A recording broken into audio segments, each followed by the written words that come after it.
Dublin's Virgin Dancer by Rosemary Fox. All rights reserved. Chapter 1. Aiming at my head, he stares down the barrel of his fingers. His lips slack into a wide O. Kebab grease dribbles from the corner of his mouth. Normally, Fat Pimp pretending to blow my brains across the brick wall behind me would scare me, but today I have bigger problems. I cuddle into a doorway to stop blades stabbing my neck, cheeks and forearms. It's as if micro-dosed darts players are directing the rain, not clouds. "How much exactly do you owe?" I ask, my eyes scanning the company names accompanying each glossy silver button.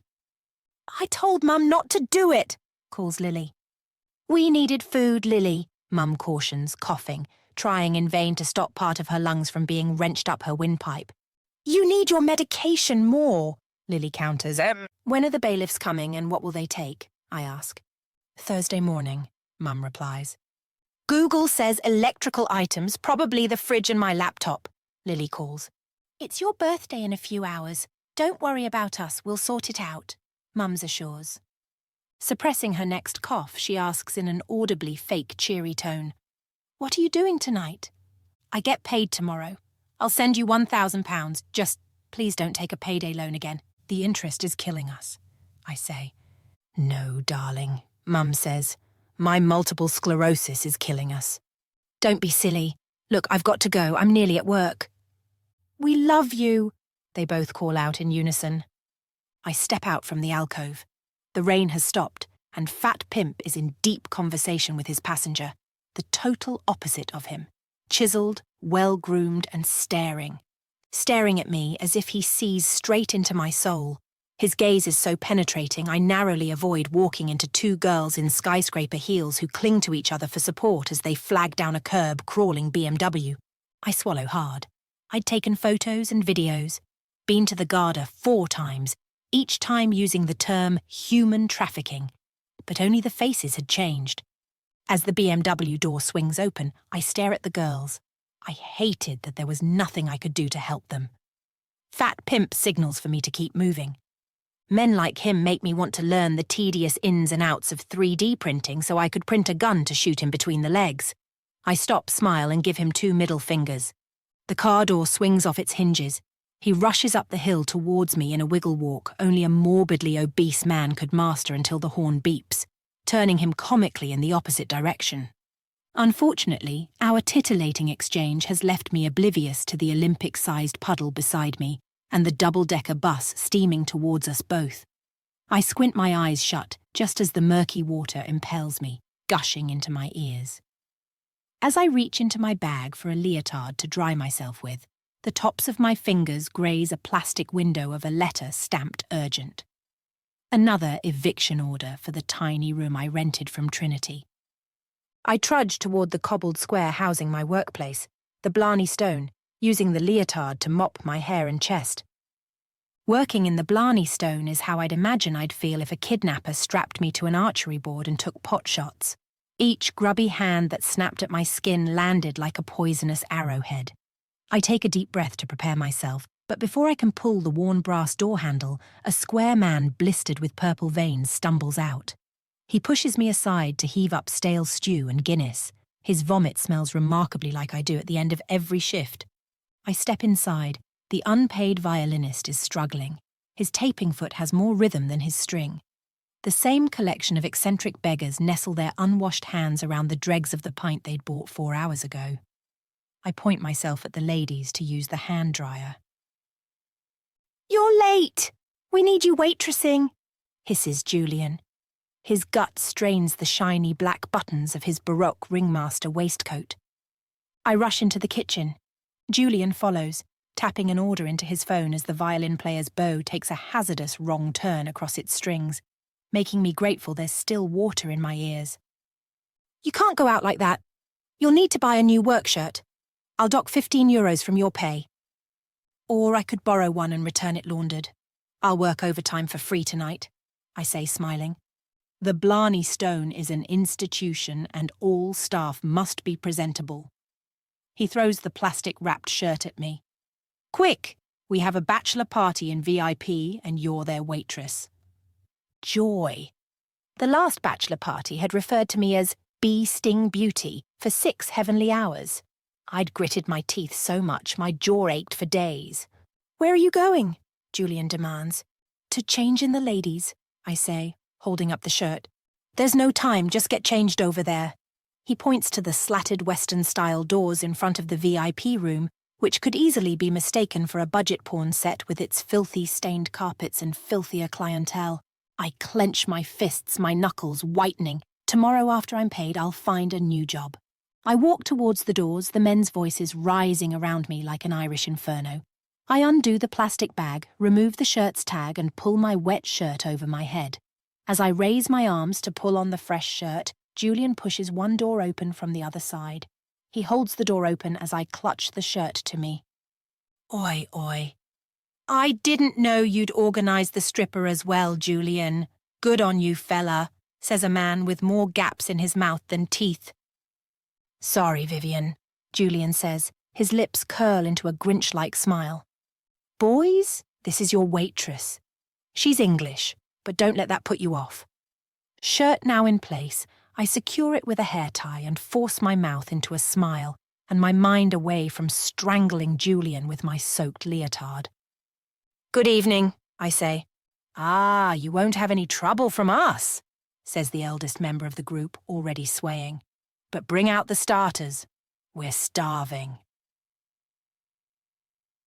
After 20 prawn cocktail drowning in Thousand Island sauce had been consumed, and the men were 3 drinks in a mixture of whiskey and Guinness, it started.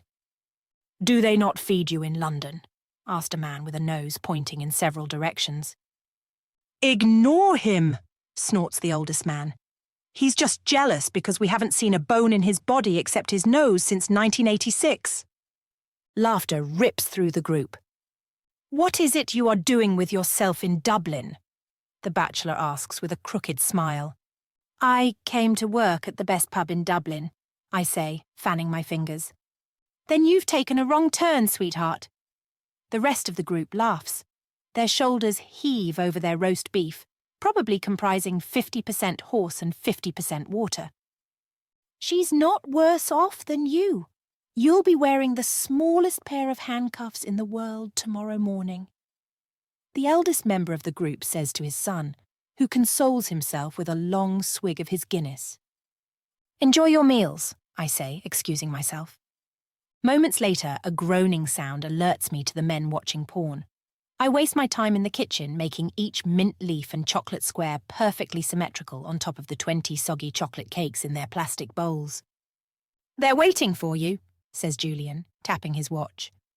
I push my back against the swinging doors with the tray in front of my chest. "She's back," slurs the eldest man, drool hanging from his lips. "In my day, there were no lesbians, what have you. It was tits, fanny and ass," he says, slamming his fist down on the table, making his whiskey glass jump. As I set the cake in front of him, his clammy hand taps my bum. "Payday tomorrow," I remind myself, feeling his hand creep up my thigh. "What the?" I say, swiveling to meet his bloodshot gaze. His eyes meet mine. Dribble runs down his chin. "Ignore my da, he gets a bit touchy-feely after a few," says the bachelor. "The slut enjoyed it," he says, more Guinness-tinged dribble sliding down his stubbled chin. "What did you just call me?" "I called you a slut because that's what you are. Undressing in here, you should be ashamed," he spits. I fight the urge, but it's too late. Before I'm in full control of my reflexes, I slam the wooden tray over his red, bald head. "Ouch!" he screams. "You little bitch," he says, trying to get up, unaware that his heaving gut has strapped him under the table like an errant toddler. The bachelor scrambles to his feet, his face a murderous red-violet shade. "You stupid bitch, you're fucked now. You don't know who my da is." Julian appears. "What's going on?" "She's hit my da over the head with a feckin' tray." He tried to push his finger up my arse. "I don't care if fairies came out of your ass. You're sacked, and you won't be getting your pay for the last weeks. Count yourself lucky that I don't want the guard around here." As Julian soothes the group with offers of free shots, I drop the tray and reach for a full pint of Guinness. I raise the pint over his couched down form. "Here, have one on me." I smile. splashing the black, foamy liquid over his gel spikes. Chapter 2. My triumphant feeling faded fast. Outside, the heavens had closed, casting a glittering early evening rainbow across the sky, much to the delight of tourists, many of whom had taken to their knee to capture a shot of the moment. Only a few people weren't smiling, me and the beggars without instruments. Mum would die in a flat without appliances. And Lily, my 11-year-old sister, would be forced to watch. To add to my problems, the heel of my knockoff New Balance sneakers had pulled away from the mock suede part of the shoe. I made a beeline for an empty bench to pull off my drenched socks. A man with one tooth and one eye approaches me. "Are you going to throw those socks away?" "Take them. Sorry they're wet." He grunts in my direction, pushes the socks in his pocket and sways toward a group of Americans. No doubt to spin some yarn about an Irish legend and demand a tip. Compared to him, my life is as glittering as the rainbow. Sure, I have €5 to my name, no job, a failing ballet career, an eviction notice, and now I'd lost a month's earnings. But I had my health. Tears swell in my eyes as I think of Mum. "God, I know we don't speak often, but I need a miracle. Give me something," I plead quietly. Nothing comes back as I watch another bachelor party stumble out of a pub. "I told you, we're not going to a whorehouse. We're off to an executive men's lounge," says the leader of the group, clothed in a checkered navy suit. I remember an advertisement in a newspaper. Participants wanted to take part in a medical trial, €5,000. I could donate my body to science and help Mum, but with a bulbous forehead, I'd never dance again. There was a baseline of beauty in ballet, which violated all politically correct ideals. Perhaps prostitution was the only way I could earn money and keep my organs. I cast my gaze down my body. No money to get a haircut meant my hair was down to my bum and laden with split ends and living on Geeling's noodles. Meant my body type could best be described as wiry. More than once, a choreographer had praised my high cheekbones and sculpted lips, but I had neither boobs nor bum. Not like some girls say they haven't got boobs or bum. I was practically concave in both areas. Then there was the tiny problem which had caused me to lose out on so many dance parts. Anyone's touch made me feel like 1,000 tiny spiders were burrowing towards my brain in a coordinated effort to render me unconscious. Not wanting to return to my eviction status, 4 walls of anxiety, my body picks me off the bench to follow the men. They walk in threes, the drunker ones carried between 2 more sober pals. A group of girls laden with pink feather boas and penis whistles approach. Like a bunch of wild chimpanzees, the men holler. The girls return their calls. One thrusts her tongue into the side of her cheek, mimicking a blowjob. The men who are sober enough grab their crotches. Neither group stops to exchange normal pleasantries. If David Attenborough was here, I'm sure he'd have some wise insight on the mating call of our species. Around the corner, the men descend a flight of stone stairs. I want to stop following them, but my legs pitch me down the stairs. As I step off the last step, I raise my chin. I've entered the Bermuda Triangle, the area where bars and strip clubs converge to cater to an ever-changing clientele who come to get drunk and, hopefully, cheat on their wives or girlfriends. The men pile in a door under a neon-pink silhouette of a curvy woman. A loud rumble crackles from above. I glance up. The rainbow's gone. White lightning strikes the sky. I couldn't afford pneumonia or a taxi. I pull my hair out of the bun and tousle it. I tie my Blarney Stone shirt into a knot and wrestle down my black mum jeans to cover my torn sneakers. Acid claws at the emptiness of my stomach. As long as there's no entry fee, I'd look inside. I need to use part of my last €5 for food before I'd have to go to the British Embassy to beg for help to get back to London. I suppress my tears and climb the steps to come face to face with a bald man with gravity-defying jowls. "Evening," he says in a gruff Irish accent, not from Dublin. "Hi," I reply gingerly, wishing I'd Googled strip club etiquette. He nods to me and pulls back the door to allow me to enter. I'm immediately accosted by a blast of air conditioning and thumping music. I grip the steel railing lining the stairs so hard it reminds my body of aerial work. How women in 9, Inch heels got down these stairs without twisting an ankle was beyond me, but with this staircase they could easily turn it into a dangerous competitive sport. As I trudged down, panic snakes through me. Today, a man old enough to be my granddad had tried to finger my bumhole. Could it get any worse? I step into a deceptively large bar. I expected the place to smell of cigarette smoke and sweaty old men, but baby oil, expensive perfume and peppermint rennies fill the air. Over the trap music, I hear the bald man explain the club rules to new arrivals. No touching or you're out. A combination of blue and red lights circle the room. The girls, to my surprise, wear shorts which cover most of their buttocks. There's not a G-string in sight. Next up, we have Raucous Ruby. You'll want a seat at the front for this one, gents. The shaved head DJ announces. A Latino woman in a red PVC nurse's bodysuit saunters towards the stage, blowing kisses en route from what must be filler-enhanced lips. I am frozen, backed up against the wall. The men from upstairs walk past, not noticing me. My lungs are unable to steal a single full breath. Commanding myself to breathe, I push away from the wall. I stride towards the bar, wishing I didn't have my backpack. I take a seat on a black leather stool. The cold, rounded chrome brushes my spine, making me jump. The bartender nods at me while he pours a bag of ice into a champagne bucket. The patrons are mostly what I expected. Leery older men with guts bulging over their tucked-in polo shirts.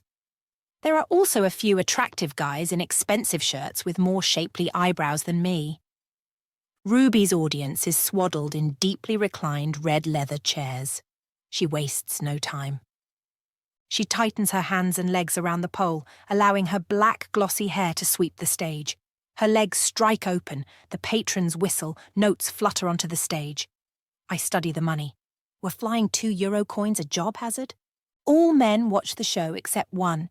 He's in a burgundy leather booth on a platform with a broader man.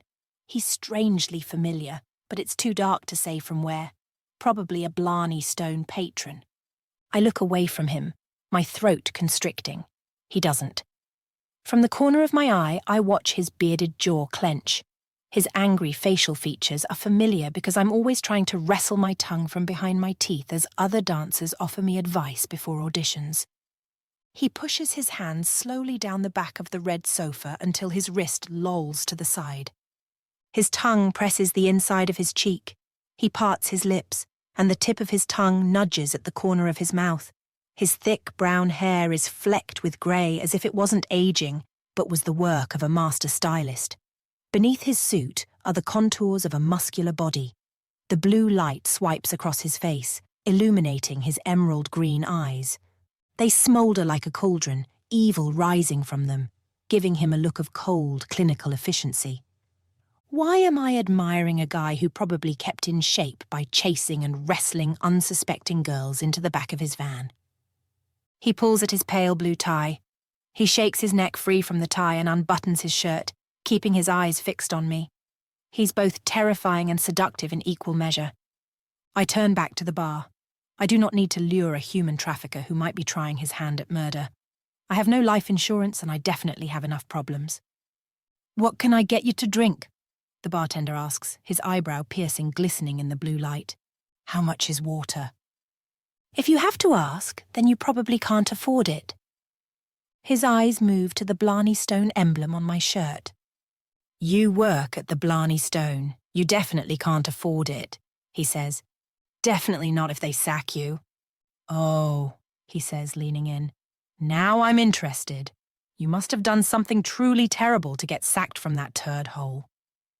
His elbows press into the bar, his hand cups his chin. I would say he was no older than me, maybe 21, 22.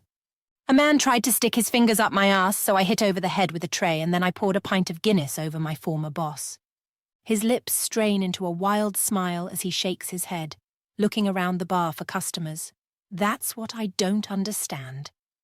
Girls are fearful to work in a place like this where no one can touch them, but they work in bars where perverts can grab them at every turn. I think it has a lot to do with slut-shaming. No one wants to say they make money taking their clothes off for strangers. Slut, smut. Look at Ruby. She's a professional and she goes home regularly with £1,000 a night. She doesn't have to tell anyone. He places the water down on the bar in front of me. The blue light twinkles through the glass. On me. Thanks, I say. The cold water soothes my dry mouth. Uncontrollably, I twist my head back to Evil Eyes. His companion is still there, but he's nowhere to be seen. I peer around the bar. The blue and red flashlights dance in between customers. 2 girls chat, one shows the other money from her garter. You know, says the bartender. If you need a job, there's open auditions here tomorrow at 3 p.m. But don't buy a pair of stripper heels. All the newbies risk breaking their neck in cheap ones from the market. I haven't got what it takes, I say, looking down at my chest. With the right bra, you'd be away. Ruby ends her performance in the splits over what looks like €200 on the stage. I'd hate to be up there on my knees clawing up my money. Although with €5 to my name, maybe I wouldn't. Suited Evil Eyes appears at the bar, making the air gush from my lungs. The bartender straightens up and draws a nervous breath. He beckons the bartender to lean into him and whispers in his ear. Of course, Mr. Lafferty. If there's anything else I can do, just ask, he says, manically polishing glasses. His mouth draws into a sneer. He side glances at me but doesn't say a word. He nods to the bartender and walks away.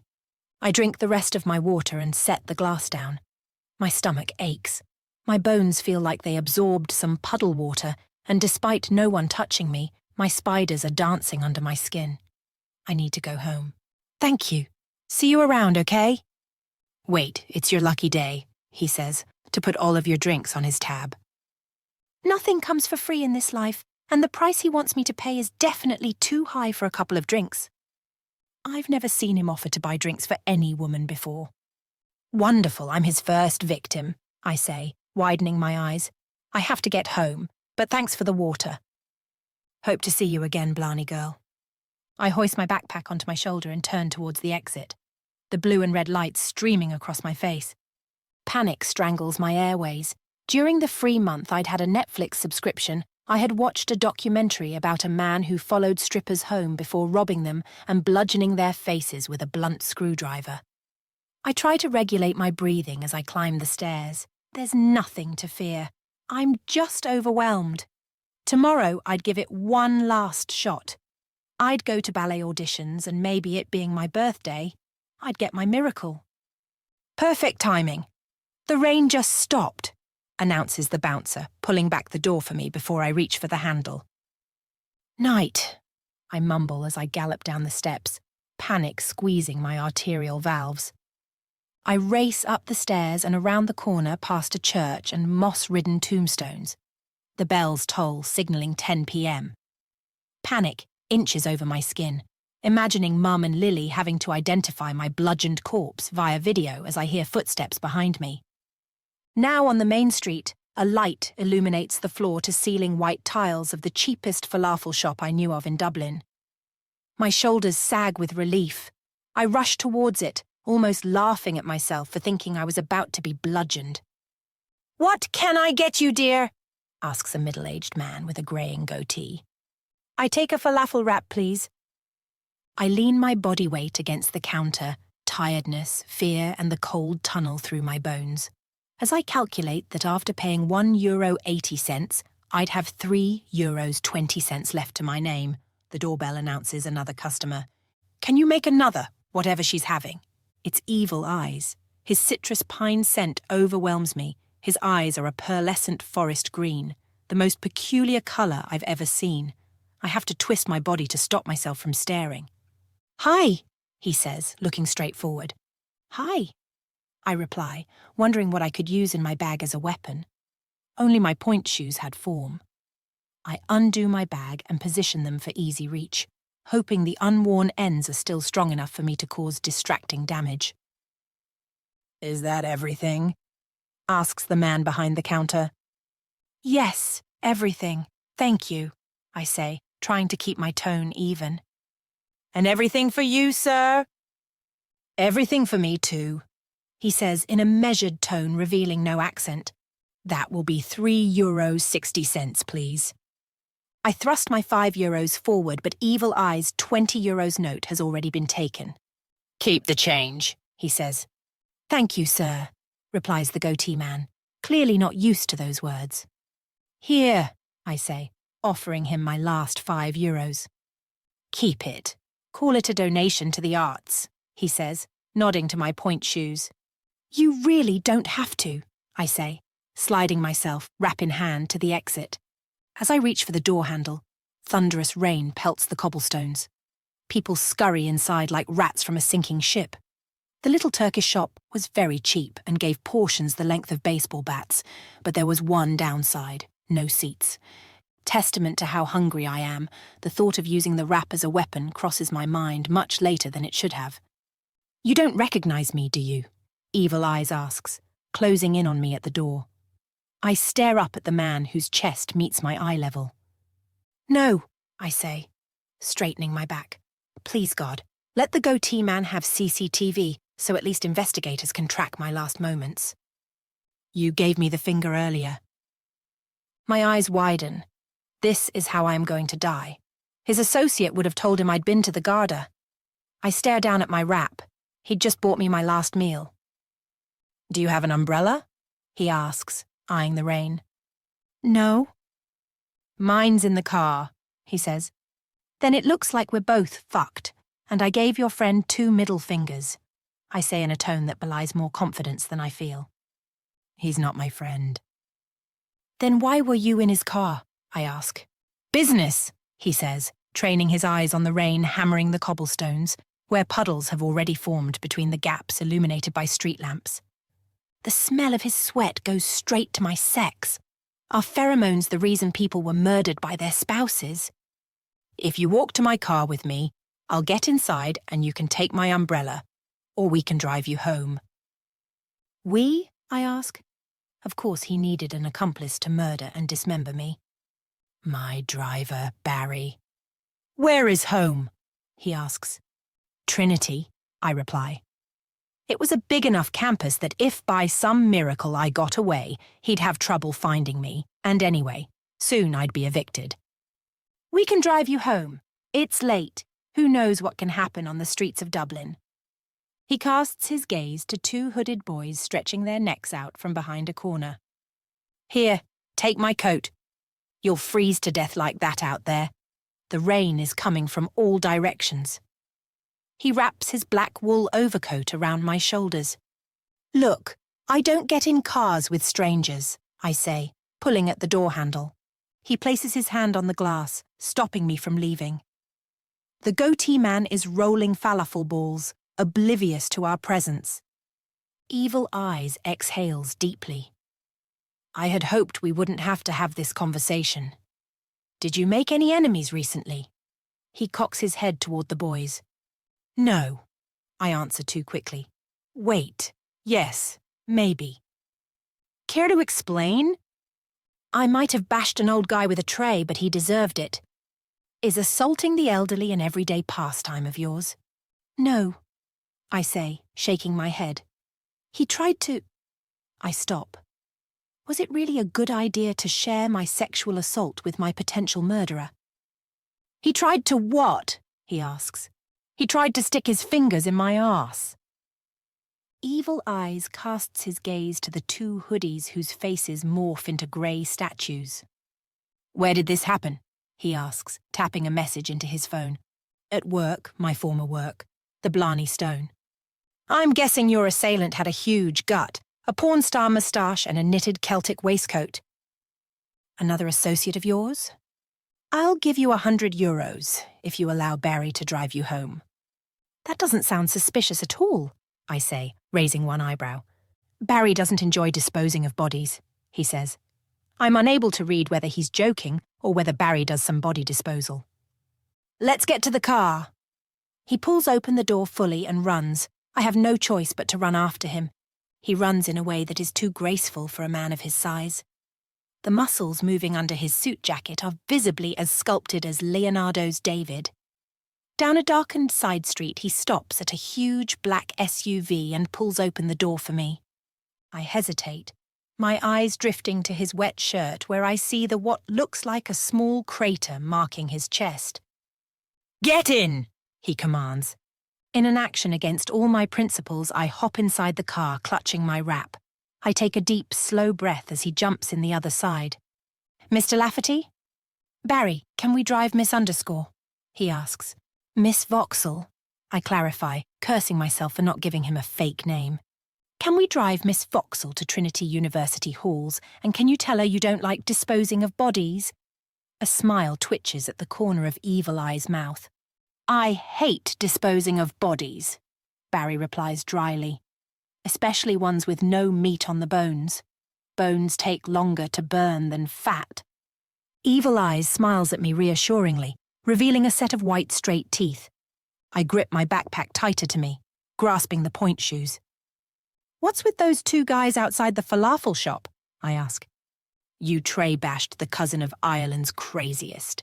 He pauses. "Ganglord." "What?" "The two pieces of shit who followed you into and out of the club are traffickers. They sell girls like you," he says, biting into his wrap as if he were dispensing the weather forecast. Vomit rises up my throat as I struggle not to heave. A missing British ballet student from Trinity wouldn't be good for business, especially one who bashed Murphy O'Shaughnessy the night of her disappearance. They probably just intended to inflict a few minor wounds, appease Lucky's cousin. "Minor wounds?" I ask, my hands trembling. "Barry, we will sit here for a few minutes while we eat." Barry turns off the engine. The rain beats rhythmically against the windows as huge droplets land on the windshield. "You should eat, your stomach sounds angry at you." I hook my fingers over the door handle. "It's open," he says, "but who knows what will happen to you outside." "Why are you helping me?" "Murphy O'Shaughnessy, the man you bashed, isn't a friend of mine." "If his cousin is Ireland's ganglord or whatever, aren't they going to come for me later?" I ask. "Would the uniform dates on my tombstone cause future onlookers to feel sorry for me?" "She died on her birthday, just 22. Don't worry, I'll talk to them. They're not stupid. They know when your rich white middle-class mummy and daddy come looking for you, it'll draw unwanted attention." "White is the only thing you got right." A rain-sodden, pale-hooded face appears at Evil Eye's window, causing fear to course through me. "Boss?" Barry asks, reaching towards the glove box. "I'll handle it," Evil Eyes replies, nodding to Barry. "Keep the door locked." Evil Eyes jumps out of the car. "Do you know this piece?" asks Barry, turning up Prokofiev's Dance of the Nights. The intensifying violins makes panic skitter along my skin. I stare out into the leaden night, wondering what the hell is happening. With every thrust of the violinist bow, my hunger runs into hiding, along with the rest of my vital organs. "You better eat up. You look like you need a good feed. Mr. Lafferty won't be happy to see you haven't eaten." After another 2 minutes of Barry trying to deafen me with Prokofiev, the door buzzes, and Evil Eyes slides in next to me. "You ate nothing?" he asks. "What just happened?" I ask. "Drive, will you, Barry?" he says, ignoring my question. I'm close to convulsion. He lays his wet, icy hand over the top of mine as the car judders over the cobblestones. "Just breathe. Nothing happened to you." He leans in closer to me until I feel his breath on my neck. "If you run from monsters, they chase you." His phone lights up. The caller ID reads Lucky. "Lucky," he says in a much too friendly tone. I only hear one word, Lafferty. Then Evil Eyes hangs up the phone and turns to me. "Ballerinas don't eat until 10 p.m? Out of work, ballerinas don't eat until 10 p.m. He reaches into his pocket and pulls out a green €100 note and slips it into my bag. "What do you want?" I ask, trying to stop my teeth from chattering. "I already have what I want. You're sitting safely in the car on your way home." I narrow my eyes. What just happened? "Nothing. I told those two to ask Lucky to phone me." "Lucky is the gang lord?" "Yes." He didn't sound very placated. He just needs time to calm down. I'll call him back later. Eat. It will help you relax. I unwrap and take a bite. If I'm going to have to fight this guy off, I'll need my strength. After practically swallowing my wrap whole, I roll the aluminium foil into a ball and he takes it from my hand. His touch sends electricity up my arm. Why does a handsome man need to pay a woman to eat a falafel wrap in his car? I say. Why did I just call my murderer attractive? Thank you for the compliment, but don't make yourself sound like an escort. You look like the exact opposite. What were you doing in the club tonight? He asks. I was looking at dancers like everyone else, I reply, swiping hummus from the corners of my mouth. He leans towards me. His shirt tightens over his shelved pectoral muscles. Yep. It looked like you were looking at me more than the dancers. My cheeks burn. Why were you in the club? I ask. Business. What type of business is done in a strip club? I ask. An unbelievable amount. That's why men still hold all the power. What type of business do you do in a strip club? Import and export. The illegal type of import-export? I ask, already regretting my suicidal question. His eyes narrow at me, and his body stiffens. Ask no questions. Be told no lies. Changing the subject, he asks. Why did you come to Dublin? I came a year ago on a postgrad ballet scholarship. I graduated 2 months ago. I don't mention I graduated bottom of my class at RADA, or that the only job I could find was in McDonald's. The pay wasn't enough to cover the rent. I'd have to pay the council for living at home with Mum and Lily, so it was Dublin or homelessness. Impressive. Which company are you with? I haven't got a company yet. I'm still looking. My mum is sick, so I have to focus on money right now. I don't know why I just told you that, I say, shaking my head in despair as we roll past Dublin's flat skyline punctuated with church steeples. He knits his hands together and brings them to his lips. You're thinking about making money in the club? I don't think I'm what they're looking for. Why not? He asks. All the women there are, I pause. Voluptuous.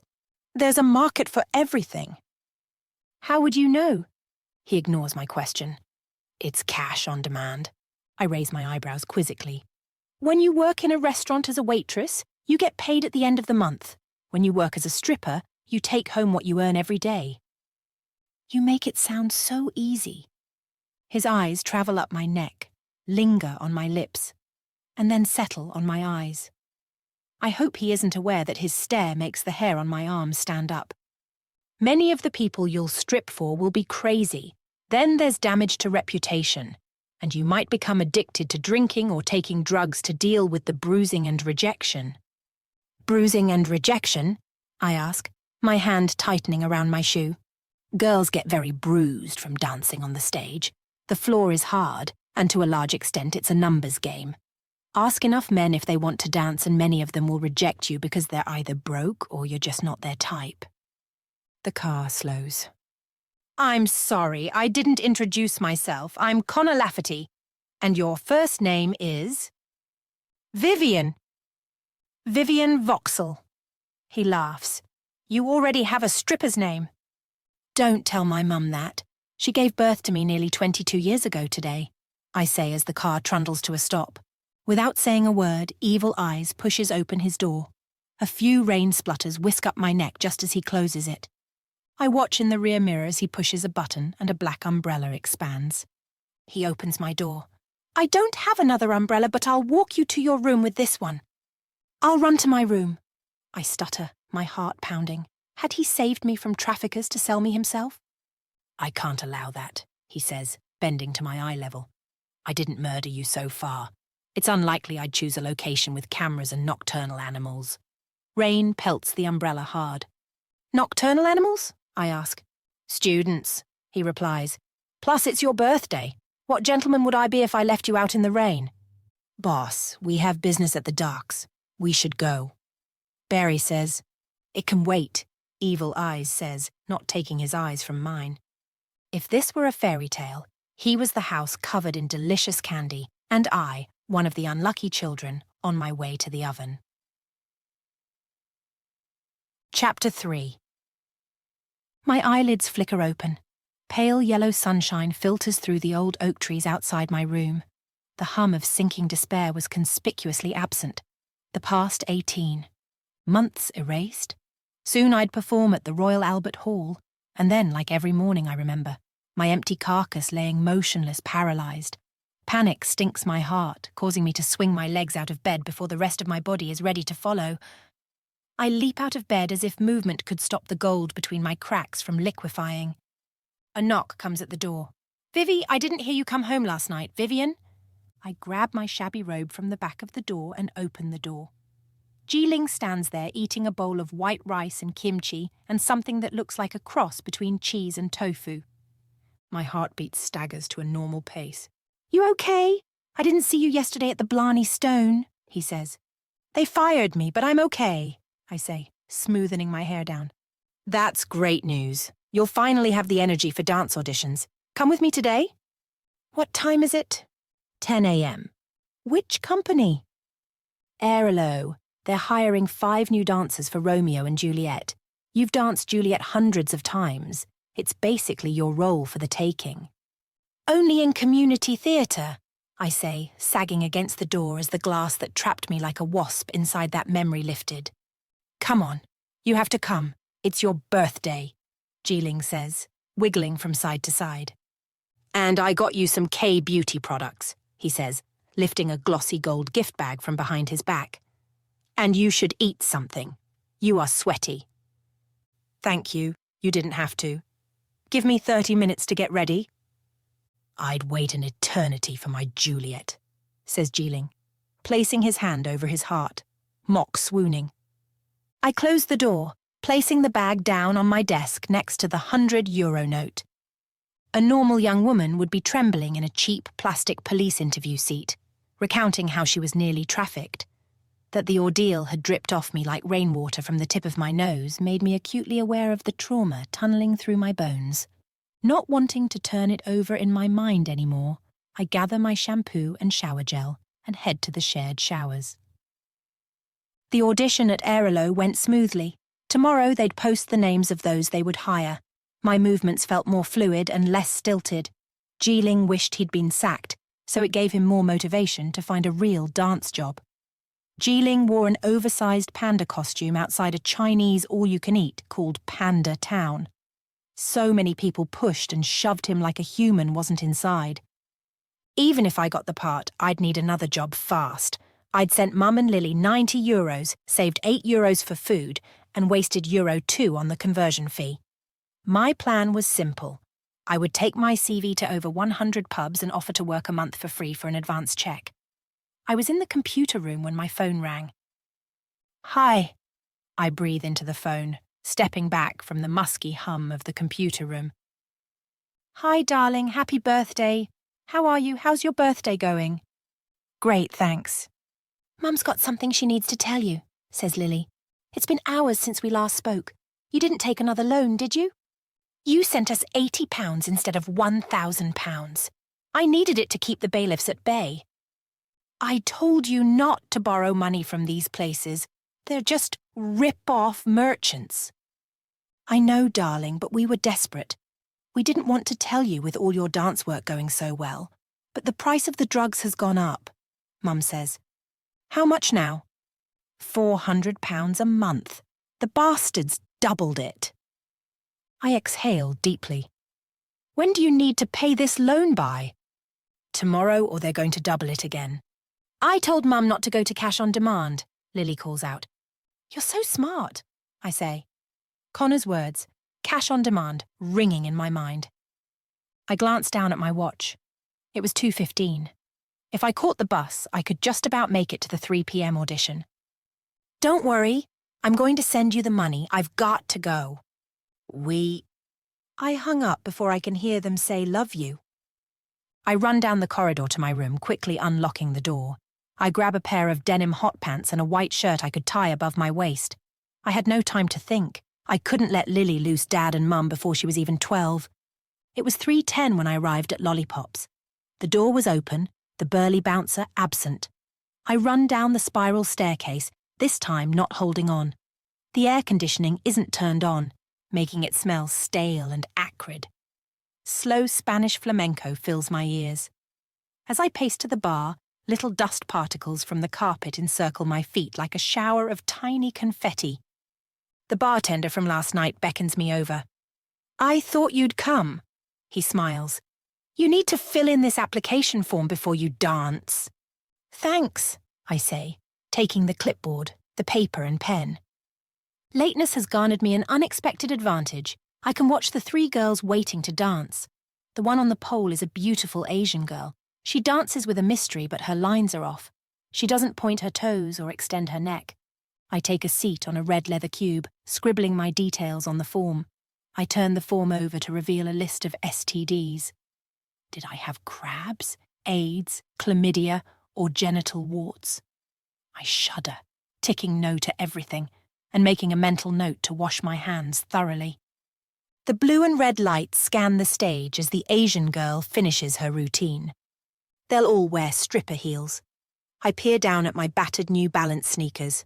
I wouldn't be able to grip the pole in these. With my application filled in, I weave my way back to the bar. "Are there any shoes I could borrow?" "I think you need to borrow more than shoes," the bartender says, scanning me. I cast my gaze to the other girls who are wearing lacy-bottomed shorts and halter-neck crop tops that resemble beach attire. "I'll take anything you have for me." "You shouldn't lead a man on like that," he winks. "Size," he demands as he ruffles through what sounds like a box of clown accessories. 36 shoes, small everything else. He pulls out a pair of Perspex 6-inch heels. "You will need to borrow some underwear. You're not allowed to show any of your bum, but the judges like to see you don't have a problem with cellulite, so your bloomers are out." "I can't wear someone else's underwear," I say, my mind racing through a biology class slideshow of oozing herpes sores and warts. "Don't worry, they've been laundered." He passes me a pair of lacy lemon boxer short knickers with a nude inlay. "The shoes are specially designed to grip on the stage, but be careful when you transition into floor work. This is where most girls can twist an ankle." I study the judges, clouded in darkness. Who are the judges? Eddie, the manager, and 2 run-of-the-mill perverts. "Have you danced before?" "Not like this, but I'm a professional dancer. I just finished my postgrad at Trinity." "Then you're grand. Just smile and work your tongue like you're licking the tastiest gelato you've ever eaten," he says, arching his tongue over his Cupid's bow. Another girl enters the stage. Hypnotized by Biggie Smalls, begins to play. She has huge gold hoop earrings and curly brown hair. Her face is as beautiful as an angel, but the way she moves belies her lack of dance experience. Her timing is off, and she looks scary, even though she's smiling. I hated judging other girls, but it came with the territory. I glanced down at the lemon shorts the bartender had just given me. "It's Kieran, by the way," he says, clearing away a glass. "Vivian," I say, "where are the ladies?" "You can change in the dressing room," he says, pointing to a dimly lit corridor. Shorts and shoes in hand. I nod and turn towards the corridor, casting my gaze at the girl struggling to hoist herself up the pole. "Good afternoon." I hear his voice before I see him coming out of what looks like the kitchen. He steps into the light, his emerald eyes appearing to glow. "You came on your birthday," he says. "Cash on demand," I say, clearing my throat and holding up the Perspex stilettos. "Good luck. I'll be watching. The changing room is just there to the right," he says without a flicker of emotion. Fears snakes through my spine. Thanks, Evil eyes is going to watch me take As I walk past him, an electrical current floods my body. I'm grateful I keep my legs and bikini area shaved meticulously for opaque dance tights I so often have to wear. I open the door to see an assortment of nurse, police, and maid uniforms scattered along a rusty rail. 2 mirrors are practically face-to-face, surrounded by flickering bulbs. There's 1 folded chair and 1 bare light bulb above. I shimmy down my denim shorts, grateful there's not so many bruises on my legs. I'm wearing spandex nude boy shorts, and after imagining pus oozing from the various STDs listed on the application form, I would be keeping them on. Plus, if the light hit the lemon ones Kieran had given me, my sex would be on full display. Then I guess that was the point. Thankfully, Google had informed me that knickers weren't allowed to come off in Irish strip clubs.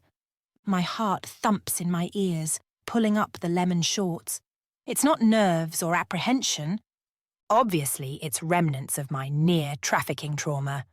At least it should be. "Vivian," I hear Kieran calling me. "Vivian, they're ready for you on stage." I strap myself into the rubbery heels. I'd worn similar in Chicago. They just needed heel to toe, I tell myself as I wobble forward, forcing myself not to grab the wall for support. As I emerge from the corridor, I see 3 pairs of eyes stare at me from the position next to the pole. I can't see evil eyes. "I've already given them your application form," says Kieran. "Vivian Vauxhall, is that your real name?" asks a judge. The voice comes from the middle. "Yes," I reply, my voice coming out in an unrecognizable hoarse whisper. "Happy birthday," he says, as I wobble closer to the stage, reminding myself I dance on my toes. Heels have a bigger surface area. "Thanks. Do you have a song for the DJ to play?" I didn't, but one leaps to my mind. "Birthday Sex" by Jeremiah. The 3 men snort as the DJ taps in the song. Kieran places his elbows on the bar, smiling at me like I'm his toddler on her first day of preschool. I take a deep breath and strut up the short ramp to the stage. "Ready when you are," says Eddie. I don't even care that my hands aren't chalked. In these shoes, I'm grateful to have something to hold on to. JLO in Hustlers was my only extended view of strip bar choreography. Copying felt like the only way forward. As the beat drops, I lean away from the pole, pull my core in, and create a long, lean silhouette. I catch evil eyes staring at me from behind the bar where he chats to a brunette. I could tell he was used to the fervent gazes of women caressing his masculine form, but seeing one do it made heat rinse through my body, a mix of fear and jealousy.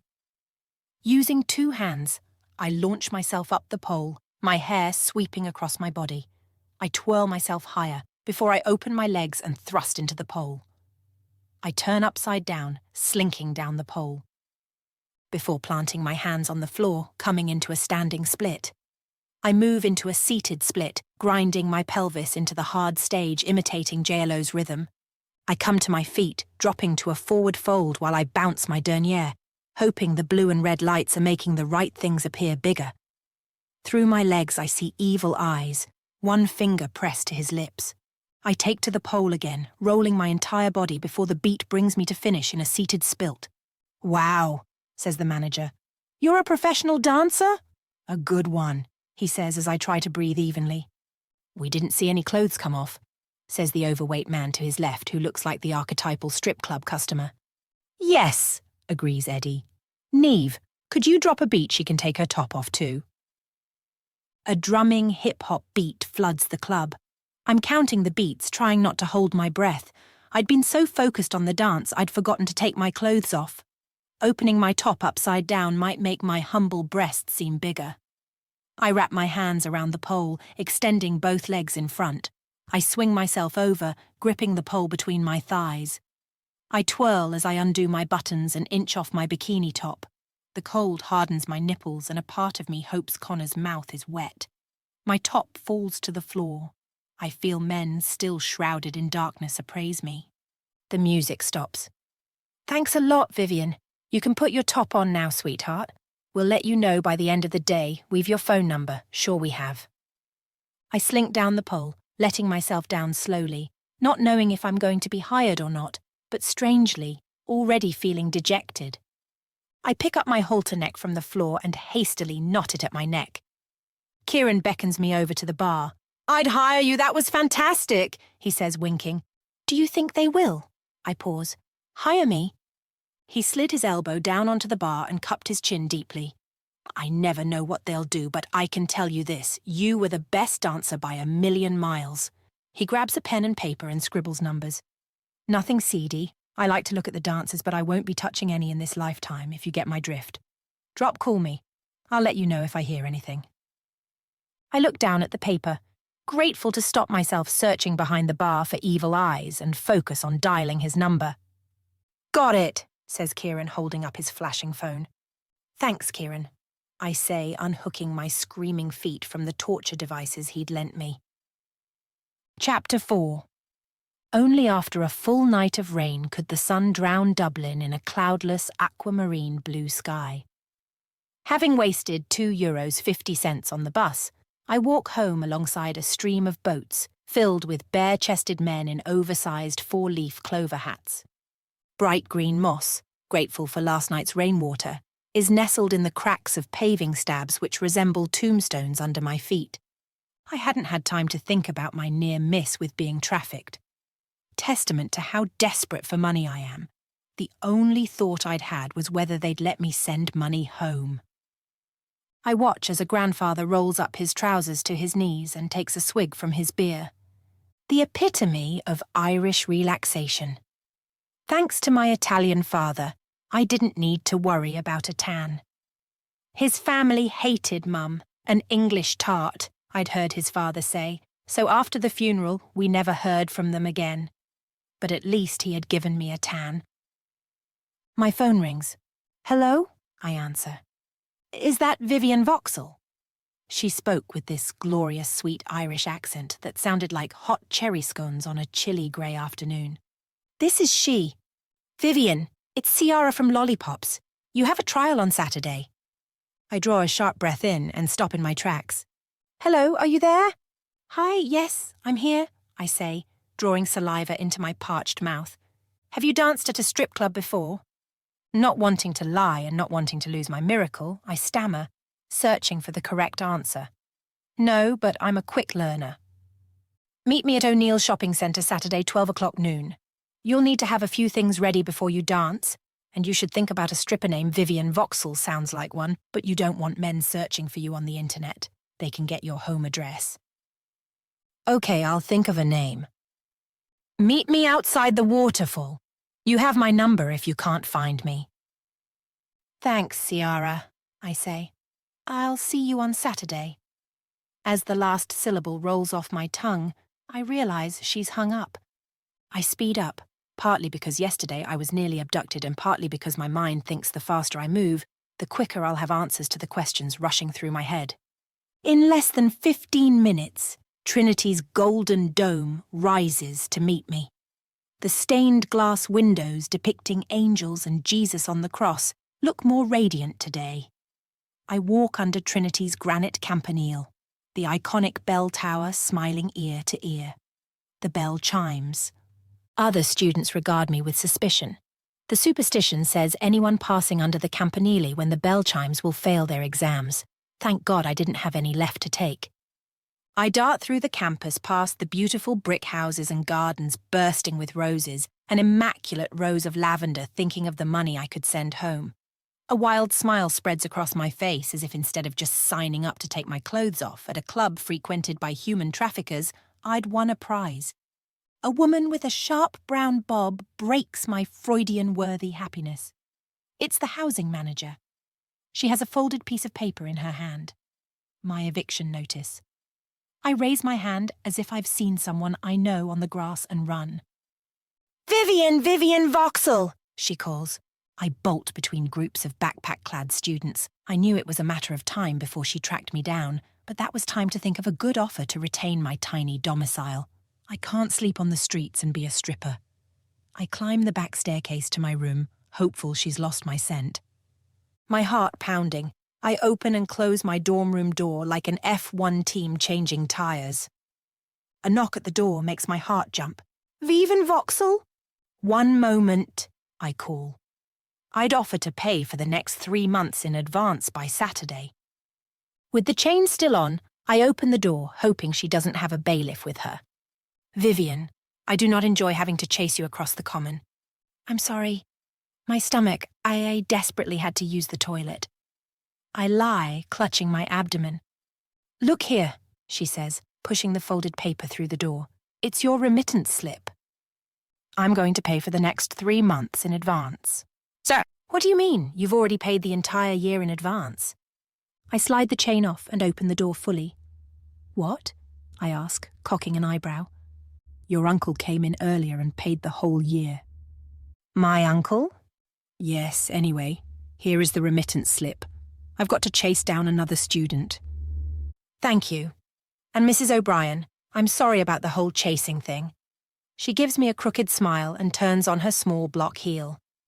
I close the door, marvelling at the remittance slip. A year's rent paid in advance. Maybe Mum had contacted Dad's rich family and they'd helped us. A yellow slip is pushed on my door. It's a postal note saying I have a package. Mum and Lily must have sent me a gift. A warm, fizzy glow pulsates through my body as I push my arms into my hoodie, pulling it over my head. I don't even care that my entire big toe is now poking through my sneaker. I grab my keys and open the door. Hi, he says, looking down at me. He doesn't pull away. Instead, we're locked in a bizarre hug without arms. Are you okay? He asks.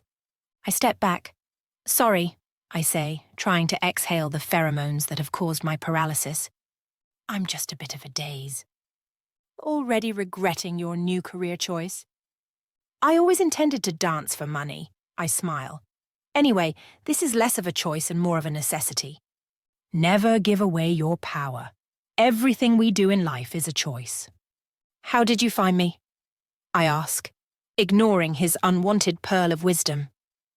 I saw a letter in your bag with your door number on it. You paid my rent for the year? I have a proposition for you. Mr. Lafferty, I thought it was blindingly obvious to you. I am not a prostitute. His eyes narrow.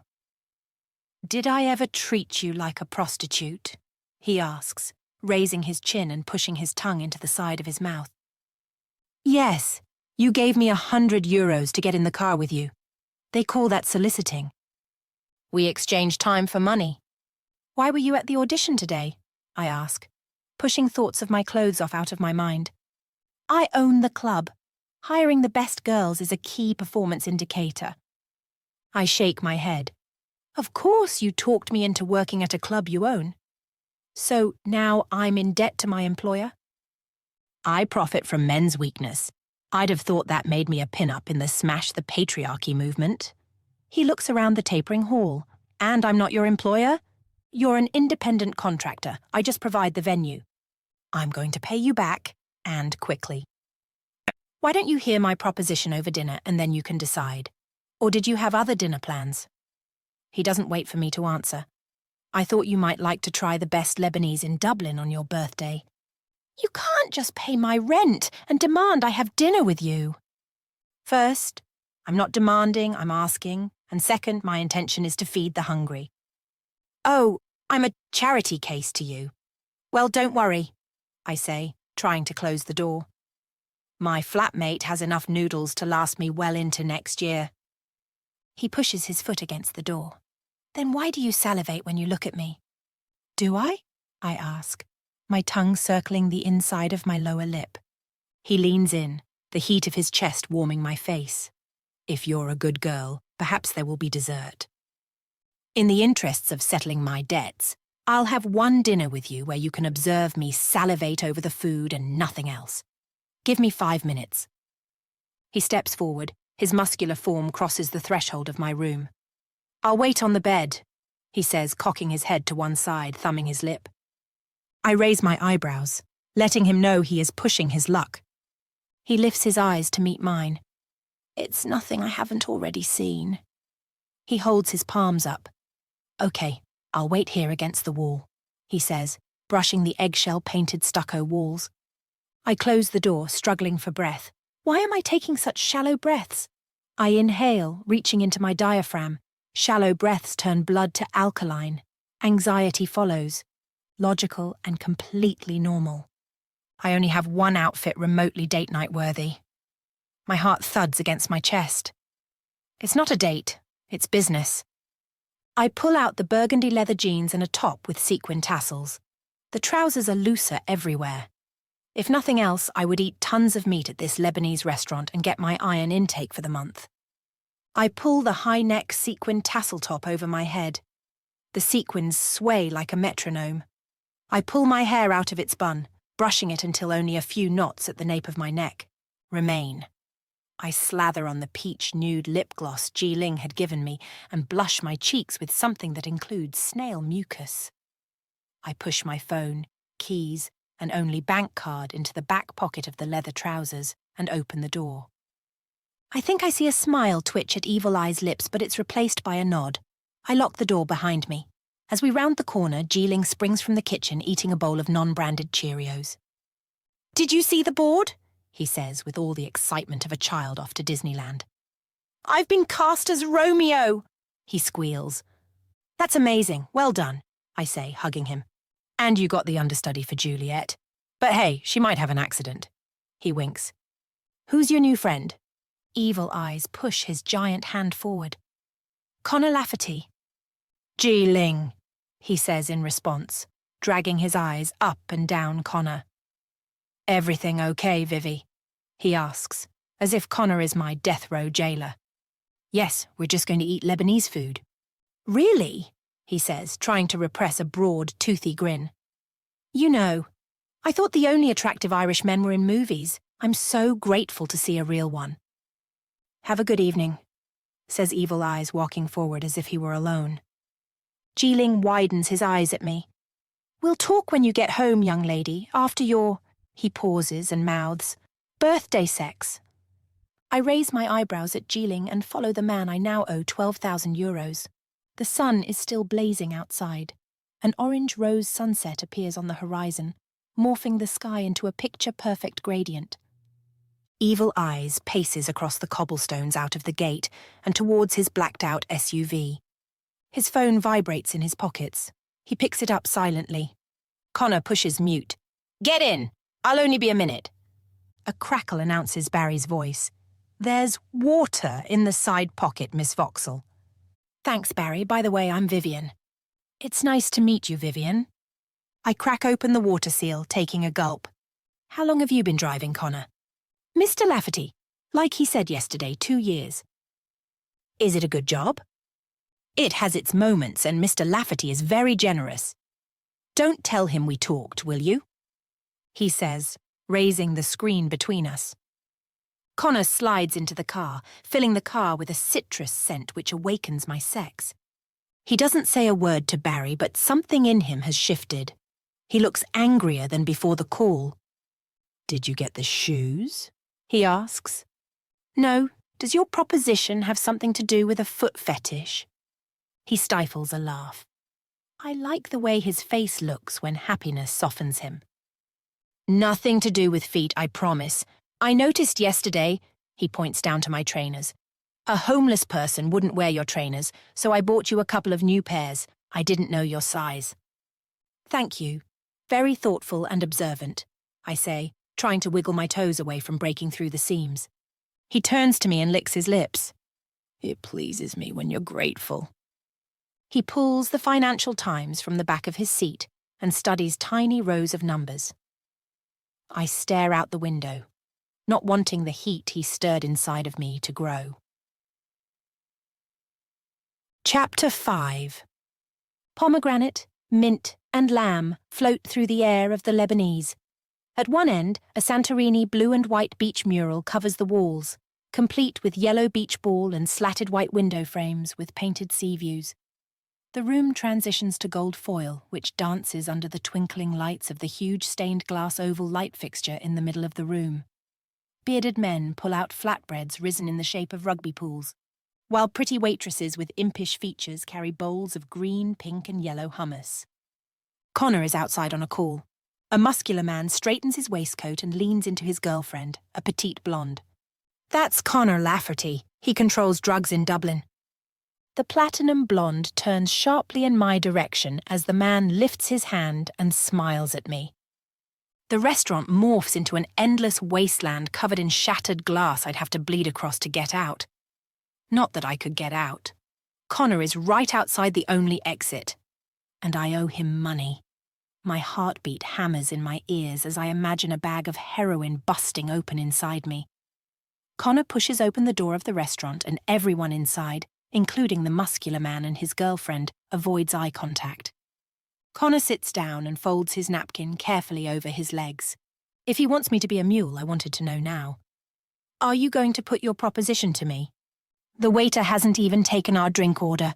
Relax, it is your birthday." I want to stand up and scream. I can't relax.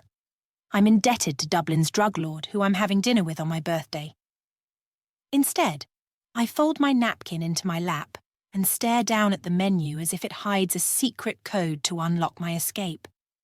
The waiter comes and leaves with our drink orders. I order the pomegranate, mint and lemongrass infusion, €6.50. I would never normally spend that much on a drink, but it feels good to take something from him before he forces me into schlepping drugs. To my surprise, he orders sparkling water. "You don't drink? That's not very Irish." His green eyes heave with venom. "I make a lot of decisions and I like to have a clear head. You also don't drink?" "Drinking and dancing work in crowded nightclubs when no one is watching you." "Vivian, I'm sure many men are looking at you, even in a very crowded nightclub." I peer down at the menu, my face warming. "Your family live in London?" "My mum and sister, yes." Was he proposing my route? "Why did you come to Dublin?" he asks. "The scholarship, which I assumed would lead to a part with a company." "Aren't there more dance companies in London?" "Yes, but it's easier and often less competitive in smaller cities." I don't say to escape my mum's degenerative MS, nor my long-suffering 11-year-old sister who has taken on the care of our mum. He studies me as if I am a new species he just discovered. "You were born in Dublin?" I ask, looking up from the menu. "Yes." "Do you enjoy living here?" "Yes," he answers, pursing his lips and cocking his head to one side, clearly unimpressed with my questions. "Do you always give one-word answers to questions?" "Most of the time." A waitress appears with a trio of hummus and a range of freshly baked flatbreads. Fear registers on her face as she recognizes evil eyes. She sets the hummus down and backs away quickly, almost knocking over another waitress. Evil eyes notices, but remains silent. "Now we have our drinks. Are you going to tell me what you want?" I cross my fingers under the table. Could I even swallow condoms filled with cocaine? My heart is ready to crack out of my chest cavity and start thumping across the floor. "I want you to spend time with me," he says, picking up a piece of flatbread and offering the tray to me. I brush my hair away from my face. His eyes dart to my neck. I swallow the dryness in my throat. "I'm not a psychology student. Maybe you should seek professional help." He smiles and the lines around his eyes are softened by a tenderness he quickly wiggles free from. "I need a girl. A woman," he corrects himself, noticing my eyebrows shoot up. "To come to events with me. Charity galas, political functions. Someone smart who can hold a conversation about the arts." My body doesn't sag with relief. My instincts, coupled with the way people are side-glancing at me with pity, tell me this is more dangerous than swallowing condoms filled with blow. "Don't you have a wife or girlfriend, a mother or sister you can ask?" Darkness shrouds his face. "No wife, no girlfriend. My mother and sister are dead." I'm so sorry. My father is also... Sorry, I don't know why I said that." I shake my head, heat rushing through my body. "What happened to your dad?" "Car accident. He was Italian." "Yes, I know. Vauxhall is an Italian name." "Why do you want me to accompany you?" He raises his chin and grits his teeth. "I don't know. You seem innocent." Is that a compliment or an insult? "Are you ready to order?" asks the tall bearded waiter, replacing the waitress's evil eyes scared away. Connor gestures for me to go first. "I'll take the grill plate, please." "You know that's for 2 people?" "Yes." Connor allows a smile to cross his lips as he orders chicken with salad. "Are you on keto?" "Do I look like I should be on keto?" he asks, sipping his water. A piece of lemon touches his lips. My mouth dries. Am I envious of a piece of lemon? "No, you're very muscular. Compliments." I should compliment him more. In all the gangster movies I'd watched, compliments and respect were, oh God, what people did just before the gangster put a bullet in the back of their head. I continue. "You're the shape many people can only achieve by depriving themselves of carbohydrates." "You're very muscular and toned too, but you eat carbs." "Way too many carbs," I say, sipping my sugary beverage in an effort to remain calm. What does your boyfriend say about that? Smooth, I say. Whether I have a boyfriend is none of your business. Is my brain even connected to my mouth? He tries to stop his lips from pursing, but they betray him. His eyes sparkle and he looks like he's enjoying himself. From the moments I'd spent with Connor, it seemed like he rarely enjoyed himself. I know you don't have a boyfriend.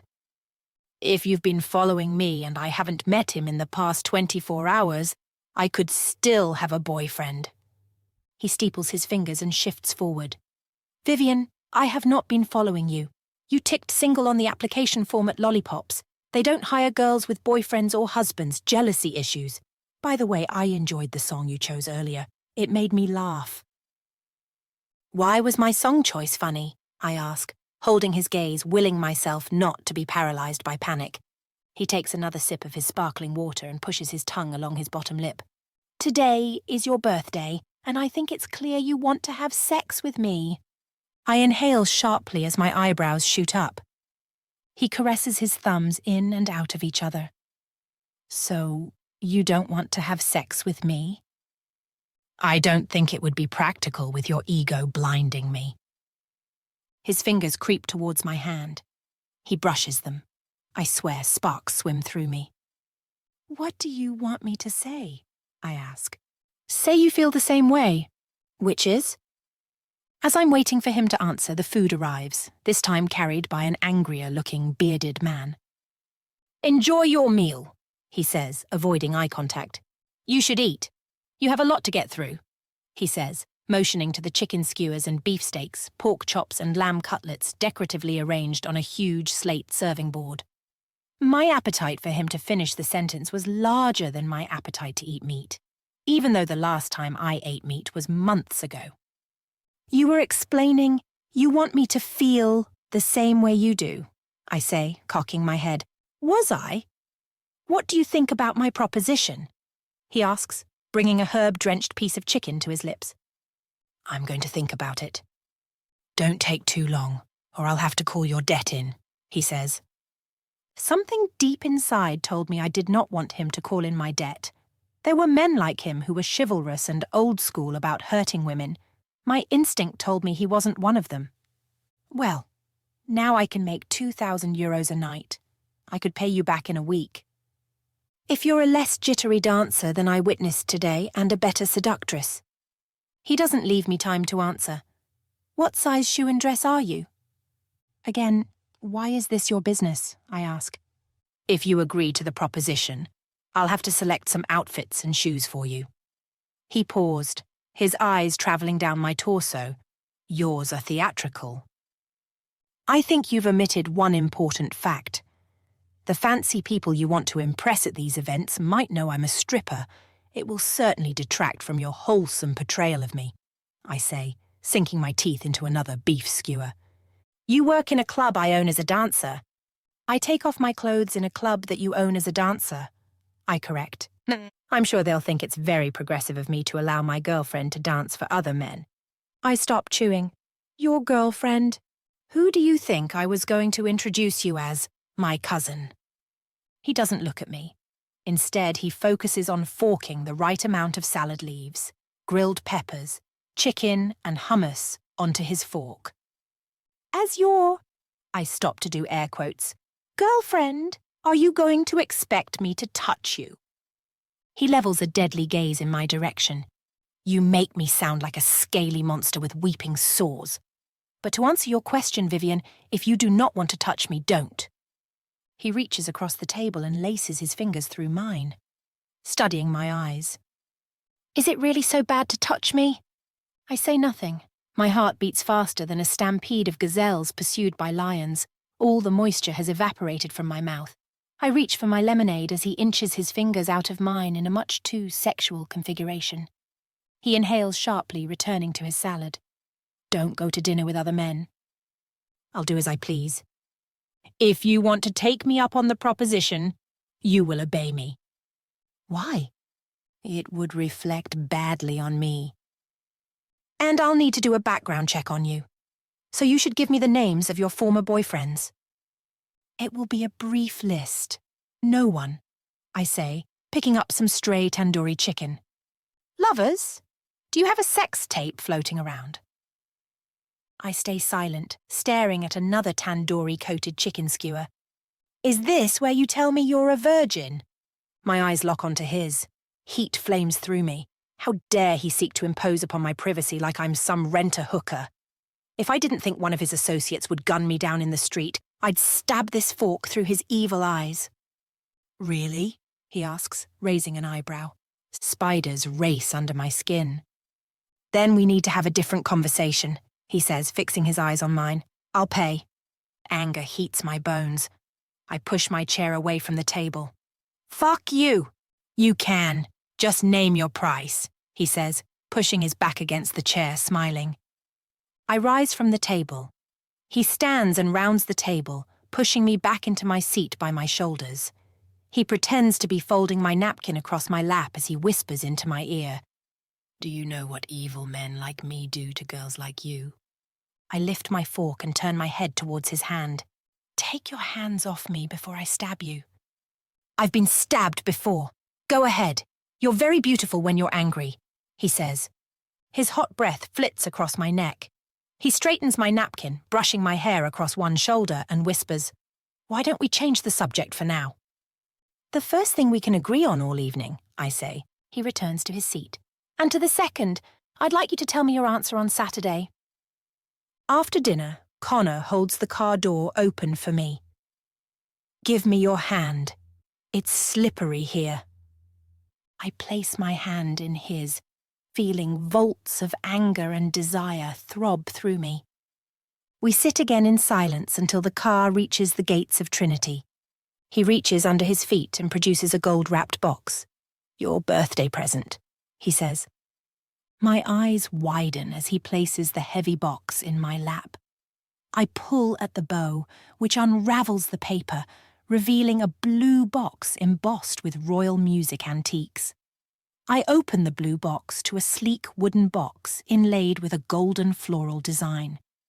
It's Italian, he says. It's beautiful, I say, my fingertips gliding over the smooth wood. It's beechwood, made in 1873, he says, showing me the hallmark on the bottom. I open the box, a perfectly sculpted crystal ballerina pirouettes. I close the lid, the soft concerto music drifting to silence. I can't accept this. You can't buy me, Connor. I'm not for sale. You have no choice. There's also something else I want to give you. His shoulders move towards me until his beard tickles my skin. The heat of his breath flirts across my neck. A kitten-like throaty whimper escapes me. His eyes are inches from mine until his lips rest on my cheek and he whispers, A birthday kiss. Chapter 6. The water crashes down the wall from 20 meters above with a fury I'd only seen in Saturday night drunks. I pull out my phone to read Lily's messages again. Mum was sleeping 18 hours a day, only waking to eat and use the bathroom. Her new medication had knocked her out. I tap out a reply. She'd get better once she'd adjusted to the fresh dose, and I ask her how school's going. Her reply wraps itself around my heart like a tourniquet, pulling tighter with every character I read. Lily. I don't know because I'm too frightened to leave Mum alone to go. I swallow the lump forming in my throat and will my tears not to splash down my cheeks. My mind had been off on its voyage throughout every rehearsal, outlining his body, his lips, his shoulders, his collarbones, his neck, his beard. I'd made such a detailed mind map of him, I felt sure I knew where every vein led. All the while my mum lay in bed and my sister couldn't go to school in fear she would die. Staring at the fountain, I half hope a drink molests me tonight. Karma for my selfish cowardice. My thumbs hoover over the keypad. Me. Don't worry, I'm sending you a £1,000 tomorrow. The cash transfer shop I used to send them money was open 24/7, but I'd send the money early on Sunday. Sending money at 4 a.m. would raise suspicions. Two young mothers with prams roll to a stop next to me, their small children leap out of their seats, eager to push their hands into the lily pad-filled pond. I smile, remembering when Lily was so cherub-like. One has a single tuft of orange hair, the girl a halo of strawberry blonde curls. Ciara is late, I think, Because I didn't know her by sight, I reasoned she'd probably look sexy. No one fitting the description had wandered near the waterfall. I look up at the white clock mounted over the waterfall. It was 12:15. I check my phone. No calls or messages. My mind wanders away from my poor little sister to predict the worst-case scenarios tonight. A drunk biting me or touching my genitals, and then bang. My mind is on a one-way collision course to Connor unclothed. My phone springs to life. "Where are ya?" Ciara demands. "I'm in front of the waterfall where you said to meet you." "Oh, Jesus, I'm in Egypt. I thought I told you to meet me at the Brazilian bum-bum shop." "It's just up the escalator in front of the waterfall. Can you come up?" "I'm on my way." I turn to nod goodbye to the little ones, but they're gone. I walk up the escalator towards a banana-yellow shop with a huge inflatable peachy bum outside. The wind causes the bum to twerk as Brazilian samba blasts from the shop. "Hi," says Ciara, her long brown curly hair bouncing like she's a model crossing the road in a L'Oreal advert. Her eyes are as blue as the spring sky outside. She wears white jeans and a beige Hermes bandage top. She's devastatingly beautiful under a thick layer of makeup and feathery fake eyelashes. "I'm Vivian," I say, reaching out my hand. She grips my hand tightly, more tightly than her slight frame looks like she's capable of. "Ciara," she says, "sorry about being late. You're in the right place. First, you need this cream." She picks up a yellow jar branded with a peach and forces it into my hand. I study the price tag, €29. "I don't have money for this," I blurt out, feeling heat rise up my neck. "It's good. It's on Crazy Connor then, isn't it?" she says, waving a gold Amex card.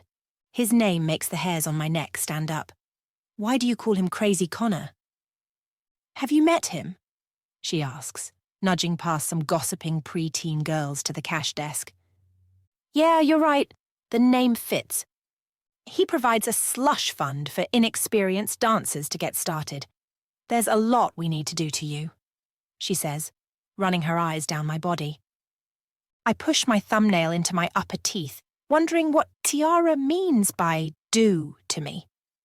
As she pays for the bum cream, I pick up one jar.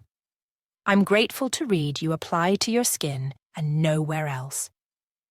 Ciara returns with a luminous yellow bag in hand. "Come on, next we have to get our nails done." She looks down at my hands. "These are some of the worst cuticles I've seen, and I have a regular who puts his hands up cows' arses for a living." I raise my eyebrows. "Take your mind out of the gutter, he's a vet," she explains. "By nails, you mean acrylics, right?" "What else?" "I'm rehearsing in the week with a dance company. I can't wear them." "We'll buy you a couple of liters of acetone and you can soak them off on Sunday night." No stripper works without acrylics. It's what the fellas expect. I follow Ciara through the shopping mall to a chemical-soaked corner with a flashing neon nail sign.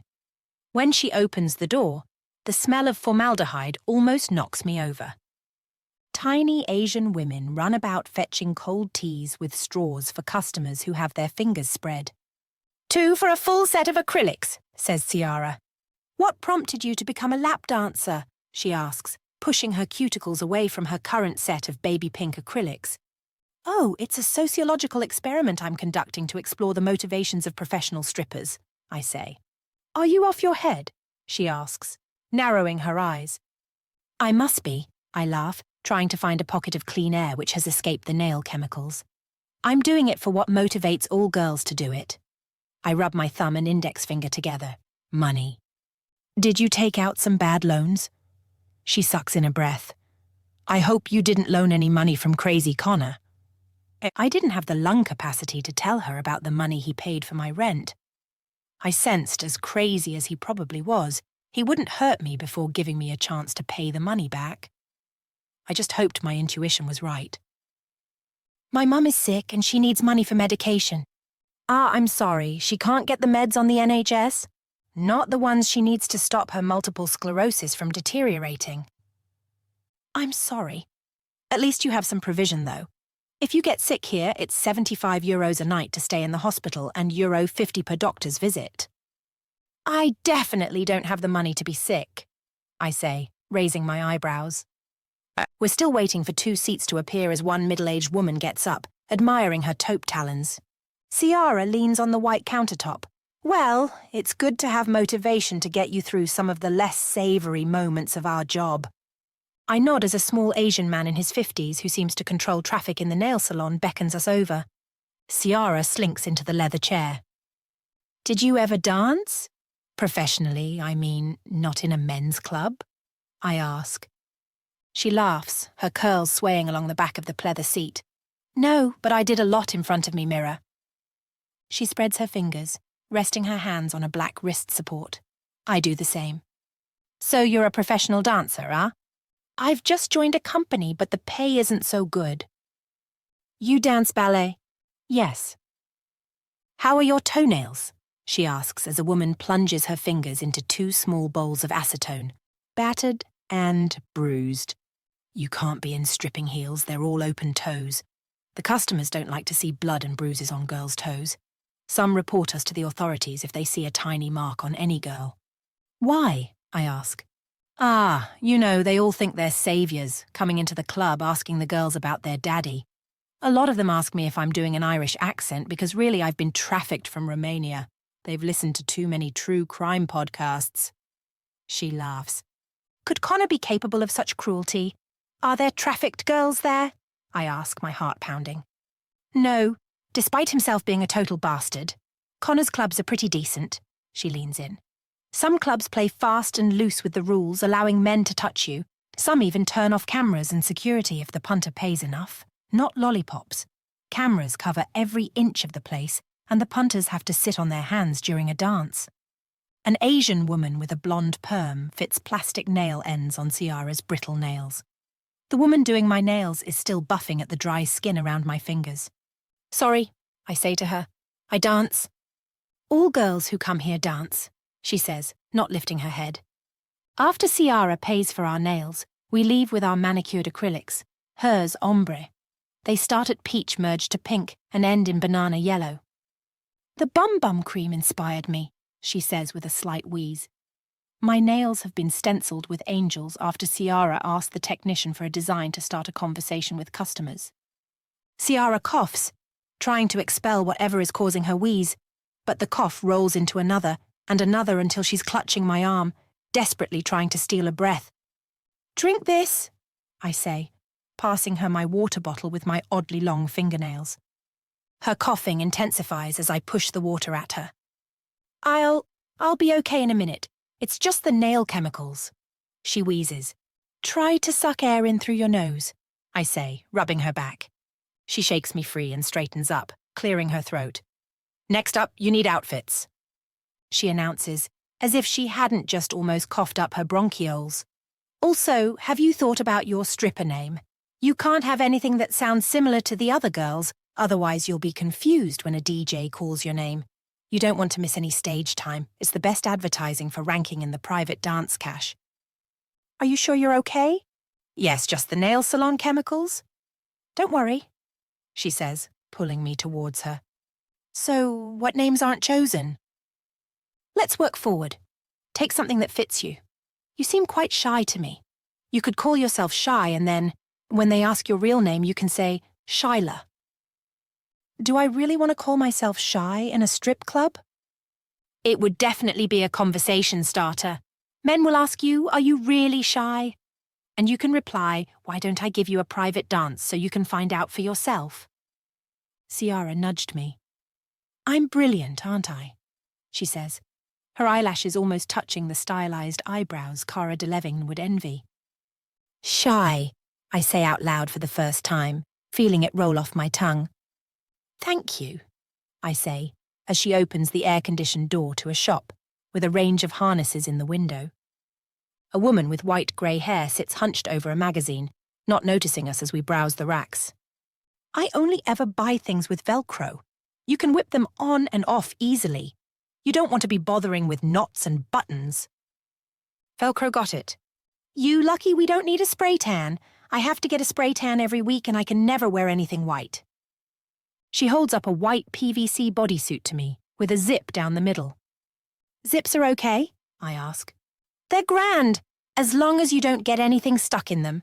I've seen more than my fair share of girls rush to the hospital with bloody nipples. I wince, motioning to Ciara to put the zipper PVC number down. I'm going to avoid the zippers. It's dark in the club. Wise. She pulls out another white pleather bodysuit, this time with Velcro at the halter neck and crotch. This fits you. Take 3, 1 in white, 1 in red and 1 in blue. I do as she says, folding the glossy garments over my arm while she busies herself picking up fabric which resembles netting. You know we always have to wear boy shorts and they can't be opaque. Very strict rules about what can and can't be shown, and the vagina is definitely off the table. But on the pole? Ciara looks at me quizzically. Oh, you made a joke. It wasn't funny. If your vagina is ever on the pole, something has gone seriously wrong. She laughs, her curls bouncing happily as though they had a life force of their own. She picks up 6 frilly pieces of pleather fabric. I turn my head to the side, wondering if they are to be worn on the top or bottom. It gets sweaty in the club and you might need to change into multiple outfits during the night. Once I had 25 outfits, I follow Ciara outside. The sunny skies have been replaced by a bank of grey clouds with milky strands. Connor's taken an interest in you. You should know Connor. He is into some truly freakish sex stuff. What kind of freakish sex stuff? I ask, much too quickly. It's common knowledge. He likes girls with hemorrhoids. I try to stop my mouth and eyes from widening into virgin shocked saucers, but fail. Ciara turns her shoulder to me and whispers, "He gets off on making them bleed." "What?" flies out of my open mouth as my stomach churns. My anus involuntarily clenched just as the hemorrhoid cream I keep in my bag appears before my mind. Maybe he'd seen it. My heart thumps against my ribcage, making my breath laboured. "And women volunteer for that? I mean the pain," I stammer. "There's an agency in Dublin who caters to all tastes. I heard he had to foot a year-long bill from one of their girls after she became anemic from her liaisons with him." "That's absolutely disgusting," I say, tasting my half-digested cornflakes in my mouth. I hope he knows ballerinas rub the cream on their feet and not their butts. Maybe that explained why he'd saved me. Why was this even relevant? It wasn't like I'd have sex with him, and definitely not if I ever develop hemorrhoids. Ciara turns abruptly. "Here, this is bare removal." A friendly, middle-aged Irish woman with a petite frame and a chic blonde bob opens the door. "Come in, girls. You'll catch your death out there. No wonder the heavens will open soon. Will you have a scone?" "I definitely will," I say. "I'm watching my figure," Ciara says, looking down at her nails. "Why do that, when there's so many men who watch it for you?" laughs Mary, the ends of her bob swaying rhythmically. Ciara grabs a stone and pushes it into her mouth. "Mary," breathes Ciara through a mouthful of scone. "They taste like the mother of Jesus baked them herself. Sure they do." Wanting to put off the inevitable pain, I slowly chew every mouthful. I'd had plenty of bikini waxes for dance parts on stage, but I'd always had the opportunity to take 2 ibuprofen before. Mary senses my apprehension. She leans across the cash desk and rubs my forearm. "Don't worry, I apply some topical numbing cream before the wax. It works wonders. You won't feel a thing." "It's true," Ciara chimes in. "Mary is the best in the business." Both were right. I walked out, barely feeling my bikini area, my legs or my underarms. Mary had rubbed a snail mucin afterward, which she said would take care of any redness. I felt and resembled a freshly plucked chicken ready to roast. "We just need to get your shoes and fill your stripper bag at Boots and we're done," chirps Ciara. After we have a few pairs of dangerously spiky knee-high boots and half the contents of Boots makeup and feminine hygiene shelves, we hop into a taxi to the club where Ciara informs me of the 3 most important rules. Never stand around chin-wagging to the other girls. Look busy. If you're not busy dancing for someone, men will wonder why. You need to create the illusion you're in demand. The girls who stand around go home with less than €500 because the men think if men are not getting private dances from them, why should I? So make sure you're always busy, even if that means talking to customers endlessly about their tedious lives. The reason she's expounded number 1 so vehemently, it seemed, was rule number 2. Tip everyone. I should give at least €20 to the DJ, the security staff and the bartender, and what she called glassies, the people collecting glasses. The third rule was to always be clean and hygienic. A girl had a very successful strip career, but after one too many onion bhajis, she shit her pants during her pole dance. She now works at Toys R Us. I thought Toys R Us shut down, I say. It's a Toys R Us adult shop in Dublin. It's where all the kinky old perverts go in anoraks. Sure, she sees more sausage than a salami maker. And stay away from Connor. Your eyes mist over when I mention him. You are interested, but you shouldn't be. The last girl he dated was pulled out of the river. Thunder shoots through my veins. The first guy I've been really attracted to in my life kills his girlfriends and only wants to fuck girls with hemorrhoids. What kind of sick joke was the universe playing on me? At the club, Ciara opens the door and leaps down the twisty staircase, turning on the lights as she goes. She jumps into the DJ booth and turns on a sexy, slow Latino beat. Turning down the music, she calls, "Put on the boots and let's have a look at your pole moves." I do as she said, finding the boots surprisingly comfortable. "Shy to the stage, please. That's shy to the stage." She calls into the microphone. She shouts into the mic. "Walk by crossing your feet like a cat does. And always walk as if 3 men are walking behind you. In this place, they always are. Pull your shoulders up, stick your chest out, pull your core in and strut as if you own the place and everybody in it." I do as she says, making a sexy, overlapping V shape while I jiggle my bony ass, pushing my hands through my hair. She leaves the DJ booth and struts towards the ramp. It looks comical in her trainers. "I know you don't need me to teach you dance because you probably know more than me, being a professional dancer, but I am going to teach you how to earn money dancing." I nod, placing my hand on the pole and circling slowly. There are 2 speeds. One is on the pole, and one is during the private dance. On the pole you can go as fast as we want, but it is best to incorporate some slower moves, she says, grinding fast down and slowly up. During your private dances, you want to slow everything down. Imagine yourself in a slow-motion video, she says, rolling her hips. You should be fluid, seamless, but above all slow. The slower the better during a private dance. And we're not allowed to touch the customer and he can't touch us, but you can touch yourself. She moves her hand over her toned abs, lifting her t-shirt to reveal a black lacy bra. Stripping is a business, and in any business, the more you can get your brand in someone's brain, the better. One way to do this is to use Kieran's service.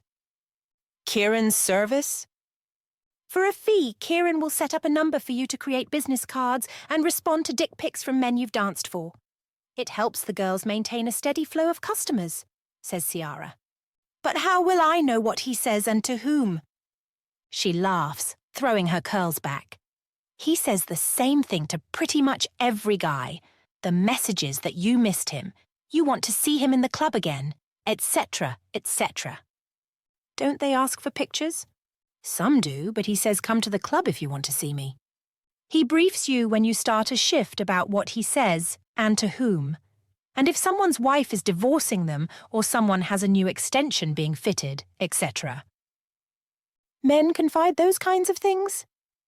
Kieran is a psychiatrist to half of Dublin's strip bar-going men. He's got a degree in psychology. I shake my head. With a firm grip of the pole, I climb up, swinging myself upside down and push the heel in. The grip is unshakable. To get your heel out, just kick against the pole. I do as she says and lower myself down to stand. Your pole work is flawless. We have someone who collects money for you at the end, so you don't need to get on your knees and do it yourself. It used to be in the worst parts of the night, having to scramble up all the €5 notes. Talking of notes, make sure you straighten out your money before you go home, because if you have a huge crumpled wad, you'll be targeted by muggers. Straighten my stack, I say, as if Ciara is my commander-in-chief. Let's focus on the private dance. I'm going to be your best and worst customer. Okay, I say, straightening my shoulders. She pulls out a red cube chair from under a table and lowers herself into it, sitting cross-legged. Come on, I'm ready for my lap dance. She picks up the remote control and turns up the music. A slowed version of Rihanna's A-Mate and M plays. Ciara pushes her back against the wall behind her. I saunter forwards until I'm in front of her. I push both my hands into my hair and run my hand across my abs. Good evening, sir, I say, coming to her feet. Remember, they must sit on their hands if they're not sitting on their hands. No dance. Make sure you get the money before the dance. You don't know the number of feckin' Egypts who try. I'll go to the ATM after the dance. I nod in compliance. Continue. She beckons. Yeah. Good evening, sir. Thank you for choosing me as your private dancer, I say, making good eye contact. Some of them want to talk. Some are completely silent, and your body can touch them, but your hand must not. I turn my back to Ciara and slither my way down her body until my bum is in between her legs. I hook my thumb on my bra and pull along the fabric seductively. Good, but much slower. You want to make the dance last as long as possible. The 3 minutes cost him €50, so you want him to want another dance so you can charge him another €50, so the aim of the game is to keep them in there for as long as possible. An hour would cost him $900 and you'll be surprised how many tech workers are ready to pay that. I nod as I work my body up, rotating my hips slowly. Give me a twerk and touch the floor. I bounce my bum and push my hand to the floor, my hair sweeping along my fingers. That looks hot, Ciara says. Now roll your hips. Perfect. Let me see some floor work. I come to my knees and run my fingers through my hair. I arch, diving my hands towards my sex.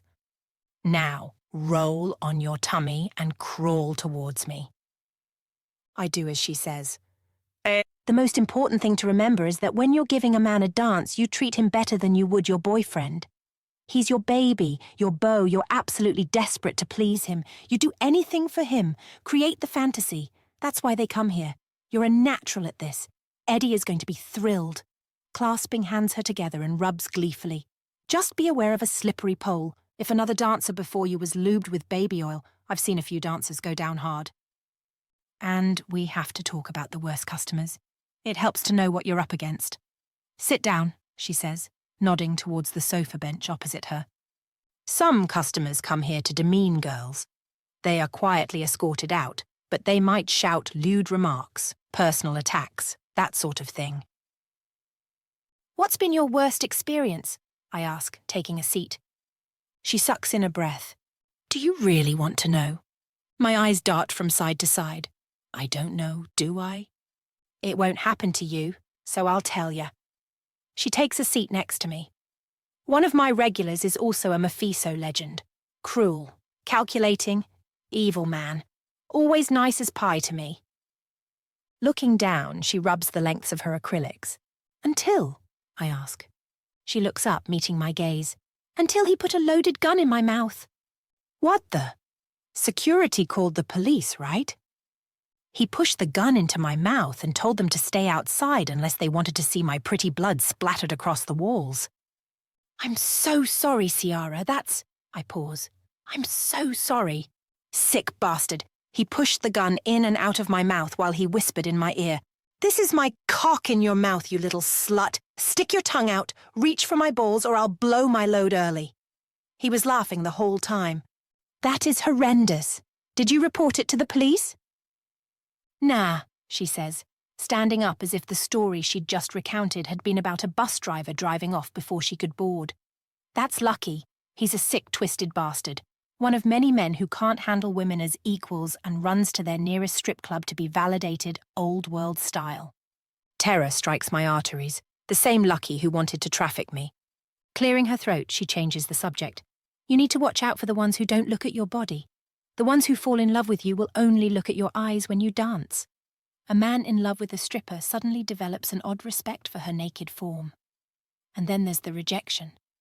We go around the club asking men if they want a private dance.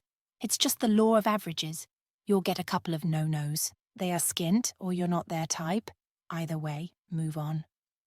Makes sense, I say, pushing the gun image out of my mind. I didn't have the luxury of being scared. What about the guys who try to touch you? I had a guy last night who blew on my crotch as I bent over. One wave to the camera and he was out. But he didn't touch you. His stinky breath did. Don't be afraid to stand up for yourself. It's a vital skill here. And 9 out of 10 times, Eddie and the security will support you. What about the one time they don't? They will ask you to go home if the customer is important to the club. Just refuse him a dance next time. I need water. You want one? She asks, getting up from the red cube. Her phone vibrates. I've got to take this, she calls, and pushes open the fire escape. Help yourself to anything to drink, but nothing alcoholic. No one likes a drunk stripper. Light streams through the fire exit as I walk towards the bar while Ciara walks outside talking. I open the fridge to search for water, but only find Beluga Gold Line vodka bottles. It's a bit early, isn't it? Connor appears out of the darkness and steps into the dimmed blue lights. He is wearing his customary charcoal suit and white shirt. My mouth drops open in shock. My heart somersaults in my chest. I was looking for water, I say, trying to regain my equilibrium. I am looking at you, he says. I realise I've still got my t-shirt off and I'm just in my bra. I was practicing with Ciara, I say by way of explanation, crossing my arm across my chest. You should practice on a man. You're trying to get a free dance? I ask, raising my eyebrows. I'll pay, but I want the full experience, he says, walking within inches of my face. I see you already have the boots on. You're just missing an outfit, he says, looking down at my patent over the knee boots. Fine, if you're paying, you can have a dance tonight. I want it now. The heat between us feels like it could ignite the entire club into a smoking inferno. I'll be in the first VIP room, he says, cracking open a bottle of sparkling water. You choose the song. You'll have to pay me in advance. He purses his lips and brings his hand to his fingers to his full lips. He reaches in the inside of his jacket and hands me a crisp yellow Euro 50. Why don't we make this interesting? If you make me lose control, I'll give you an extra. 500 euros. He pulls the purple note from his wallet and flashes it before me. Challenge accepted, but define losing control. You'll know when you've made me lose control, he says, stroking me under my chin. Don't apply any perfume. I want to smell you. Desire ran through me like a hot, burning wave, and everything Ciara told me about him seems to have been relegated to my shortest of short-term memories. I'll be waiting, he says over his shoulder. I take a breath. It feels like the first breath I've taken since he walked into the club. Ciara returns from my phone call. What's wrong? You look like you've seen a ghost. Connor is waiting in one of the VIP rooms for me. He wants to have the first dance. Tell him to feck off. He offered me 500 euros if I make him lose control and I need the money. That bastard, she laughs. Fine, make him hornier than a trio of 16-year-old lads. She smiles, rifling through the bags. He likes school uniforms, something to do with his Cambridge days. She raffles through the new outfits, pulling out a leather helmet skirt, which literally skims my ass, a tiny white top that knots just under my boobs, and a tartan tie. Here, take these, she says. And this? She hands me a lollipop peeling off the wrapper. Did you already get the money off him? I have the 50, I say, waving the note. He said he'd give me 500 if I make him lose control. In that outfit, you're going to cause him to rupture several eye vessels. I kick off my jeans and pull up the skirt. More like pelmet, the Velcro sequin white push-up bra, the tie and the white top. Ciara Wolf whistles. What are you waiting for? Get in there and render him speechless. Remember to work your body slowly. Say it. Right by Nelly Furtado is the perfect song to make a lad lose his mind. Not that Crazy Connor's got one to lose. I look down at my outfit. There is a small space between the skirt and the knee-high boots. My hair falls to the waistband. I don't know how to play the song, I protest. It'll start in 20 seconds. Now go, she says, pushing me towards the booths. I walk nervously towards the complex of private rooms, walking with one foot in front of the other, my back straight, my shoulders held back. There are about 30 private rooms, each with a small hole for security to watch through.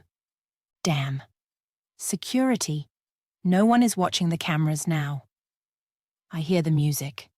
It's too late. I push open the door to find Connor sitting in a chair shaped like lips. His mouth parts. His eyes start at my feet and work their way up my body. The thumping music is loud, no words can be heard. Not that they need to be spoken. His Adam's apple rolls up and down his throat. This is just another performance. I've given thousands, hundreds of thousands of dance performances, I tell myself, sweat beading at the nape of my neck.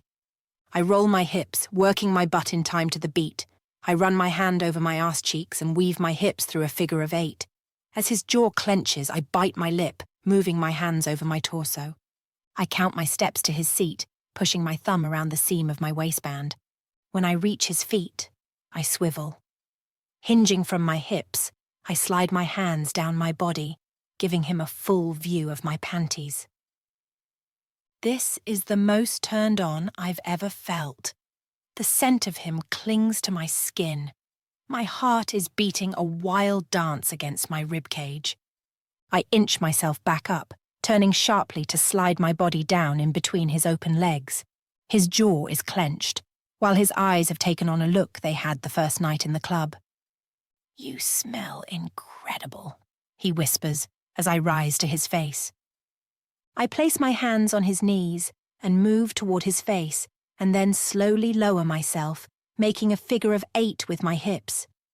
I slid my hands along my bare stomach as I tug at the knot of the white top covering my boobs. Connor takes a sharp breath. He stares directly at my top as I pull it open and it falls to the floor. I slide into splits, thrusting my sex into the floor as I finger my bra. Connor swallows hard. He takes his jacket off and lays it across his lap. As I pull the Velcro at the back of the bra, I push my forearm across my boobs. I sit still, keeping my eyes on him, while I run my tongue around my mouth. I slide my arm across my boobs and use the palm of my hand to massage my nipples until they're rock hard. I push my fingers into the waistband and then into my panties. I work my body up as I play with my skirt. I lick my lips, open my mouth and arch my back as if I were touching myself. I hear him shift in his seat. I rise and turn to face him, inching the skirt down until I'm nude, except for the skin-coloured boy shorts and knee-highs. He stares unashamedly at my sex. I run my hands all the way down my body until the music bleeds out. He exhales deeply. He runs his thumb along his bottom lip and looks down at me, opening his mouth and then closing it, rubbing his bearded chin, unsure of what to say. He remains silent. He reaches into his pocket and hands me the 500 euros. I'm almost naked apart from the lacy shorts. I lean over him. "Maybe you should stay seated until you regain control." He grabs my wrist. Maybe I made a mistake. I could have been a very happy repeat customer. Chapter 7. I stop outside the club under the curvy neon woman. Would my mum be ashamed if she knew the truth? I wonder as I dial her number. "Darling, thank you so much for the money." Mum gushes. "That's okay, Mum. I'll send you more tomorrow." "You're doing so well, my little girl. A ballerina in Dublin. With all this money, you can come home soon. Take a break." "You still have to teach me the savage challenge," Lily calls. "As soon as I can, I'll come home. How are you feeling, Mum?" "I've been better, but not having to worry about money is a colossal relief. Thank you again. You don't know how much it means to us." "Don't worry about money anymore. I can send you at least 3,000 euros each week." "Wow," says Mum. "I bet even lap dancers don't even make that much." An icy shiver tingles down my spine. "I'll call you tomorrow, okay?" "We love you," they shout. I push my phone into my pocket and descend the stairs to Lollipop's entrance. The burly man pulls it open for me. "I'm Mickey," he says in a broad Belfast accent. He shakes my hand firmly. His huge hairy paw feels like shaking hands with a bear. "Vivian," I say, "and my stage name is Shy." "Good one," That'll be a real conversation starter. Good luck tonight. If anyone gives you any shit, you come and tell me. Thanks, I say, scampering inside. The more time someone gave me, the bigger the tip I had to give them at the end of the night. I needed Mickey onside, as the gatekeeper to the club. I tread downstairs. The air conditioning causes goose pimples to ripple up my neck. Neve, comes a voice. She waves, not looking up. Hey, I say, walking into the empty blue-lit club. I'm Vivian. My stage name is Shy. Great choice, she says, looking up. I'll set you up a playlist for your private dances. Keep the control in your bag. Neve says, leaning over the glass top of the booth to pass me a small black plastic controller. Thanks. I've prepared a list of songs on my phone.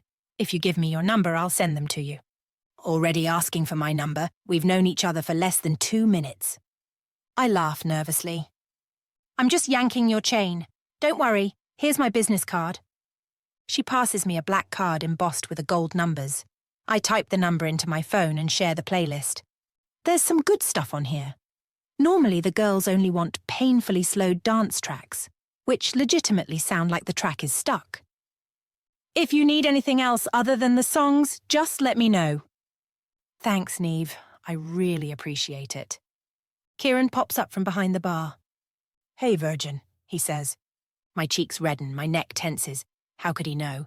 Hey, I say, trying to sound casual. Are you ready to pop your dance cherry tonight? Of course, my lap dancing cherry. I've already given a dance, so my cherry might have popped. A man, a boyfriend, is it? As you say in Ireland, a feckin' Egypt. Oh, honey, we've all given a feckin' Egypt a dance. Most of us have given them more than one, and for free. I got paid.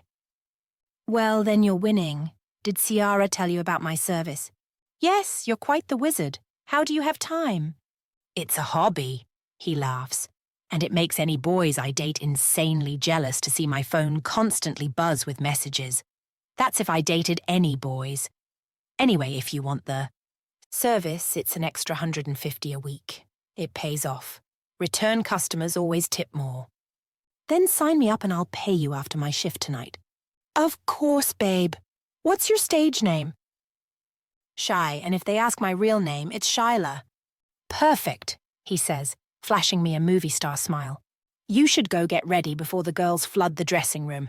It's a poky little hole, and there's only 2 mirrors. Thanks, I'll see you later. If you need anything, just holler at me. The perennial catchline of all Lollipop's employees. I traipse down the narrow corridor to the 10x10 hovel, swinging my scuffed and muddied old rucksack to deter thieves. No one's here. I haul the backpack onto the small table in front of flickering mirror bulbs. The click-clack of stilettos on the staircase makes me rush to change. Laughter flutters down the hallway. Securing the Velcro, I pull musky club air into my lungs. I've never made girlfriends easily, not that I've made enemies either. Girls see me as insignificant, neither a threat nor a friend. I flop myself on a stool to strap my knee-high patent boots on. I hear stilettos strike the concrete floor of the corridor. A woman with thick blonde curls cascading down her double Ds stops and stares at me. Who are you? Letitia, she calls out behind her. Who is this malnourished preteen girl in our changing room? Be nice, calls Letitia. I need that chair, demands the blonde. I'm done, so it's all yours. I leap up, soaring over her in my boots. Have you danced before? She asks, her eyes scanning me mercilessly. I'm a professional dancer. One of those hoity-toity lot. And English. I feckin' hate the English. I'm from a council estate in London, hardly hoity-toity. Just because you're poor doesn't mean you're a good person. A woman with an impossibly small waist and red Hollywood curls Jessica Rabbit would envy appears. Ignore Athena. She's the goddess of war, and she likes to provoke everyone into starting one. I'm Letitia, she says, pushing out her bright lime nails. Nice to meet you. I'm Vivian. My stage name is Shy. Welcome to the family, Vivian, she says, taking a huge makeup bag out of her Louis Vuitton tote.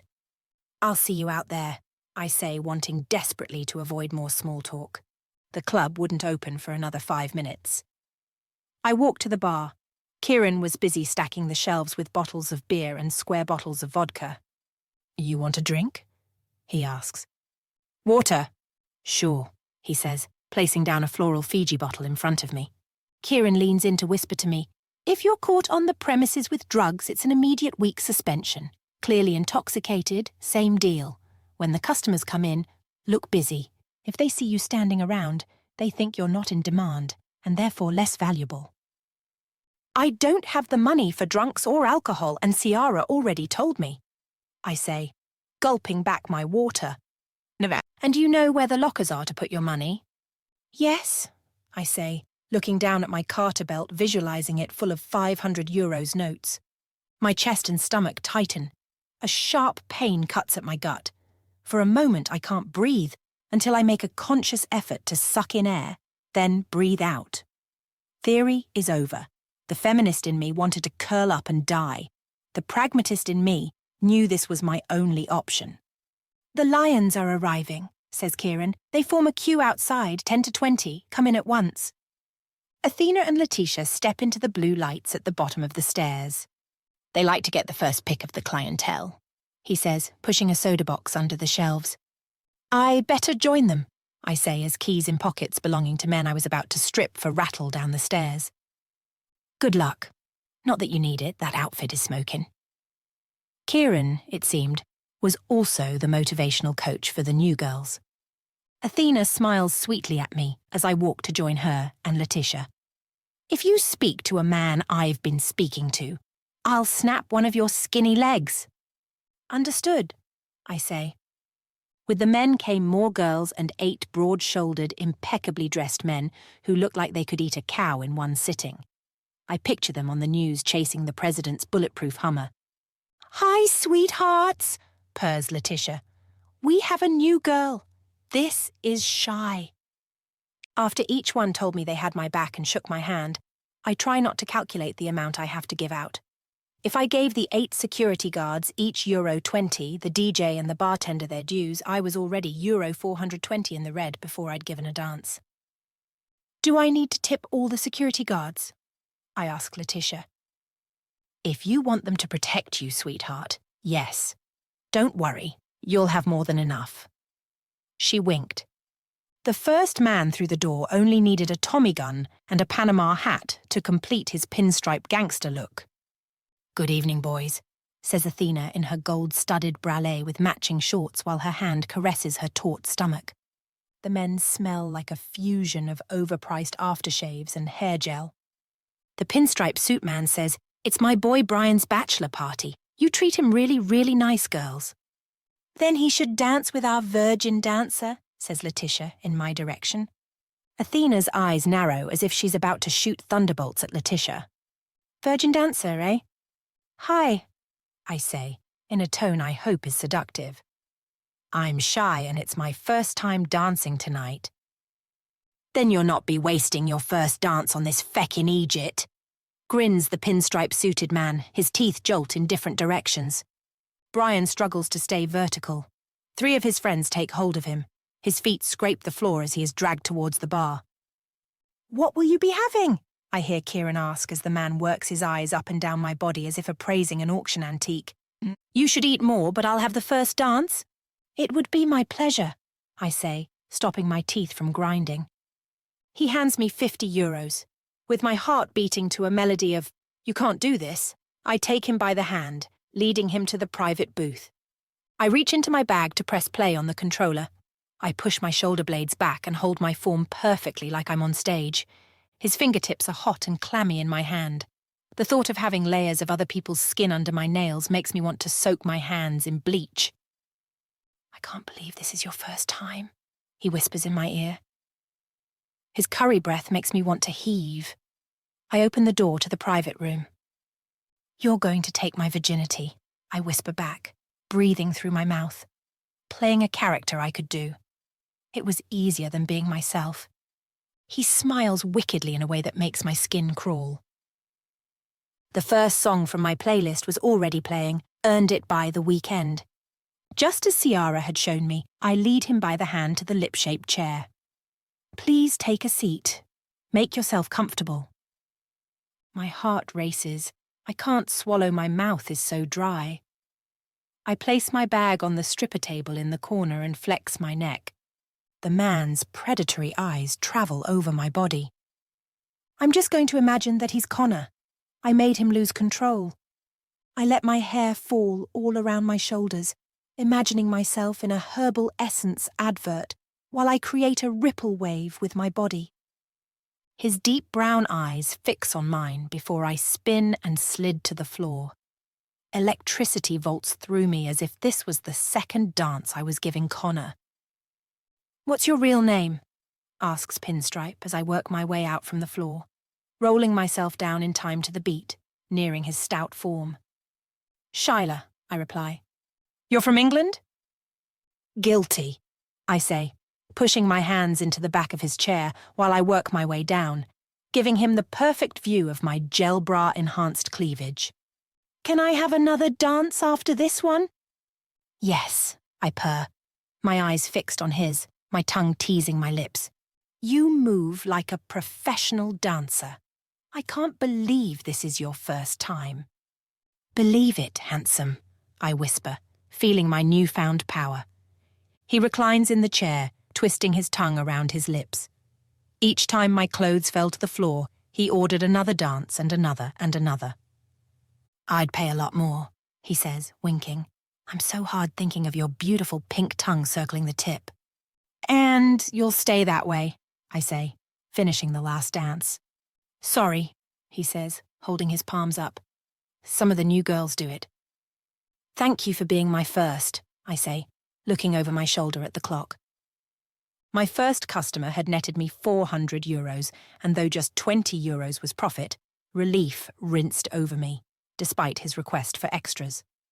It wasn't until 2 a.m. that I spent any considerable time outside my booth. I danced for 9 men, all of them Connor to me.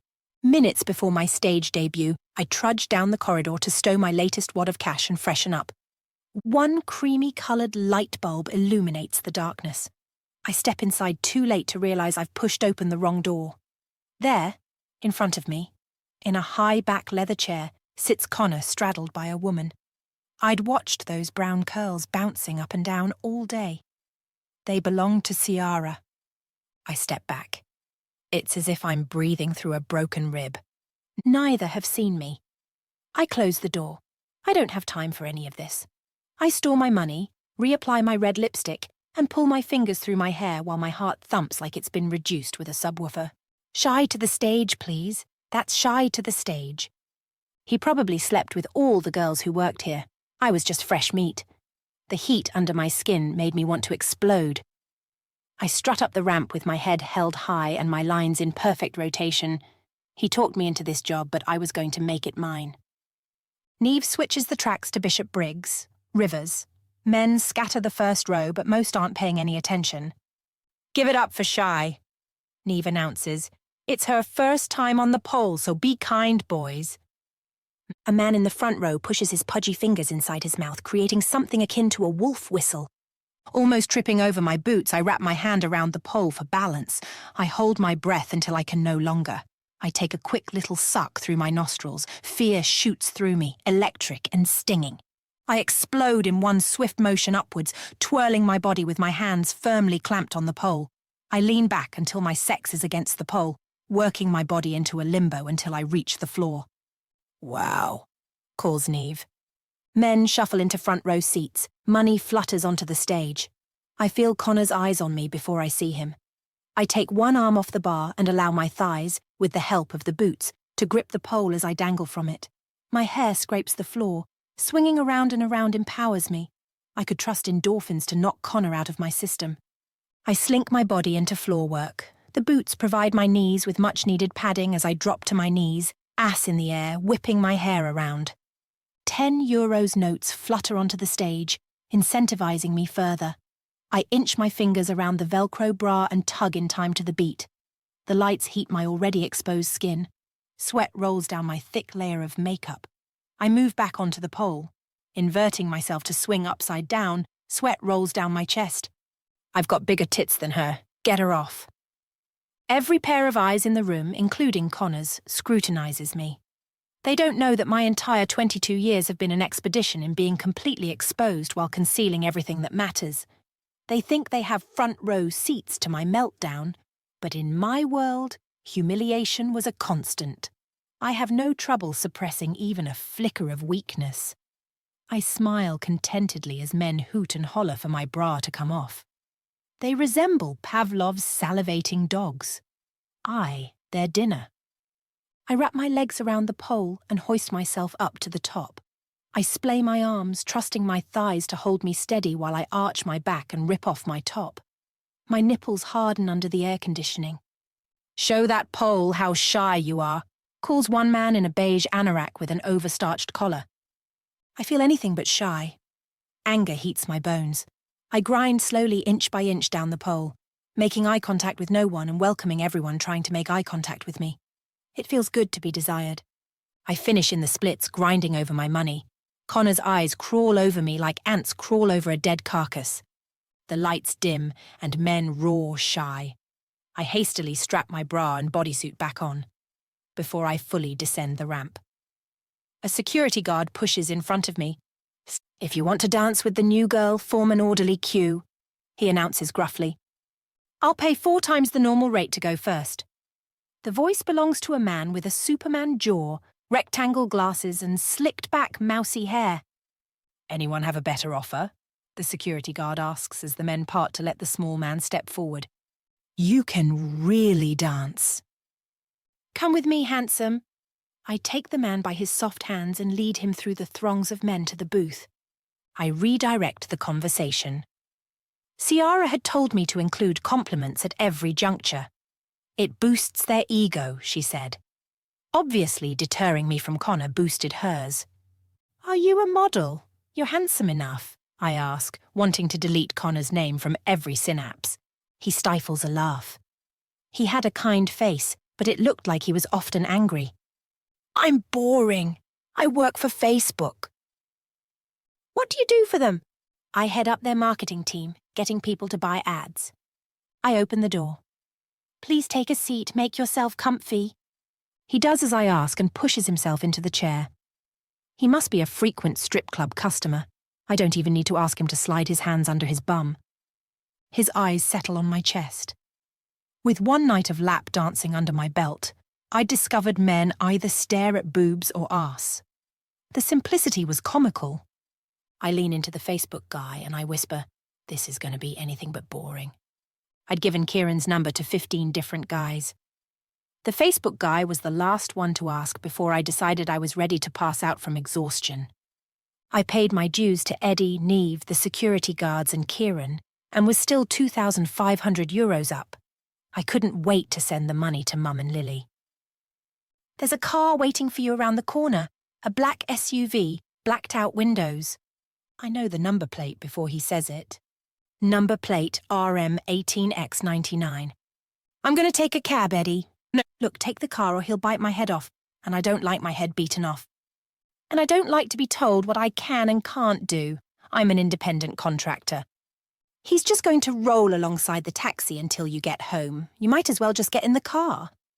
"Time is money, Eddie," I say, clutching my time bulging in my backpack. But a vengeful part of me wanted to send him home so rock hard he'd struggle to sleep. "Fine," I relent. "He's just around the corner. I'll walk you there." "It was a great first night for you," he says, trying in vain to suppress a smoker's cough. Outside, the night air burns my cheeks.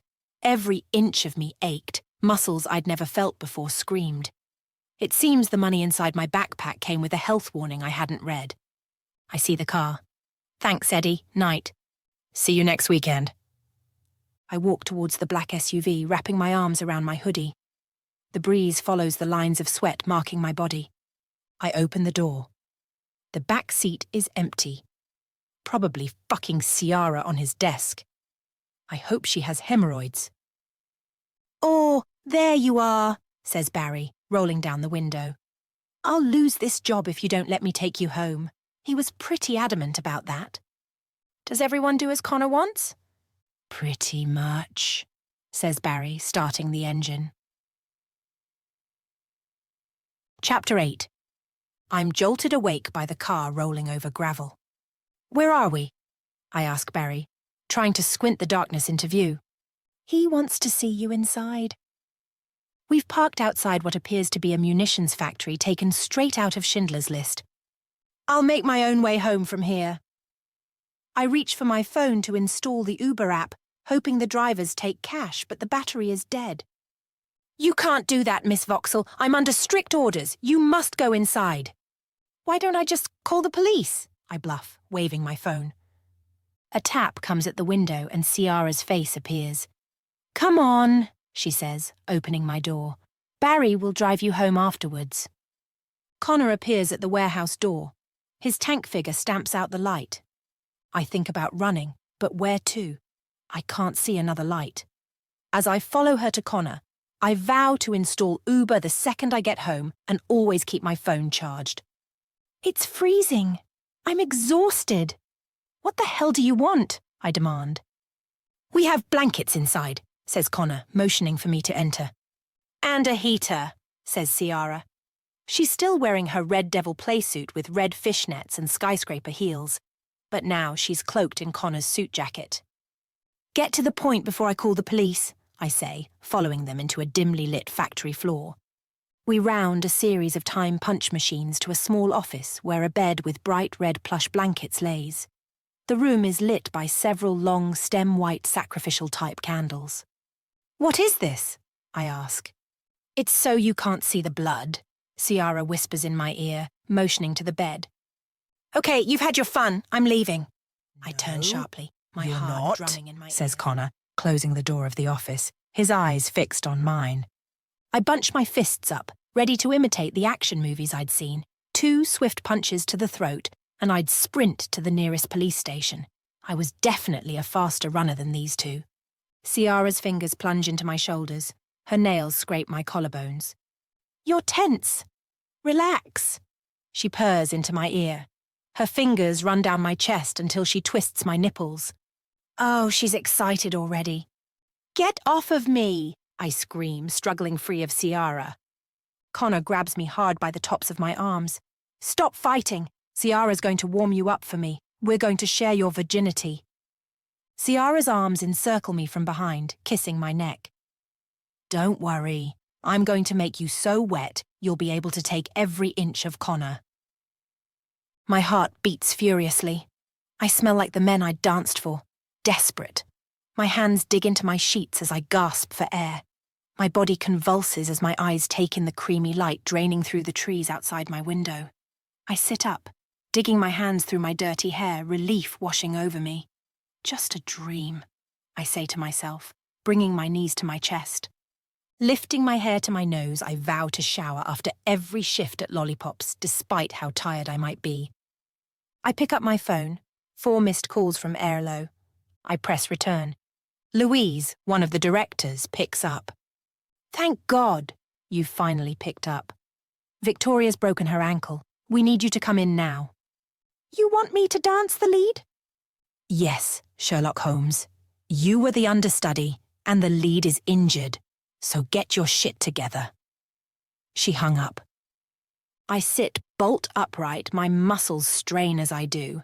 A mad scientist's smile spreads across my face, making my cheeks ache. I was going to dance Juliet. After grueling rehearsals, I'm walking back alongside the immaculate lawns, trying not to dissect my peculiar nightmare when I spot him. He sits on a bench wearing a brown tweed suit with an oxblood tie. It looked like an outfit he went to court in. He folds his copy of the Washington Post and stares at me. I tramp angrily down the white gravel path to where he is seated. My heart ramps up. I'm sticky. Is this your new recruitment strategy? I ask. He purses his lips together and rubs the side of his jaw. Does everything you say to me have to be an accusation? I don't answer. I stare into the dark abyss of his pupils. How many other girls had he chewed up and spat out? We didn't speak yesterday. My proposal. I have a proposal of my own. Why don't you sit down and tell me? I walk to the edge of the bench. I want to be as far away from him as possible. I wasn't about to be his next lamb to the slaughter. I'll pay you back with dances. €500 a time. That's 24 dances. I could create an IOU. I decorate it like Charlie and the Chocolate Factory's golden tickets, to make you feel special. His lips twitch and a small laugh escapes. That's not on the table. What did you do today? You look tired, he says, leaning towards me. Thanks, I say, brushing my fingers under my eyes. I'm now the lead dancer in Romeo and Juliet. It was a hectic day getting up to speed. I don't know why I'm telling him any of this. Why don't I take you out to dinner to celebrate? You need sustenance. He folds his newspaper under his arm. I'm having dinner with my flatmate. Why don't you ask Ciara? Why would I ask Ciara? He says, raising his eyebrow. I saw you with her yesterday. I accidentally walked into your office looking for the changing room. She was showing me the limits of a new piece of legislation about the dancers' bodies touching men. I laugh, my mouth opening widely. His arrogance knew no limits. Do you think I'm an idiot? It's the truth, he says. I'm opening a new club in North Dublin. I need to know what can and can't happen in a strip club. For instance, did you know the new law will prohibit your hair from touching a customer?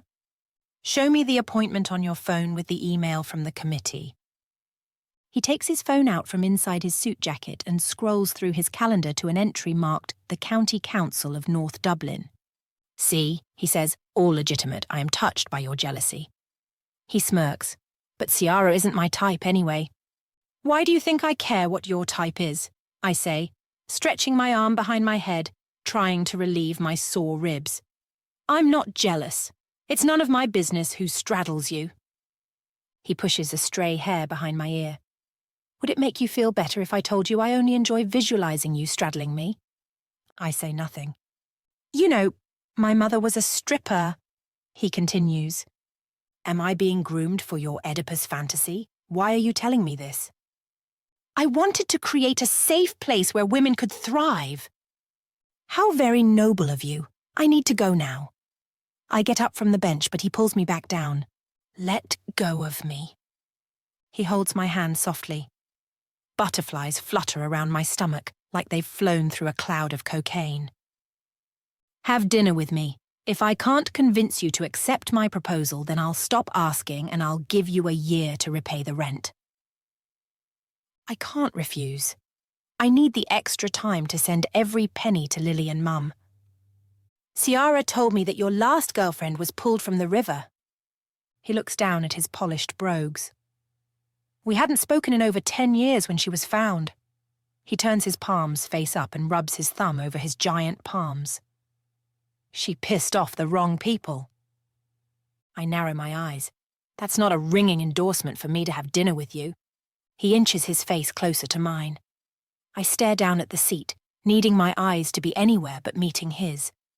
His hands intertwine with mine. The warmth of his mouth approaches my face. I'm not sure in this moment I haven't had a stroke, because I'm completely paralyzed. Except it's not a stroke, because it's not one side of me. It's my whole body. Why don't you have dinner with me because you want to? Chapter 9. Barry drove us outside the city to a French bistro called Microns. At least that's what I think the sign outside said. The font was so lopsided it was difficult to decipher. I'm seated in a chair so immaculate I feel dirty. I watch enormous plates carry out tiny morsels of food. I study the faces of people eating, and when each brings a fork to the lips, the resulting expression is the same: shock, surprise, and pleasure. The chef has 2 Michelin stars, says Connor. On Friday, I'd like you to come with me to a charity event. The food won't be as good, but you'll be paying off your debt. What's the charity? I ask. It's multiple sclerosis research. I shake my head. Strategic.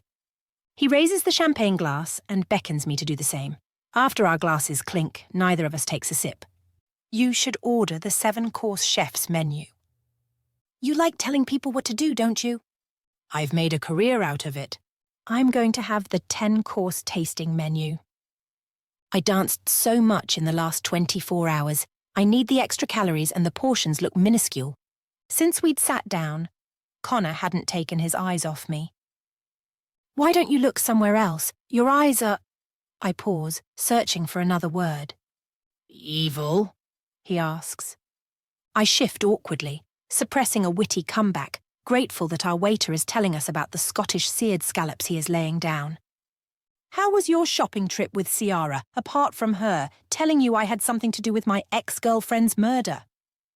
Ciara seems nice, I say, forking a crispy topped scallop. Ciara is an undercover police detective. Of course, I laugh, trying not to let my unchewed scallop escape my lips. What kind of detective would become a lap dancer to go undercover? The type desperate to solve her sister's murder, he says, forking his own scallop into his mouth with pea-juice. Why are you telling me this, Connor? I want you to know who you're dealing with. Strange. I barely know anything about you, and yet you want me to know a girl in the club you sent me shopping with is an undercover detective. She's working on a case to break Ireland's biggest human trafficking ring. She thinks the leader also killed her sister. What does lollipops have to do with a human trafficking ring? Lollipops has nothing to do with it. The men who frequent it, maybe. Well, that fills me with confidence. Perhaps you should have included this in your entreatment of my becoming an independent contractor at Lollipops. Security is watching you constantly. There's no danger to you, trust me. Do you think I won't tell Ciara I know she's a detective? It doesn't matter if you do. Our waiter wipes away our empty plates and sets down a rare piece of beef with berries. She wants to get close to me to find evidence. Harriet was her sister. If you can help her, you should. He rubs his chin. Come to the charity event with me on Friday and I'll help. Connor, that's blackmail. You should want to help her out of a sense of decency. Can you imagine if someone you loved was trafficked? Changing the subject. Tell me about Romeo and Juliet, he asks. It's a play written by William Shakespeare about two ill-fated lovers from opposing families. Thank you for that Wikipedia summary. I mean, how is it dancing the lead? Ah, yes, because it's so easy to transition from a conversation about human trafficking to the world's greatest love story, I say, casting my gaze down to the red intermingling juices. He stacks his fingertips together. Were you friends with Victoria? A breath escapes me. You're unbelievable. Did you break her ankle? He takes his napkin and presses the sides of his mouth. Of course not. I read in the newspaper that she was injured in a moped snatch and grab. Do me a kindness and don't do me any more favours. He cuts into a steaming bread roll, his eyes fixed on mine. You don't want me to tell Ciara about 35 Romanian girls being held in a disused warehouse? I'll tell her myself, I say, gripping the polished handle of my knife. He snorts. There's only about 15,000 disused warehouses in Ireland. I'll sure you'll find them before they're sold to brothels around Europe. You disgust me.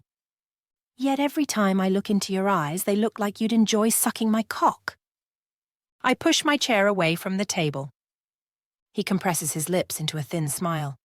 Stand up now, and I won't help Ciara. I push my chair back into the table. Then we'll eat in silence for the rest of the meal. Fine by me, he says, his eyes locking onto my neck. The journey back was accomplished in total silence. My blood is boiling. To contain my emotions, I rub my eyebrows. My mind races through all my options. The police were worse than useless. Torturing Connor seemed like the only viable option I had, but I'd need to obtain a sedative first. He interrupts my plotting. I'll pick you up at 7 p.m. on Wednesday. Wear something green and elegant. He hands me another €500. If you want to borrow any jewellery, he says as he hands me a thick white business card inscribed with O'Hara jewellery. Are you going to help Ciara? I was always going to help her. I've just got to figure out a way to help myself first. Chapter 10. I bought a green plunge neck gown from a thrift shop and a matching bag and shoes from Primark and sent €480 home.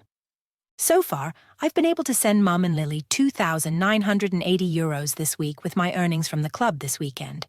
Maybe I'd make it to €5,000. I'd told Lily to use some of the money to hire a carer so she could safely go to school. but she didn't reply or take any of my calls. At exactly 7 p.m., a tap comes at my door. I open it, still putting on the earrings I've rented in his name. He wears a white tux and black bow tie, his mouth parts. He draws in a breath. "You look presentable." "Thank you," I say, picking up my studded gold clutch bag from my desk. My seething anger doesn't take long to bubble. "Did you read the news? One of Dublin's biggest human trafficking leaders was arrested." He shows me the front page of the Irish Times on his phone. A smile sweeps across my lips. "I'm happy you did the right thing. So tell me, since I'm your girlfriend, how did we meet?" "I thought we'd say we met on a dating app." "How original. Do you have any better ideas?" "Why don't we tell the truth? We met in a strip club," he says. "Actually, we met in a falafel shop after you decided to be my white knight, rescuing me from a life as a sex slave to a Russian oligarch. The perfect love story." I walk ahead. His eyes burn into my back. When we get into the car, he asks me, "Are you going to behave tonight?" "I think you'd like it if I didn't, but I do plan to," I say with a courage I've only glimpsed in myself on stage. He opens his mouth to speak, but I speak over him as Barry drives. "Presumably you do not want me to mention that I dance at lollipops." "Correct," he says, retrieving some papers. "People who don't like me are going to be there tonight." "Really? I find it difficult to believe you would have any enemies." "Sarcasm is the lowest form of humour," he says, looking straight ahead. "Lucky hates me as much as you do." "Not possible. But it's nice to know I'm spending my evening with a psychopath who wanted to traffic me." "He'll never touch you. He hates me, but..." He pauses. "Perhaps you think you hate me for a similar reason." His eyes glaze over. "I have something for you." He reaches into his suit jacket and pulls out a flat black Maps jewellery box. "Here, open it." It sits on my knees as I stare down. I push my thumb into the gap carefully, lifting the lid, careful not to let my acrylics scratch the perfect matte leather case. An emerald and diamond-encrusted necklace stares up at me. The Dublin sunset streams through the windows, the diamonds and emeralds dancing as if they were cast on a lilo sitting atop an Ibiza swimming pool. "That's why you wanted me to wear green so it would match the jewellery?" "Do you like it?" "It's stunning." "Here, let me put it on." The heat of his hands touching the top of my neck sends shivers up my legs and down my spine. "You need to stop," he says. "Stop what?" "Every time I touch you, you recoil as if I've singed your skin." "No, I don't." I turn as his fingers sweep along my shoulders, brushing my hair to one side. "See? You flinch. How are we going to pass as a couple if you shudder every time I touch you?" "Perhaps if you weren't such a monster, I wouldn't shudder." "I save you from actual monsters. I paid your rent. I bought you new shoes because a homeless person wouldn't have worn yours. And you think I'm a monster?" "You've forgotten broke Victoria's ankle so I can take the lead." I sneer. "And anyway, monsters use manipulation to get what they want. Monsters rip people's heads off to get what they want. This is a job. Strive to do it professionally. We should practice, me touching you and you not flinching." I cross my arms tightly across my chest. "It will not lead to the touching you want." Connor strokes the back of his neck and slips the necklace from the box. "Please," he says, motioning for me to turn. "You didn't flinch." He creeps his fingers down the inside of my forearm like a spider towards my palm. "Touching me is not so bad. Even monsters need affection. You should get used to holding my hand for events." His warm paw encircles mine, sending the wrong message to my sex. "Good," he says, looking down at our hands. He glances at his Cartier watch. "We still have time to practice kissing." I close my eyes and shake my head. "I'm not kissing you." "It's part of the job. Couples kiss Vivian. We can kiss on the cheek." I turn to look out as the sunset follows Dublin, the skies ablaze with pink, orange and purple veins. "Why don't you hire a high-class escort for all of this?" "I need someone elegant, discreet and new." "I don't have a problem with you kissing me on the cheek. If you think we're going to be locked in a passionate embrace any time tonight or at any other time, you're wrong. Thank you for the clarification, Miss Vauxhall. Now, will you allow me to peck you on the cheek? Proffering my cheek to Connor, I look out at the sunset. As he moves towards me, the warmth of his body fills my stomach with acid. He smells like something George Clooney would advertise. "Why are your eyes closed?" he asks. I open them immediately. "I'm tired from dancing." I lie. He moves in. I feel his breath heating my cheek. I force myself to stay absolutely still, not wanting to give him the benefit of saying I flinched. He plants a tender kiss on my cheek. "See, we are the perfect couple, two monsters." "I'm not a monster," I protest. "I like it best when you're defensive." His hands hoover over his cufflinks, pulling them out just enough to show. "We're here, boss," calls Barry. Here is an imposing Georgian hotel with huge Moorish crisscrossed windows, an inviting warm gold marble floor. The footman opens my door.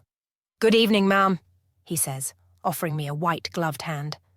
Connor jumps out and adopts a stance in front of the hotel, like he has been waiting for me for hours. He tips the man who helped me out of the car and silently slides his arm through mine. "If you're cold later, you can wear my jacket. Just ask," he says, as we walk across the golden-stained marble floor towards a sweeping staircase that wouldn't look out of place at the Vienna State Opera. The hotel was recently developed and renovated at great expense. Everyone in the building nods towards him. "Do you own this hotel?" "Yes, I want planning permission for another near the docks. The mayor and the head of city planning are at this fundraiser." "It looks like we're the only people here," I say, glancing around. "The event starts at 7 p.m. We need to do something else first. Can I hold your hand? For practice?" I follow him into the lift where he presses floor 6. "I'm not going inside a hotel room with you." "Floor 6, the lift announces stiffly. I follow Connor down a red carpeted hallway to a sign marked Fitness Center. He opens the door to an eerily empty room complete with floor-to-ceiling mirrors. "This isn't the fancy chandelier-lit charity ball I'd imagined," I say, casting my eyes across the honey-coloured gym floor. "Get changed," says Connor, motioning to the Lululemon bag hanging beside a black leather bag he reaches for. "Why did you have me get dressed up if you wanted me to wear leggings to the event?" I ask, fingering the contents of the bag. Lilac leggings and matching sports bra and cropped hoodie. "You'll shower and get changed afterwards," he says, shrugging his suit jacket off, unbuttoning his shirt and taking off his shoes. My hips hinge away from him as every other part of me turns towards his form. My eyes track down his taut abs to his treasure trail. He lifts his gaze to meet mine as he unzips his trousers. His trousers hit the floor. He thumbs at the Armani waistband of his boxers. "Aren't you going to slip some money in? It looks like you're enjoying the show." Averting my gaze, I shake my head. He walks to within inches from my face, my senses saturated in his blend of expensive cologne and the pleasure he derives from watching me squirm. His hands skirt over my neck as he unhooks the necklace. He places it down on the bench. He walks behind me and without warning presses his naked form into my body, sending spikes of panic and desire skittering along my skin. "Break free," he demands, hooking his arm gently under my chin. I slam my elbow into his ribcage. He steps back, trying not to sound winded. "Get changed. I know you can do better than that," he says, rubbing his side. "I agreed to go to a charity ball with you, not engage in whatever BDSM kink you're into," I say defiantly. A smile stretches across his lips as he rubs his beard. "I'd love to show you my BDSM kink, but I thought teaching you a few self-defense moves would be more advantageous, given Lucky's wish to see you chained inside a brothel." "Oh," I say, feeling his words send a rush of embarrassment through me. "Well, you're not paying me to take my clothes off, so I'll get changed in private. Thank you." "I'll wait outside. Be quick," he says, pulling on a pair of shorts and t-shirt. Just as I'd pulled my hands through the hoodie, he opens the door without knocking. The only self-defense course I ever took before was at RADA, which comprised an overweight policeman telling us to always walk against the traffic, not with it.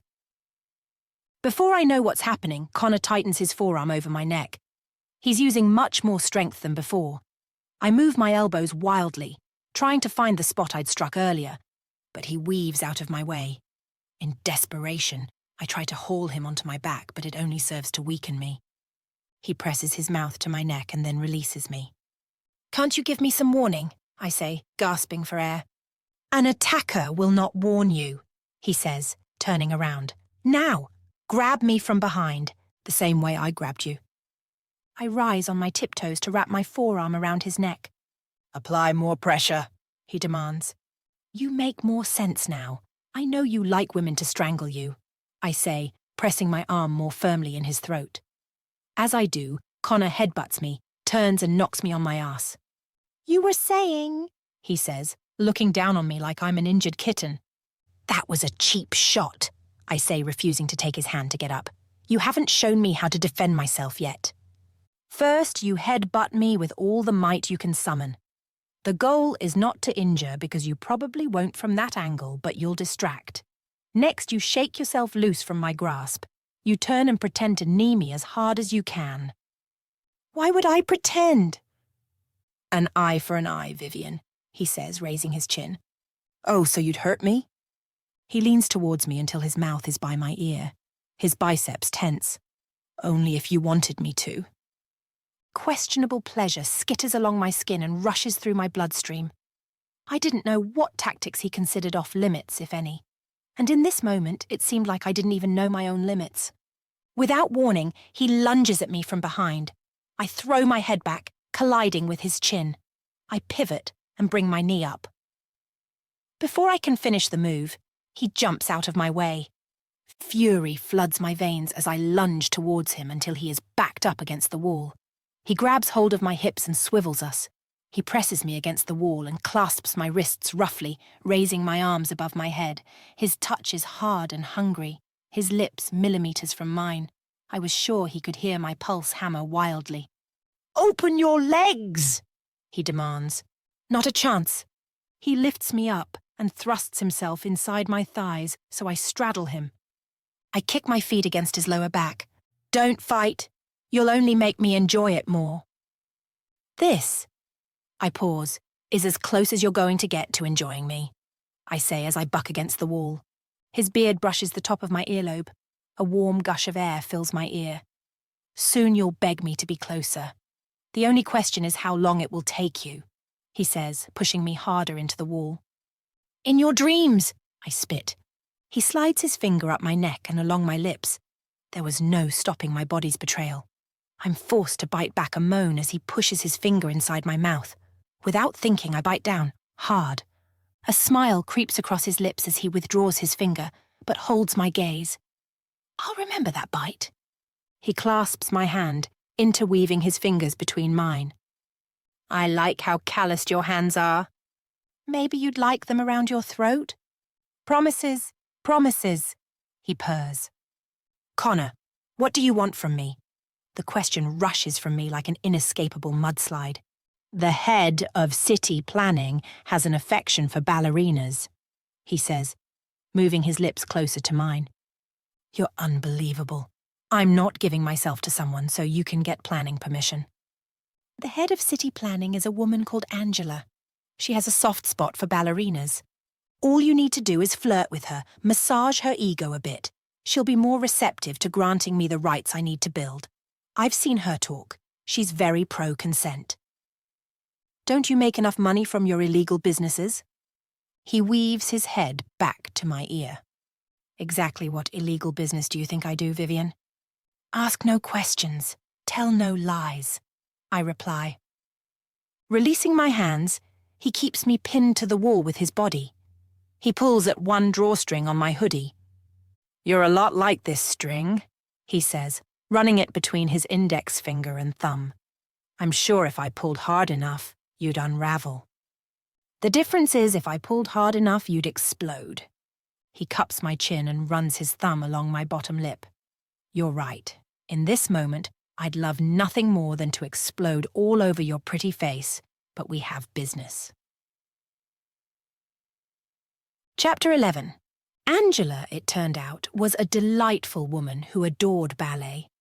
We'd spent over an hour at the dinner table discussing the finer points of brise-voler. She dated a ballet dancer when she was at university. She said her dedication and physical prowess left an indelible mark. 2 men seated on a table diagonal from us have been staring and whispering in my direction since the moment I'd taken my seat. Connor leaves the mayor's side and walks towards them. Unlike everyone else he greets, he doesn't shake their hand. He leans into the older man, whispering in his ear. The old man's facial expression changes from one of red, jovial Irish drunk to serial killer bettered by a detective. The younger man goes to stand, but the older man pulls on his wrist. All the while, Angela is telling me about a youth project in South Dublin. No, it would be great if you could talk to some of the young people about being a ballerina. The discipline involved. I'd love to. Just send me an email. I look back at the table. The 2 men were gone, as was Connor. I fold my napkin off my lap and place it beside my plate. Will you excuse me, Angela? Of course, she says. I point myself in the corridor's direction. I'm glad the carpet will be under my feet most of the way. I should have tried to break in these cheap shoes before wearing them. My phone vibrates.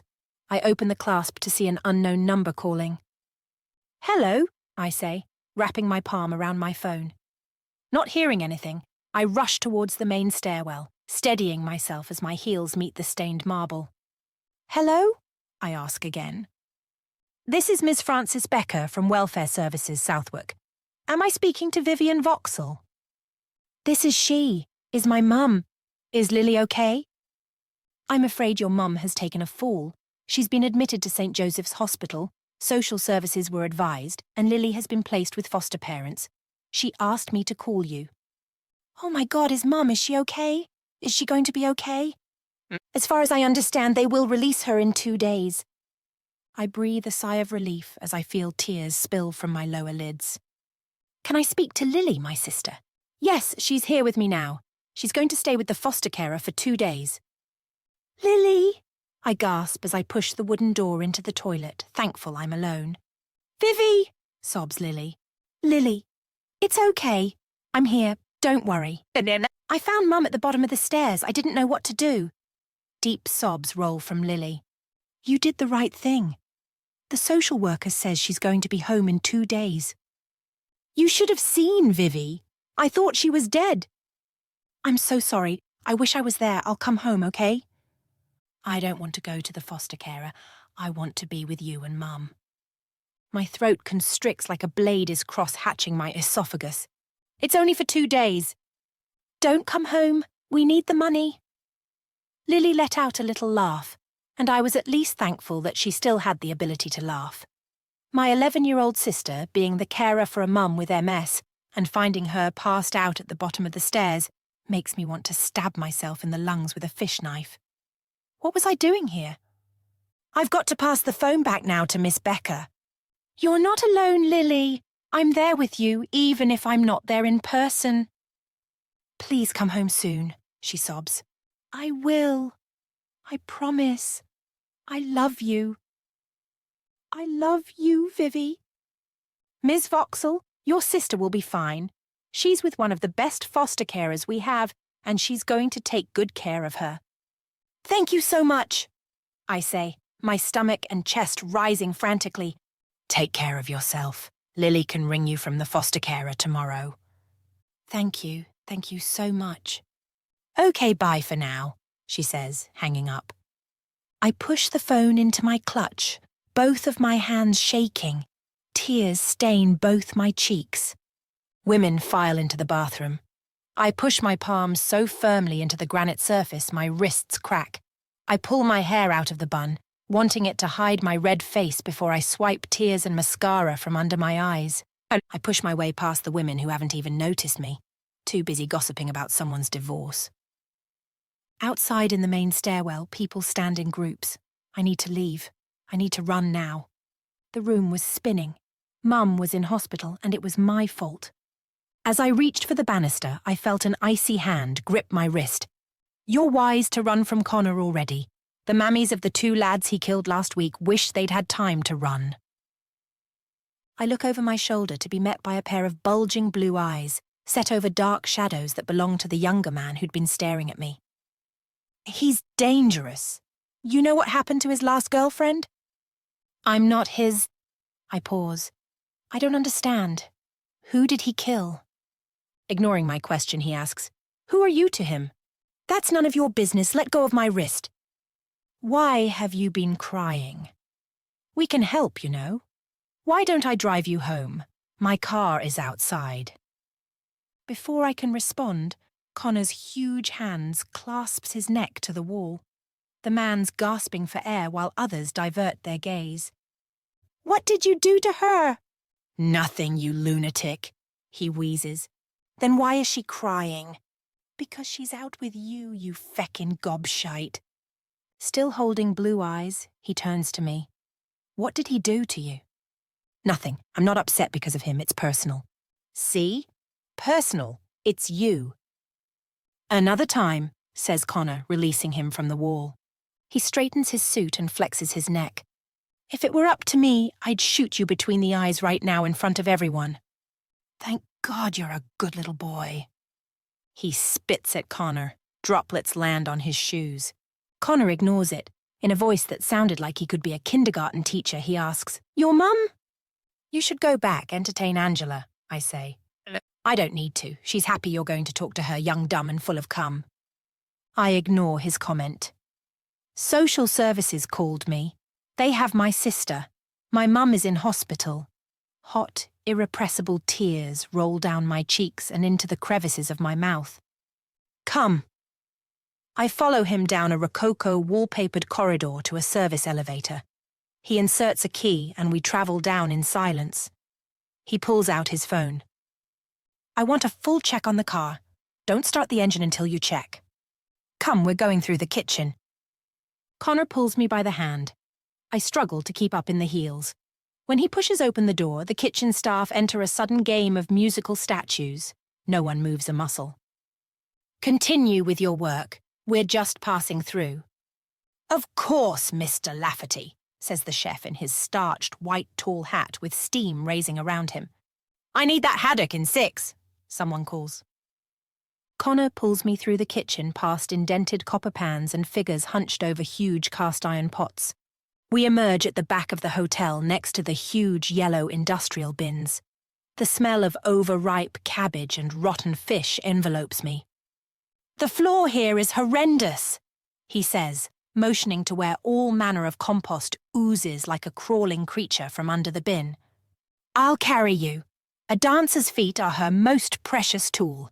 I can't let you slip on a banana. I don't have time to protest. Connor scoops me up. Looking down at me, his lips part, and his head seems to be on a collision course with mine. He coughs, straightens up, and carries me towards a bench nestled under a gigantic oak tree. He eases me onto the bench as if I were a china doll. Do you want to talk about it? He asks, unbuttoning his jacket before taking a seat next to me. No, what's with that guy? And why did he tell me you killed 2 boys? I ask, clearing tears from under my eyes. He just hates me. More than I hate you? Improbable. He laughs. Why does he hate you? His dad won't let him kill me. Why does he want to kill you? Normal rivalries and territory issues. He pauses. I have something on his dad, so he can't touch me. He laughs. It infuriates him. What do you have on his dad? Connor's body tenses as a flash of lighting burns through the charcoal sky before rain pelts us. Here, he says, wrapping his suit jacket around me, pulling me into him. Flu won't help you dance, he says as the rain hammers. Maybe we should go back inside. It's not safe. Barry will be here soon. Connor's shirt has turned see-through. I can make out the pink of his nipples and the lines of his abs. Raindrops curl off the end of his nose. He pulls back from me, studying my face. His dad killed my mammy and sister. Car bomb, 26 years ago. Katie, my sister was 6. This is the first time I've heard him sound remotely Irish. I don't know what to say. My heart pounds as hard as the rain bruising my skin. I feel the rainwater rush over his Cupid's bow as I push my lips to his. I plunge my tongue into his hot and hungry mouth. He fists my hair as our tongues circle. Heat radiates throughout my body as if he is breathing life into me. I pull back, startling both Connor and I. "I'm sorry," I say. Connor pushes his index finger to my lips. He stands and offers me his arm. We walk towards where Barry waits. Barry leaps out of the car. "Everything okay, boss?" "Yes, Miss Vauxhall is tired. Drive her home. I have business inside." Chapter 12. I open the door to Jiling, saturated head to toe in sweat. My mum went into hospital last night and my sister's with social services. Jiling sweeps in to hug me. Feeling my moisture, he releases me, wiping his hands on his jeans.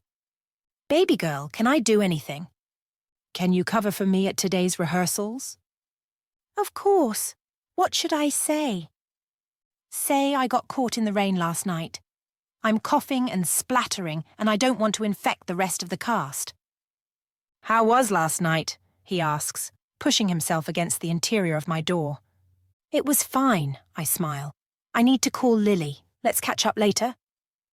"I'm thinking of you," he says, planting a kiss on my cheek. Jiling was the best male dancer I'd ever worked with. His ability came from his innate empathy for others. He knew when someone was upset and could even predict the problem bothering them. I often thought he'd make an incredible psychic healer.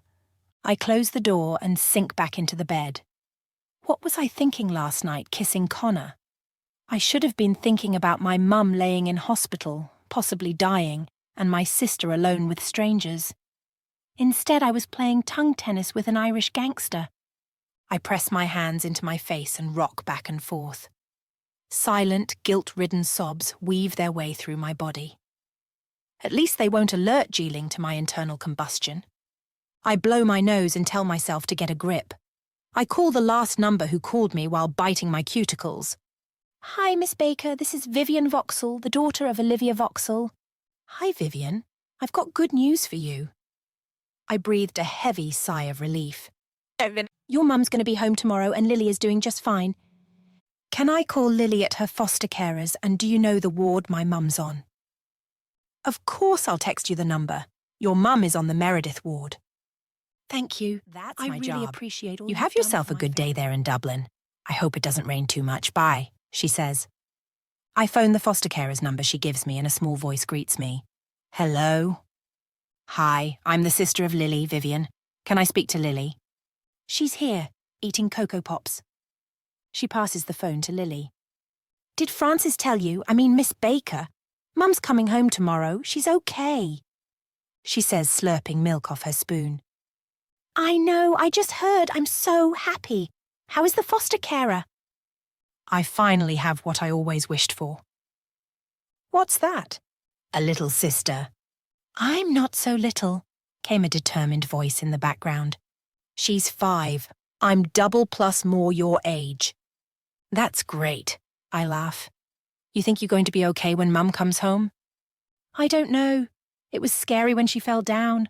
I hope that doesn't happen again," Lily whispers into the phone.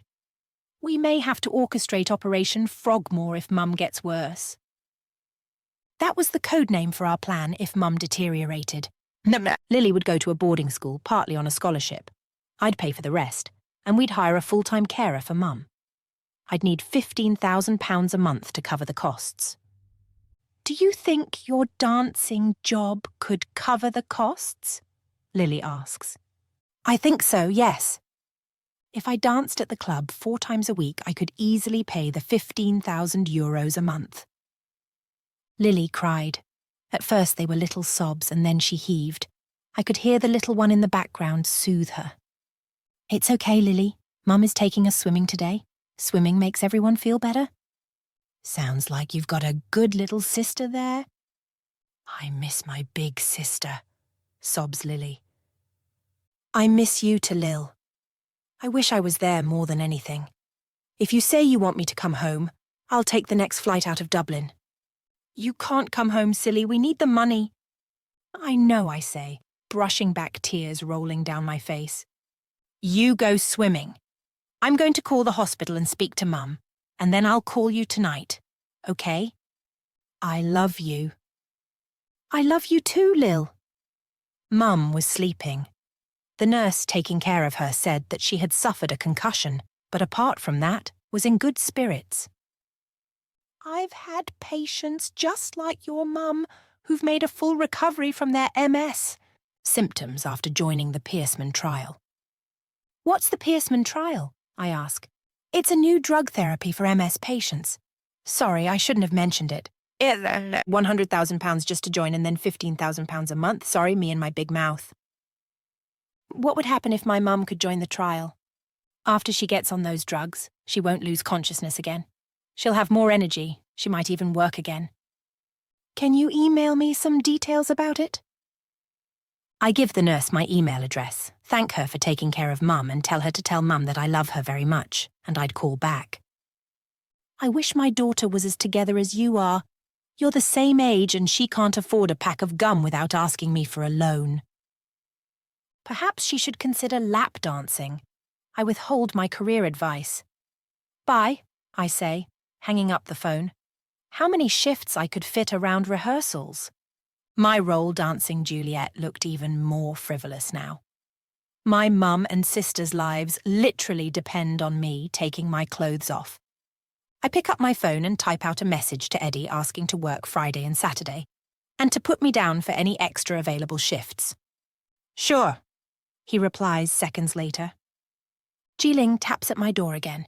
I scrape my hair into a messy bun and pull open the door. It's true, students lie in bed all day. Connor says, standing in front of me in another immaculately tailored suit, making my sheep pajamas look, well, like sheep pajamas. Listen, I had to make some phone calls about my mum and my sister. I was joking, he says through a half smile. He looks even sexier than I remember, his green eyes illuminated by the sharp tweed blue suit he's wearing. In comparison, I resemble a sewer rat in a sheep t-shirt. Here, I bought you a coffee. He thrusts a vat of coffee at me. How do you keep getting onto campus? I ask. I walk in, someone opens the door. I walk up the stairs. It's easy to remember your room, number 16. Have lunch with me? Is this one of our paid lunches where I have to convince someone to give you planning permission? I thought this could just be a lunch between a girl and the man she kissed last night. I was thankful for my olive undertone as I felt my cheeks flush scarlet. Why am I a girl and you're a man? The 15 years between us. I'll wait while you get ready. You don't want me like this. I push my hand to my hip and sway. I love the sheep. Barry might think you're insulting him. He pulls his hand up to his mouth. There was a rumor. Go get ready, he says, thrusting the coffee at me again. I love it when you tell me what to do. His eyes widen as I see images of what he'd like to tell me to do flash before his mind. He licks his bottom lip and takes a sip of his coffee. I'm waiting, he says. I decide on a white shirt bodysuit and a blue pair of high-waisted jeans. Jiling leopard print loafers, the ones I'd borrowed and never given back, gave the outfit a bit of colour. I liberally apply some lip balm to my eyelids and my cracked lips. I pull a hairbrush through my hair, which thankfully I'd washed last night. I open the door. Connor shifts his body from its position pressed into the wall. You look beautiful, he says as I lock the door behind me. I have a confession to make. We're eating lunch on our way somewhere. So my sheep could have worked? We have something more important than lunch. My heart jumps, recalling my nightmare. He opens the door, pushing on his sunglasses. The sun is shining over Dublin, making his skin evanescence. The car's through here, he says, pointing to a narrow alleyway lining my halls affectionately known as Piss Alley. I suck in my breath and follow him hesitantly. Barry is waiting at the front of the car. We going to the gym, Barry? Right, you are boss, Barry says, nodding hello with a toothy grin to me in the rear window. How are your mum and sister? Better, I say. I actually wanted to ask you if there's any more work I can do for you. You know exactly what you could do for me, he says, trailing his finger up his thigh. That's not on the table. What do you need the money for? My mum. There's a promising clinical trial, I say, casting my eyes down. But it's expensive. How much? £150,000. He breathes in sharply. I'll think about it. I glance down at the foil-wrapped falafel. I see you went to great expense for lunch. The best falafel in Dublin. I got you two because you gorged the last one like you were a competitor in an American eating contest. Are you calling me fat? No. You can take one for later. You'll need your energy for the gym. Why are we going to a gym? I ask, taking back the foil as a stream of oil spreads across my fingers, and I have to lick it up to stop it from getting on my white shirt. He clears his throat, peeling back his own foil. Liam and his father are dangerous. Now they've seen you with me. He pauses. You need to learn how to protect yourself properly. From what? From men like me, he says, biting into his wrap. Chapter 13. The boxing gym is exactly how I imagined an Irish boxing gym. Wrinkled men with too many veins shout at younger, boisterous men who punch pads and bags. Geeling's leopard print loafers look comical against the light wood-sprung floor and the black ropes swinging from the ceiling. Connor's shoulders drop. He even has a smile for everyone who greets him. The most I've seen him do at the club is scowl. It's hard not to find Connor attractive here. One of the old guys walks towards Connor. I can tell from a distance they're old friends. Connor Lafferty, as I live and breathe, says the older man, whose lines are etched deep into his face. I'd guess he was at least 85, his hands covered in dark spots, his purple veins threatening to pop. Mac, it's great to see you, old-timer. Less of the old-timer, I'm not in the retirement home. I'm still teaching boys younger than you how to box, he says, jabbing his fist into Connor's shoulder. I want a friend of mine to meet you. She needs to learn how to defend herself. You need to gain some weight, lass, he says, looking me over from head to toe. I'm a ballet dancer. It's part of the gig.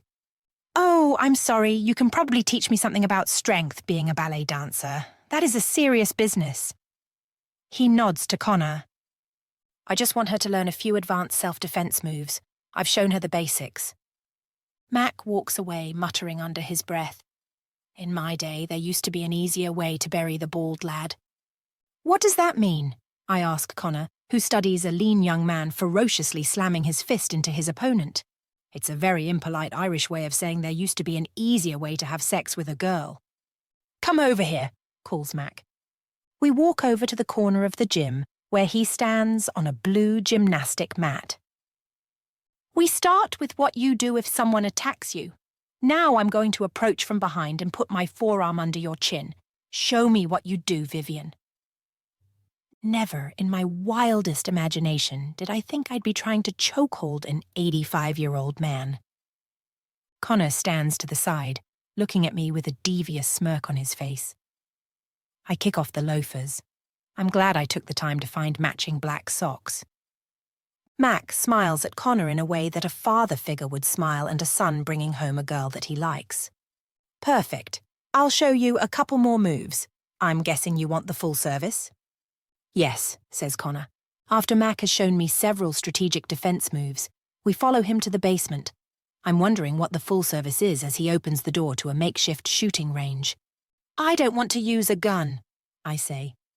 You may not want to use one, says Mac. But you'll certainly want to know how to if you need to.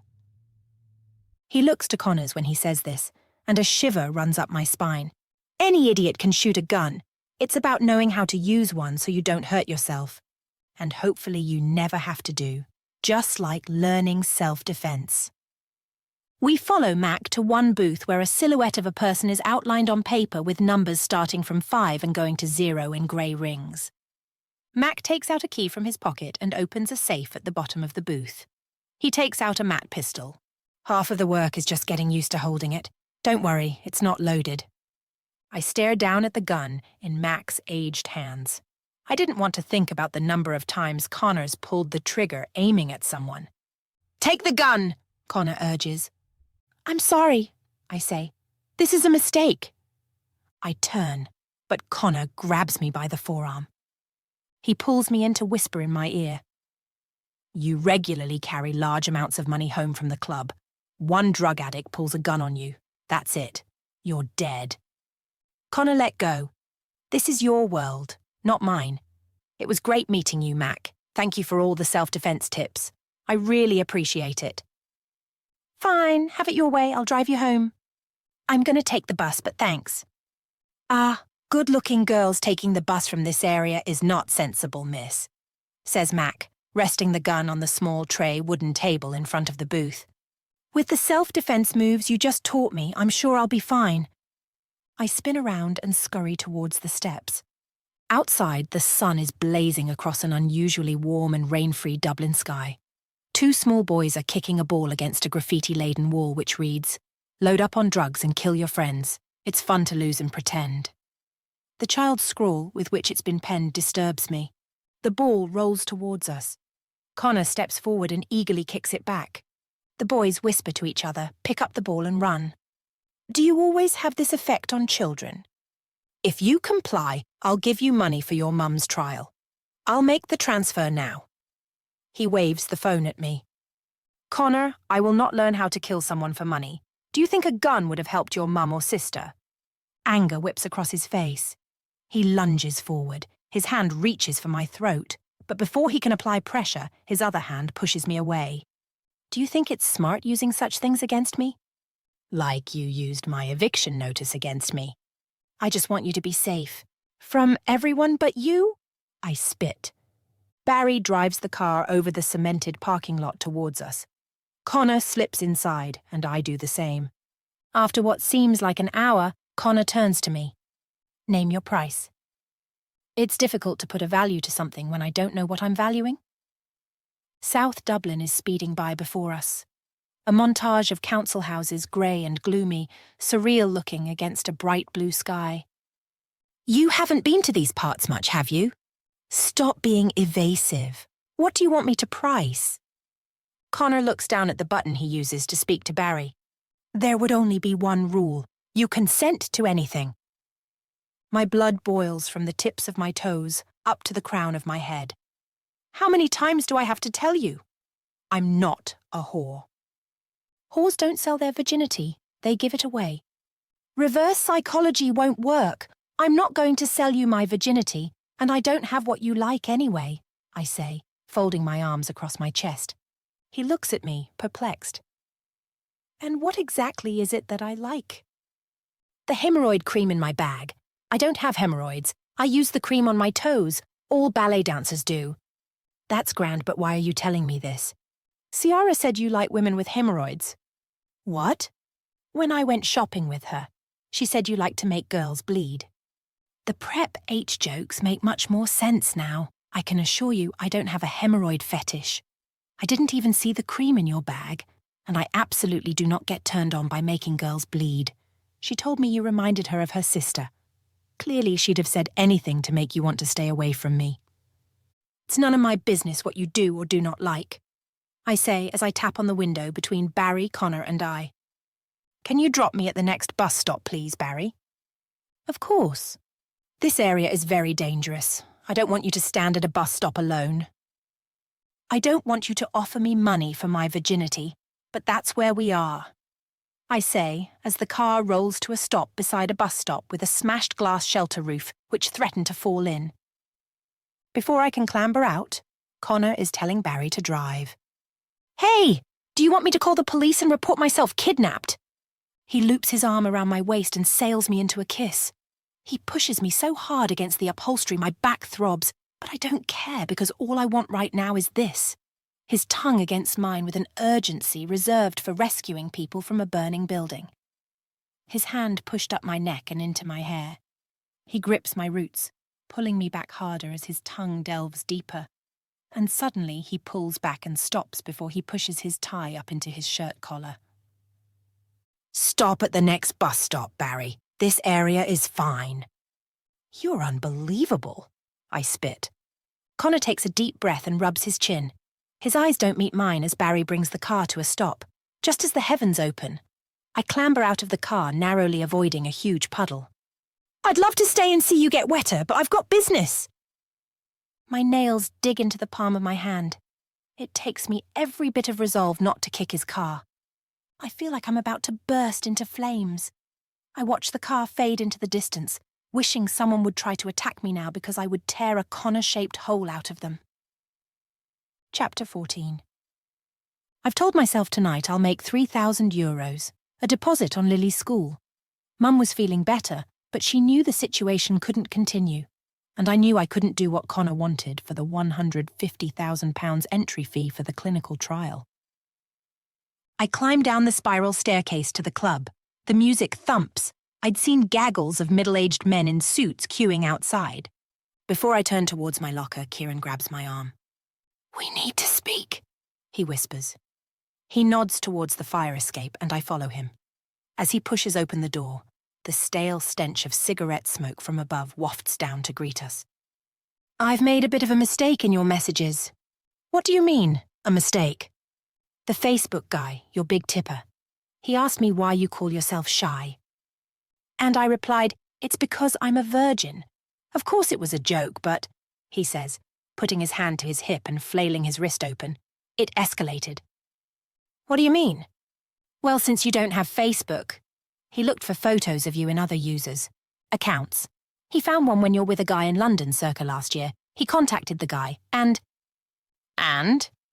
he said he's 100% sure you're a virgin. Kieran turns a picture towards me. He also said you were Mr. Rodham's favourite. Just the mention of his name made acid flit up my organs and sting my heart. That's Damien, my old dance partner at RADA. Now the rumour has spread, and a lot of the other girls and customers are asking me questions about Shy, the Virgin Mary. I lift my hand to my mouth. I mean, as if anyone who was a virgin would become a lap dancer. These guys are just idiots. Kieran studies me closely and then steps back, as if jumping from a rat. "Oh my God, you are a virgin, aren't you?" "Let's keep that between us. Look, you didn't start the rumour on purpose. God knows I need the money, so perhaps it is a good thing, as long as the Facebook guy didn't tell Damien what I do." No, he says he respects privacy." I snort. "Yeah, he respects privacy enough to find a photo of me and reverse image search it." "He won't tell anyone. He's too keen on you. Trust me. You are my new sensei," Kieran says. "I would never have the guts to do what you're doing, and I'm as far away from being a virgin as you could be." Kieran pulls me in for a hug as I breathe in his sweet fragrance. One of the security guards appears, a lean, tall man who looked to have 5% or less body fat. "Oh, and there's more bad news. Have you spread a rumour I'm a virgin with genital herpes?" I smile. "Worse, Crazy Connor wants to see you in his office before you dance." "Well, he can go fuck himself." He gave me €500 to make you go there." "Kieran," I say, "look, take the €500 and go. In 5 minutes I'll knock on the door to get you." I huff. "Let's split the money, but he can wait his turn. I have money to make." "We're opening," says a security guard with slight cuts on his face from what must have been a much too close shave. "There's about 300 punters outside. You better get behind the bar, and you better get changed." I change quickly, not wanting to engage in small talk with the other girls. I always make sure I wore the boy shorts under what I now determine my civilian clothes, so I never had to strip fully in front of anyone. I squeeze my body into the smallest place possible to give the girls coming in more room. I take my red boots out of my bag and quickly zip them up. Under my red halter neck, I've got on a red lacy bra where I will stash my money. I pile my things into a locker and push my lock to close. The music circles through the club rhythmically. I want to stretch, but there's no room. Instead, I move out to the corridor, sweeping my head down past my knees, hearing my back crack. Down the corridor, I can hear Athena's voice. She probably just spread the rumour herself. "No way that little slut is a virgin!" A sharp pain stabs me in the chest. I didn't know why I wasn't at the club to make friends, but somehow Athena's hatred of me reduced me to a people-pleaser. Not that I'd had much time to people-please, or give any thought to Athena. "She could be a virgin," I hear one of the other girls say. I walk into the club where the girls are milling around the bottom of the stairs. "You look great," says Elizabeth. "You guys all look incredible," I offer. "Compliment us now and steal our men later, is it?" Athena says. "I don't steal anyone's men, I don't need to." She glares at me over her long fake eyelashes. Athena is wearing her studded golden bra and high-waisted gold shorts. Men's voices rumble down the stairs as the pitter-patter of feet dance above us. The first man to enter the club is wearing a grey, slim-cut tailored suit with a grey waistcoat. He wears a lilac shirt with a blue tie neatly pressed. He doesn't register any other woman except Athena as he moves towards her with a smouldering look, his shoulders visibly relaxing as if he were coming home to his wife of 40 years. "Aaron! Baby, how are you?" Aaron looks Athena up and down, resting his eyes on her ample bosom. "All the better for seeing you, gorgeous. Tell me, is it true what they're saying outside or a cunning marketing trick?" "I don't know, but I wish I thought of it. You're too sexy. No one would believe you'd be able to keep the men away." "Compliments will get you everywhere." She laughs. Aaron's tongue pushes into the side of his cheek. "That's something I wish was true." "May I have the first dance? Or do you want to dance with the Virgin Mary over here?" Athena tilts her head in my direction. "If I wanted to see the body of a pubescent boy, I'd go down to the swimming pool on Saturdays." "You're wicked," Athena says, giggling. Athena takes Aaron by the hand, regarding me spitefully, leading him to one of the private booths. Aaron's comments feel like I'd be poked in the chest with a knitting needle. But I have no time to languish in my low self-esteem. The next man to enter the club is familiar, but with the strobe lighting I can't place him. It seemed to me as if it had moulded him into his suit. Every part of him is bulging muscle. It was as if a child had sculptured a Play-Doh figurine and dressed it in a bespoke tailored navy blue suit. As the blue strobe lights cross his face, I realize it's Liam. He walks towards me slowly but deliberately. Two of the other girls nab the next two men entering the club as more girls file out of the dressing room in a cloud of baby powder and perfume. "You look different," he says. "Different good or different bad? I haven't decided. Maybe a dance would help you decide. Maybe your boyfriend would kill me if you danced for me." "I don't have a boyfriend." Liam's eyelashes are longer than mine. His steely blue eyes betray a softness, a kindness that looks totally out of place on the rest of him. "Did you enjoy the charity galas the other night?" he asks. "Yes, sorry about that. I got a personal phone call and it upset me." "It's okay. You don't have to apologize to me about anything." As we approach the bar, a camera turns to follow me. I was about to enjoy a drink with the son of the man who had killed Connor's mum and sister. Too strong a revenge for trying to buy my virginity and leaving me in the rain. But it wasn't Liam who killed them. It was his dad. I wondered if he knew, but struck it from my memory. It was not a conversation that would solicit big tips, and that was why I was here, I remind myself. A trap version of Savage Love played as a girl takes to the stage. She moved so ferociously, completely out of time. It was hypnotic to watch her as she clawed her way up the pole and then corkscrewed her body down. "Do you enjoy watching the other girls?" asks Liam. "Do you want me to enjoy watching the other girls?" I say, fluttering my lashes. "I'd like you to dance for me." "Follow me," I say, taking him by the hand. His hand is full of well-worn grooves and heated calluses. He wears a clad oak ring on his middle finger pointed outwards. By my guess, he's early 30s. His hair is still thick. It's streaked with blonde that I can't tell whether comes from the sun or the salon. The dance begins as soon as the man agrees to pay for one. As I lead Liam to the private booth, I sashay my hips. For each customer, I'd set a target. It made the act more pleasurable. A TED talker might say I'm gamifying my performance. My goal for Liam was €1,000, ambitious but achievable. And since he hated Connor and Connor displayed me like an accessory, I thought it could work to my advantage. I open the door for Liam, pressing myself into the back of it. XOV by Lucifer pours into the room, making the little curtains that hem the wall vibrate. "Take a seat," I whisper close to Liam's ear. "I always do what a lady tells me." He unbuttons his suit jacket and hangs it on the back of the chair. He pushes his sleeves up his wrist and takes a seat, splaying his legs. His eyes run up my legs into my face. I close the door firmly behind me as he reaches into his suit pocket and produces a €500. Note: what would this get me? Half an hour. Then I better use my time carefully, he says, giving me the purple note. I'm going to make you feel really, really, really good, I whisper into his ear, taking the money and pushing it into my garter. Why don't you pull up a chair and sit next to me? You can do the dance later. Let's just talk for now. The ones who wanted to talk were my worst nightmare.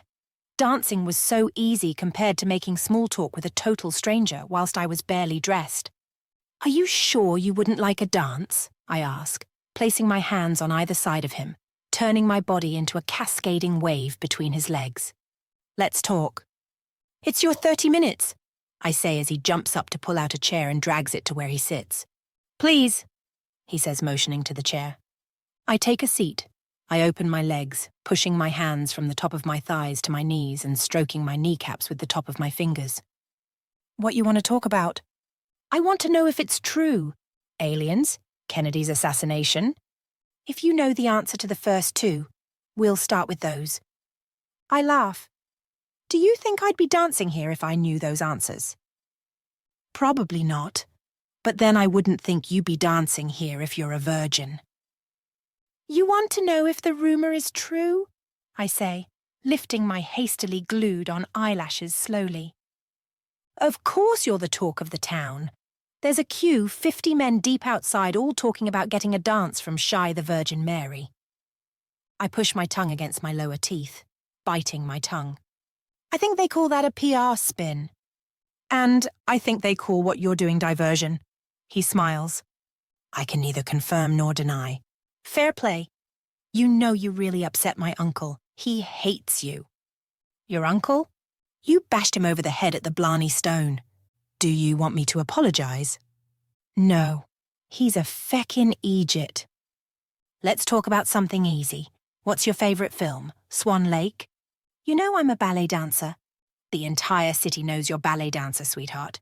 That's why they're queuing outside to get a dance from a virgin ballet dancer. That has an expiry date, wouldn't you say? My favorite film that I've seen recently is sad but necessary. I say, still circling the tips of my fingers over my kneecaps, hoping any second he might ask for a dance so we can discontinue this charade. Blackfish. Oh my God, those poor whales living in captivity and their keepers telling visitors their lifespan is about 30 when it's 100. It was really disturbing, but I could identify, I say, crossing my legs. Me too. Sometimes I feel like making it to 100 might be more painful than dying at 30, especially with my family. Liam picks up his rum and coke from the table next to him and takes a sip. Is Aaron a member of your family? You came in together. No, as my dad always tells me, he is the son that he wished he'd had. Wow, that's brutal, I say. That's my dad. What is it like being a ballerina? Exhausting, painful, expensive. Then why do you do it? You don't do ballet. It's an addiction. You can't live without it. If you could, you'd have more sense. Do you have to starve yourself or make yourself sick? He says, raising a concerned eyebrow down my lithe arms. No, it's not the way they make it seem. You have to eat, otherwise you can't perform. Some people's bodies are more made for it. I take after my dad. He was Italian, very tall and lean. As the words tumble out, I realize I've shared too much, with someone who could be potentially dangerous. Liam senses my apprehension. You don't have to worry. I won't tell anyone anything you say in here. What's it like being I pause. Being an Irish mafioso? Your words. He loosens his tie. It's a Groundhog Day consumed with collections, violence, threats, drugs, and beautiful women. You're definitely the best thing that's happened in my day so far. And you haven't let me dance for you yet. What do you see in Connor? Nothing. Come off it. I've seen you two together. There is an undeniable magnetism. Do you know what he's capable of? Do any of us know what we're capable of until we're tested? Very true. Are you sure you don't want me to dance? I'm very good. If you had your ballet shoes, would you dance ballet for me? Of course, but I don't have the shoes. I look down at my red, spiky, knee-high boots. Next time I'll bring a pair. What size are you? 36. I'll take my dance now. I grab the control and turn the volume up. The lyrics flood the small room. I feel more exposed now than I did before we talked. It seems more intimate. A slither of guilt stabs my chest. In some way, I am betraying Connor. "You make me feel like it's magic," echoes throughout the room. "You should sit back and place your hands under your thighs." "Are you worried I won't be able to control myself?" "Yes," I whisper into his ear. "Or maybe I won't be able to control myself." "You've been doing such a good job of it your whole life. Why stop now?" I turn away from him and slide my hands up my neck and into my hair. I pivot, sliding my body back up inside his legs, keeping my eyes fixed on him. His mouth parts, and it looks as though he is salivating as his eyes scan down me. I work my normal routine, spreading my legs wide into the air under him. I come to my knees, slowly slithering up inside his legs. He produces another 500 euros. "Keep dancing," he moans. I push the money into my bra and do as he says. I peer at the clock, calculating to stop the dance at 22:30. Despite not laying a finger on Liam, he looks entirely spent by the end of our half an hour. Sweat soaks the knocks of his armpits. Beads furrow his brow. He pushes them away with the back of his hand. "You can really dance." "Thank you." "And your body is the stuff of dreams," he says, practically shivering. "I'm sure lots of women think that about your body." "I sculpt mine with heavy weights and fury. Yours is nuanced, romantic." If it wasn't for the air conditioning, I'm sure that the room would smell of my sweat and Liam's intermingling. "Thank you," I say again, opening the door of the booth for us to leave. As I walk back onto the club floor, I hear Kieran calling my name.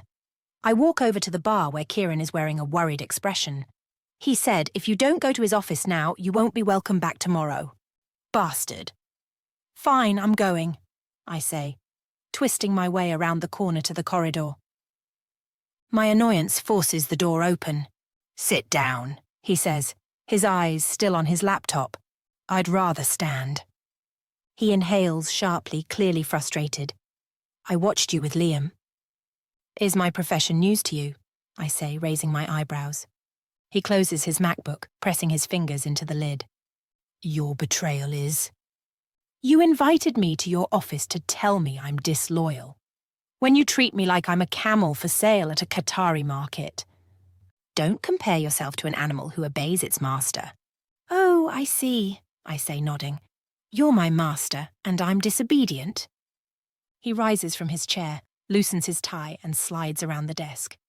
He lets his eyes run up and down my legs before he steps within millimeters of my lips. "I'd pay you a lot of money to be obedient." I step back. "Why can't you be normal? It's like you've never heard the word no before." "Oh, I hear it often. The 2 boys I shot to protect you chanted it before I put a bullet in each of their skulls." I take a step back. Tears press against my eyeballs. It wasn't as if his murderous trait was news to me, but killing in my name, that I couldn't bear. I wanted to ask him how many people he'd killed. The words lay on the tip of my tongue, but I wasn't suicidal. He steps towards me. "I like this outfit. I didn't enjoy seeing you take it off for Liam." He reaches into his pocket and pulls out 500 euros. "Take it off for me," he demands. I shake my head. "You make me sick. How could you kill those boys?" He walks towards me. "They'd have only have made hundreds, maybe thousands of innocent young girls suffer. That's why we have jails, to keep people like that in them." I spit. He walks to his MacBook and opens the lid. "May I select the song?" he asks. I nod, pushing the 500 euros into my garter. I needed every penny to get away from Connor before he decided I was disposable. Manowar, Pleasure Slave, plays. "In your dreams," I mutter as he cocks his head and relaxes back into his chair. "It's true. I like to imagine what you'd do if I showed you what it's like to submit." He pushes his hands under himself, revealing his strained trousers. This was my opportunity to make Connor suffer. I saunter over, caressing my torso. I hook one leg over his chair, pushing my sex closer and closer until I can feel his breath between my legs. I slither slowly back up until my ass rests between his legs. The anger heating my bones could fuel a wildfire. You're breaking the law, touching me, he says. I lean back on his lap, feeling his thick erection against me. A slave must pleasure her master. His cock twitches against my back. I slither and swivel sharply, tugging at my outfit. I slip it down inch by inch, keeping my eyes fixed on his dilated pupils. He exhales deeply, his mouth parts, and he bites his bottom lip, staring at my nipples. Who's enslaved who, Connor? I ask, staring down at his crotch, trying not to rehearse every word of our conversation before he killed in my name. Be careful. This room is soundproofed. He taps the desk. There's nothing stopping me from bending you over my desk and making you scream my name. Accept my consent, I say, allowing my shorts to fall to the floor. The metal music fades out as I continue running my hands over my body, inches from his face. He adjusts himself and rises from the chair. He grabs my hair, holding me millimeters from him. Soon, you'll beg for my cock. We all have dreams. Is seeing some of my self-defense moves one of yours? He pushes me hard against the wall, Closes in on me. Ouch, bringing his fingers to stroke my jaw. You're going to have to build up your pain tolerance, baby. His phone rings. He picks it up. No, I haven't seen her. Shy to the stage. That's shy to the stage. I hear echoing from the phone. He hangs up. Saved by the bell. If you dance for Liam again, I'm going to punish you. Like you punished those two boys? Chapter 15. It feels like there's a marching band driving up my esophagus. Connor had killed because of me. I desperately want to get a glass of water, but there's no time. I'd never seen the club busier. There isn't a square inch of floor free from some man's dirty shoes. Neve eyes me strutting towards the stage. Suddenly the trap music switches to Madonna's, like a virgin. Heat rises up my neck as men holler and gawk. I hold my chin high, push my shoulder blades back, swallow hard, and decide I'm going to get myself out of this mess. Men sing along to Madonna's words, like a virgin, touched for the very first time. A group of bankers with suits stuffed with handkerchiefs clink glasses. They throw their heads back in unison like a pack of wild hyenas. I was going to take their money. It was only right that they enjoy it. I nod to Neve, and the piano keys of Breathe Me by Sia flood the club. I step into the limelight. The skin of my palm twists painfully around the pole. Sia's words make me forget everything else. Help me. I've done it again. I've been here so many times before. On the pole, I wasn't responsible for 2 young men's deaths. My mum wasn't dying, and my sister wasn't being taken into care. It was just me, the pole, and 300 perverts. As I slide down into the splits and thrust over the notes, Christina Aguilera's dirty weaves into Sia's piano keys. No wonder you're a virgin. I've seen bigger tits on an ironing board. The words are shouted by a pudgy-faced regular in the front row. A collective gasp of air is pulled from the crowd as they focus in on my face, searching for the slightest flicker of weakness.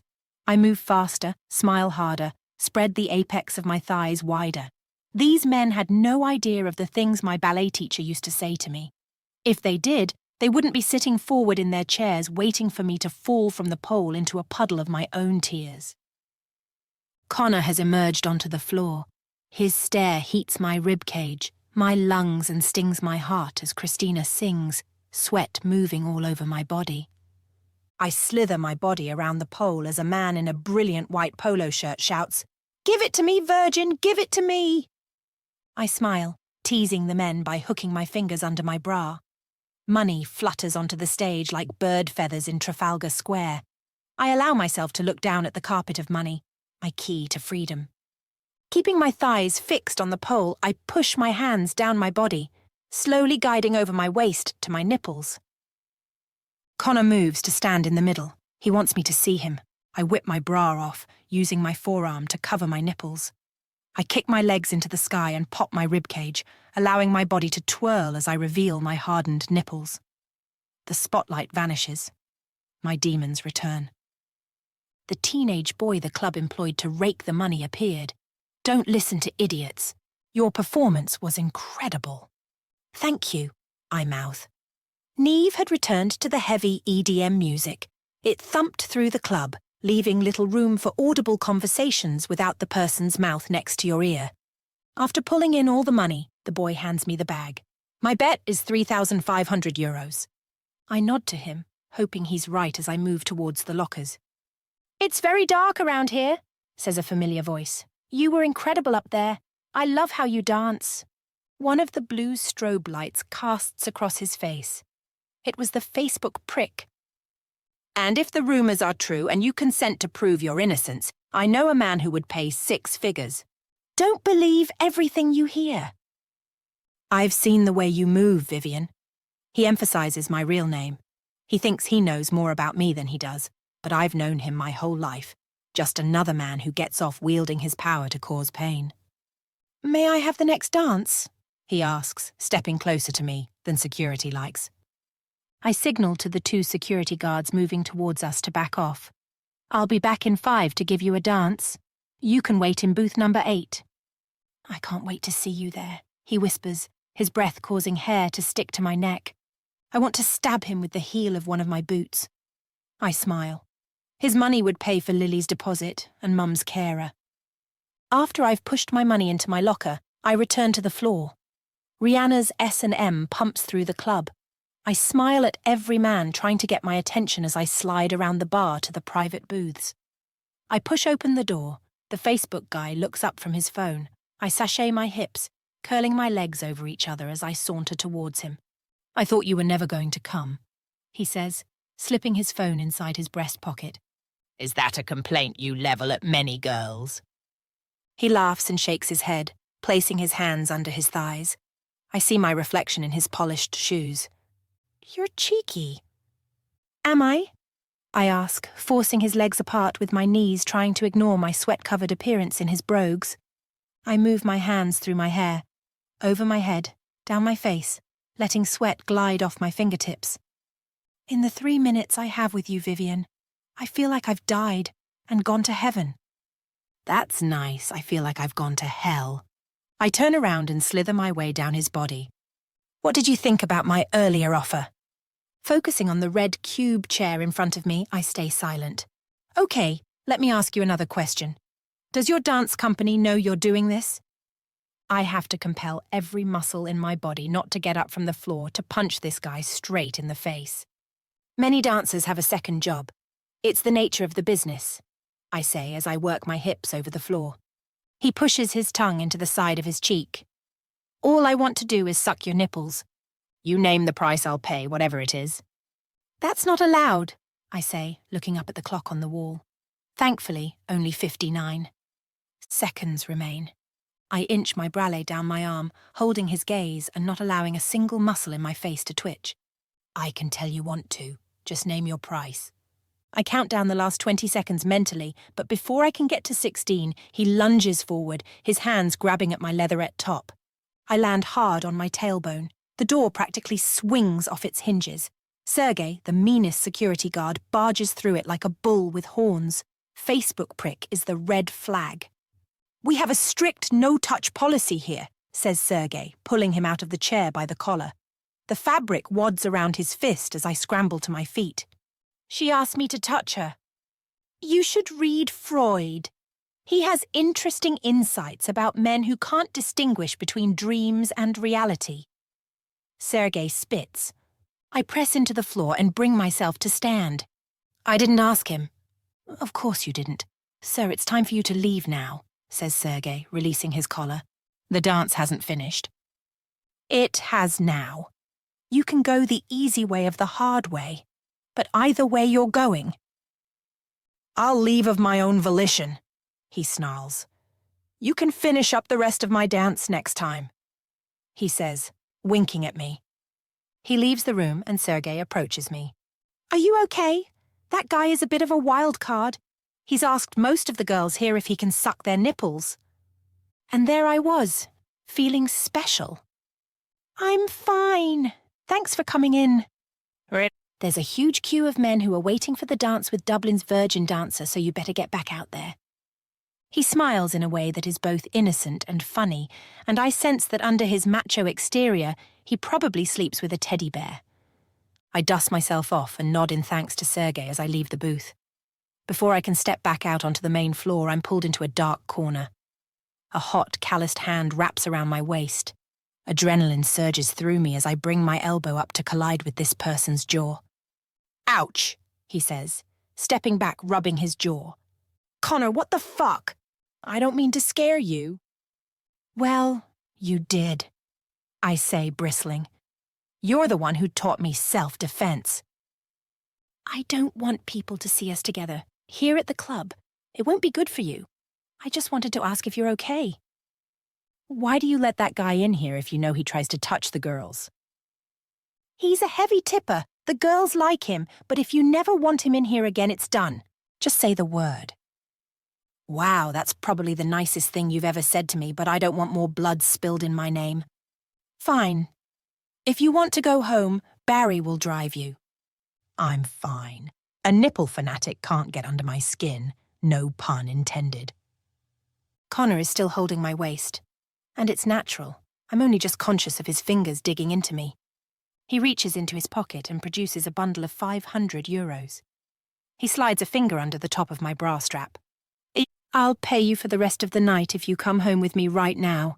Any sum you ask. I lean into him and whisper, maybe there's a better offer waiting for me. I slip out of his grasp and onto the club's quadrants, descending 3 carpeted stairs to the main bar area, where Letitia is acting like a porn fluffer for men who want to dance with me.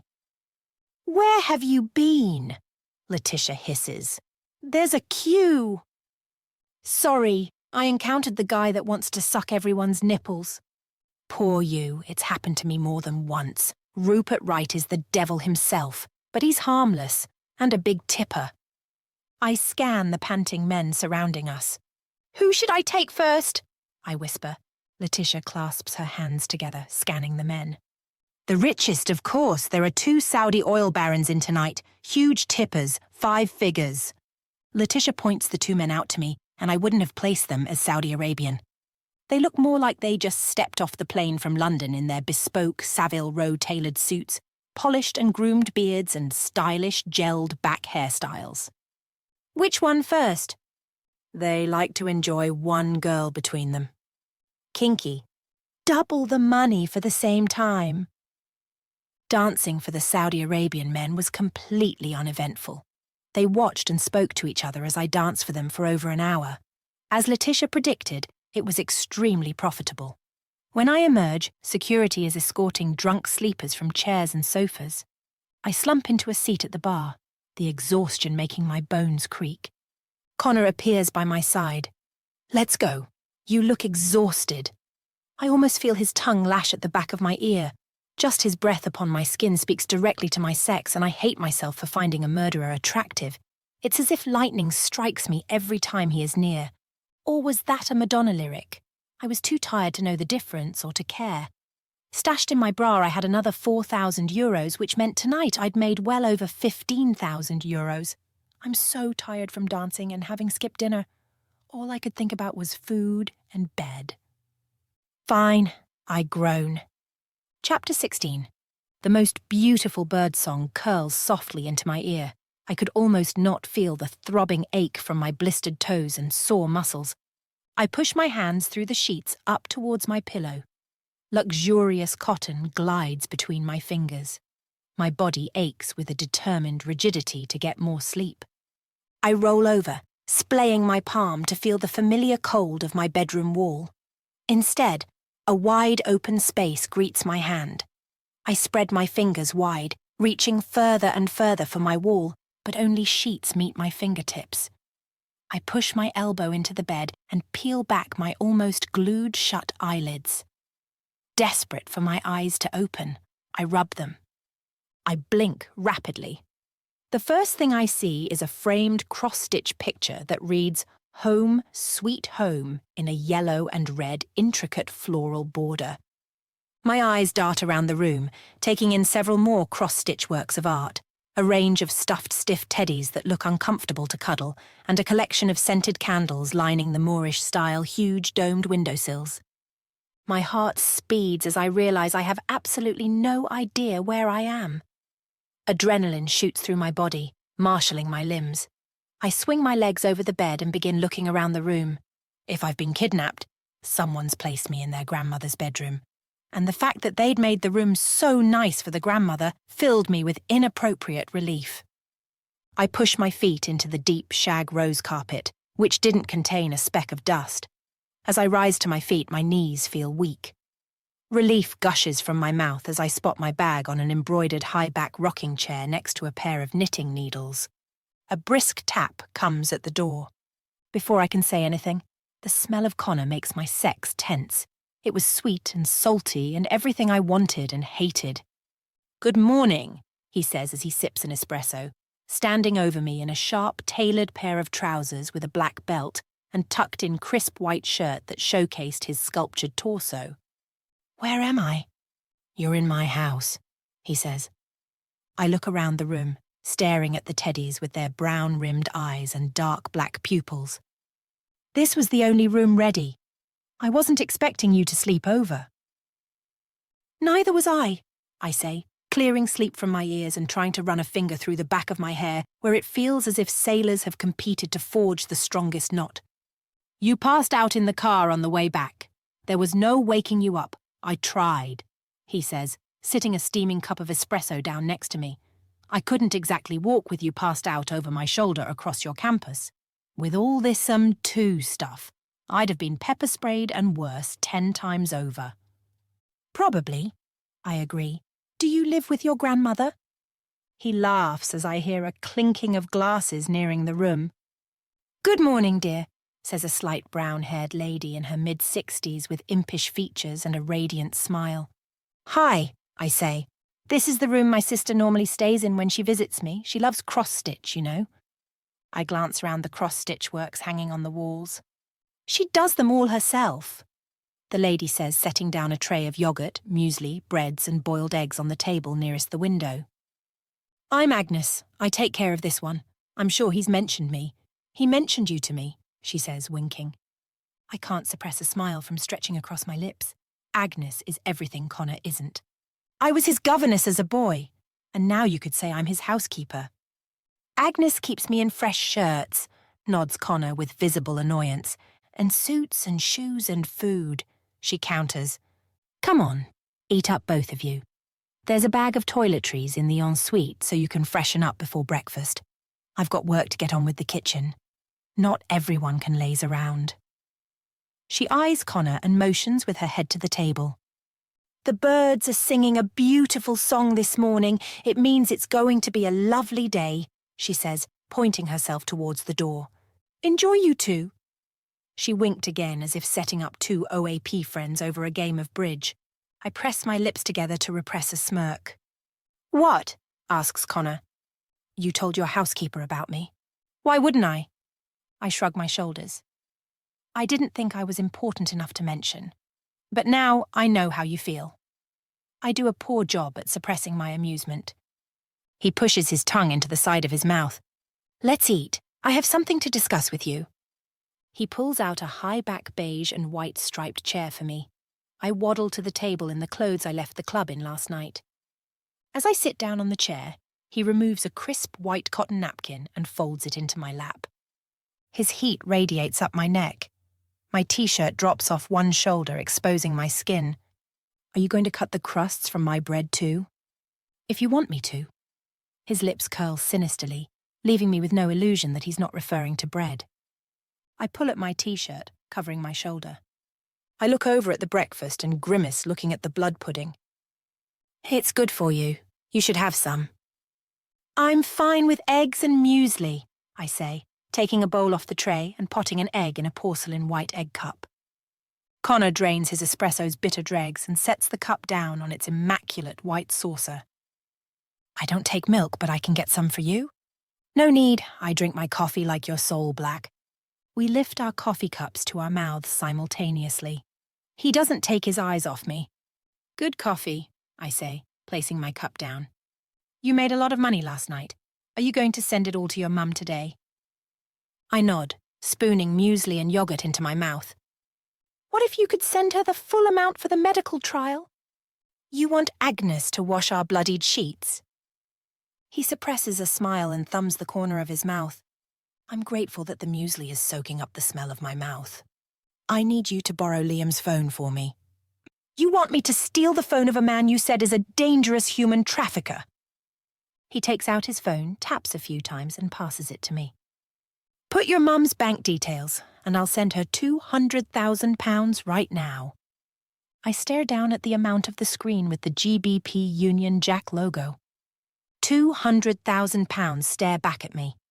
This was enough to cover Mum's entrance into the trial and then 10 weeks. When? I ask. Soon. Ciara will help you. He has a soft spot for her. Funny, she has the ability to put him away for life. I type my mum's account details in which I've memorized from going to cash senders so many times. It's sent, he says, showing me the confirmation message. Thank you, I say, shaking my head in disbelief, my eyebrows rising incredulously. I need you to come to a charity lunch with me today. He looked down at his watch. It's in an hour. What time is it? I ask. 11:30. You had a good sleep. What's the charity? I ask, spooning raspberries into my mouth in a way that appears to amuse Connor. It's a charity for young homeless people. A snort escapes my lips. Is something funny, Vivian? You're a full-service kind of gangster. What does that mean? He leans forward, propping his elbows on the table. You make these kids homeless by selling them drugs, and now you want to further profit from their predicament in the form of good press. Tell me, are we going to be selling baggies too? We all do what we must to survive. If I put my gun against your skull and told you to suck my cock, you'd do it. Don't be so sure. Death might be preferable, I say, widening my eyes. His eyes curl into a smile. I like it when you fight, but don't bite the hand that feeds you. I can take the money back from your mum. Tell the bank it was an error, he says, holding up his phone. Before I do, what have I done to make you think I sell drugs? His eyes lock onto mine and we play a game of who will blink first. He loses. Do you want me to believe you're a saint, Connor? After you told me you killed those 2 boys. I'm a sinner. You're the pure one among us. How could I forget?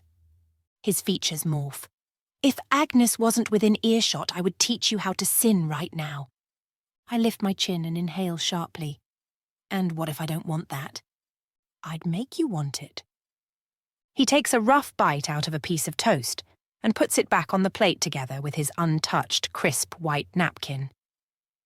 Agnes will give you a suit to wear to the charity lunch. I ordered one for you this morning. Be ready to go in half an hour. And act grateful. Unlike you, my bank is very responsive to my needs.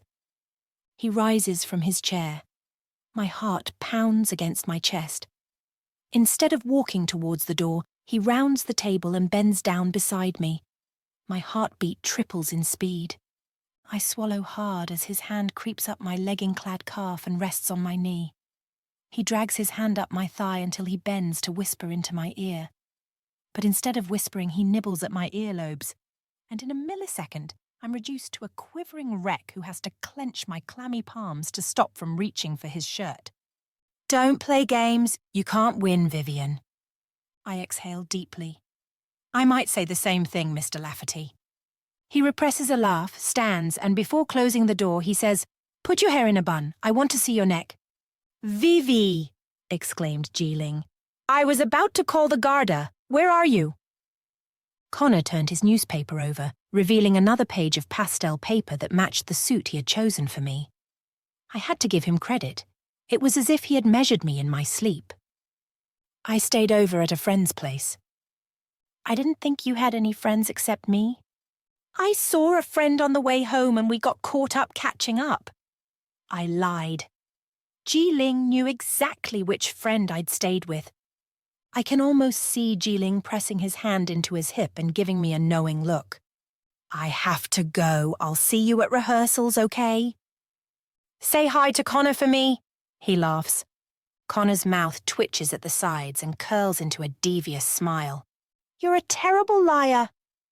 I hang up the phone just as we arrive outside the Shelburne Hotel. Before I can get my phone back into my bag, Barry's opening the door for me. Connor takes my arm. His dark burgundy suit with starched pastel apricot's lapels perfectly complements my suit. He wore a silver tie and matching cufflinks. The diamonds caught the sun and, for a moment, shone into my eyes, creating a hallucinogenic effect. Not that I needed one. I was on my way to a charity lunch with Dublin's most notorious drug dealer to hear homeless people speak. Connor was silent as he gripped my arm snugly between his. "Pick us up in 2 hours. She's got to be at rehearsals." "Okay, boss," Barry says, returning to the driver's side. 2 men in top hats and tailcoats pull open the door for us as we join a procession of white, rich people. I can only hear the click-clatter of stilettos meeting the checkered black and white marble floor. I look around. Would the homeless speakers be made to come through the back entrance? "Why do you support this charity?" I ask. "It makes business sense," he replies stoically, barely moving his lips. "Keep them alive to keep consuming your products." "You should watch what comes out of that pretty little mouth of yours," he whispers as he nods hello to the gentleman, and we walk towards the sign marked St. Paul's Charity Lunch. This was only my second charity event with Connor, but so far they all look the same. Polished crystal vases with long-stemmed elaborate flower arrangements topped white, linen tablecloths, chandeliers polished within an inch of their life shone above us. The marble floors echo the clip-clatter of stilettos of women in their 40s and 50s, and others in the 20s hanging on to men who had clearly traded in their first wife.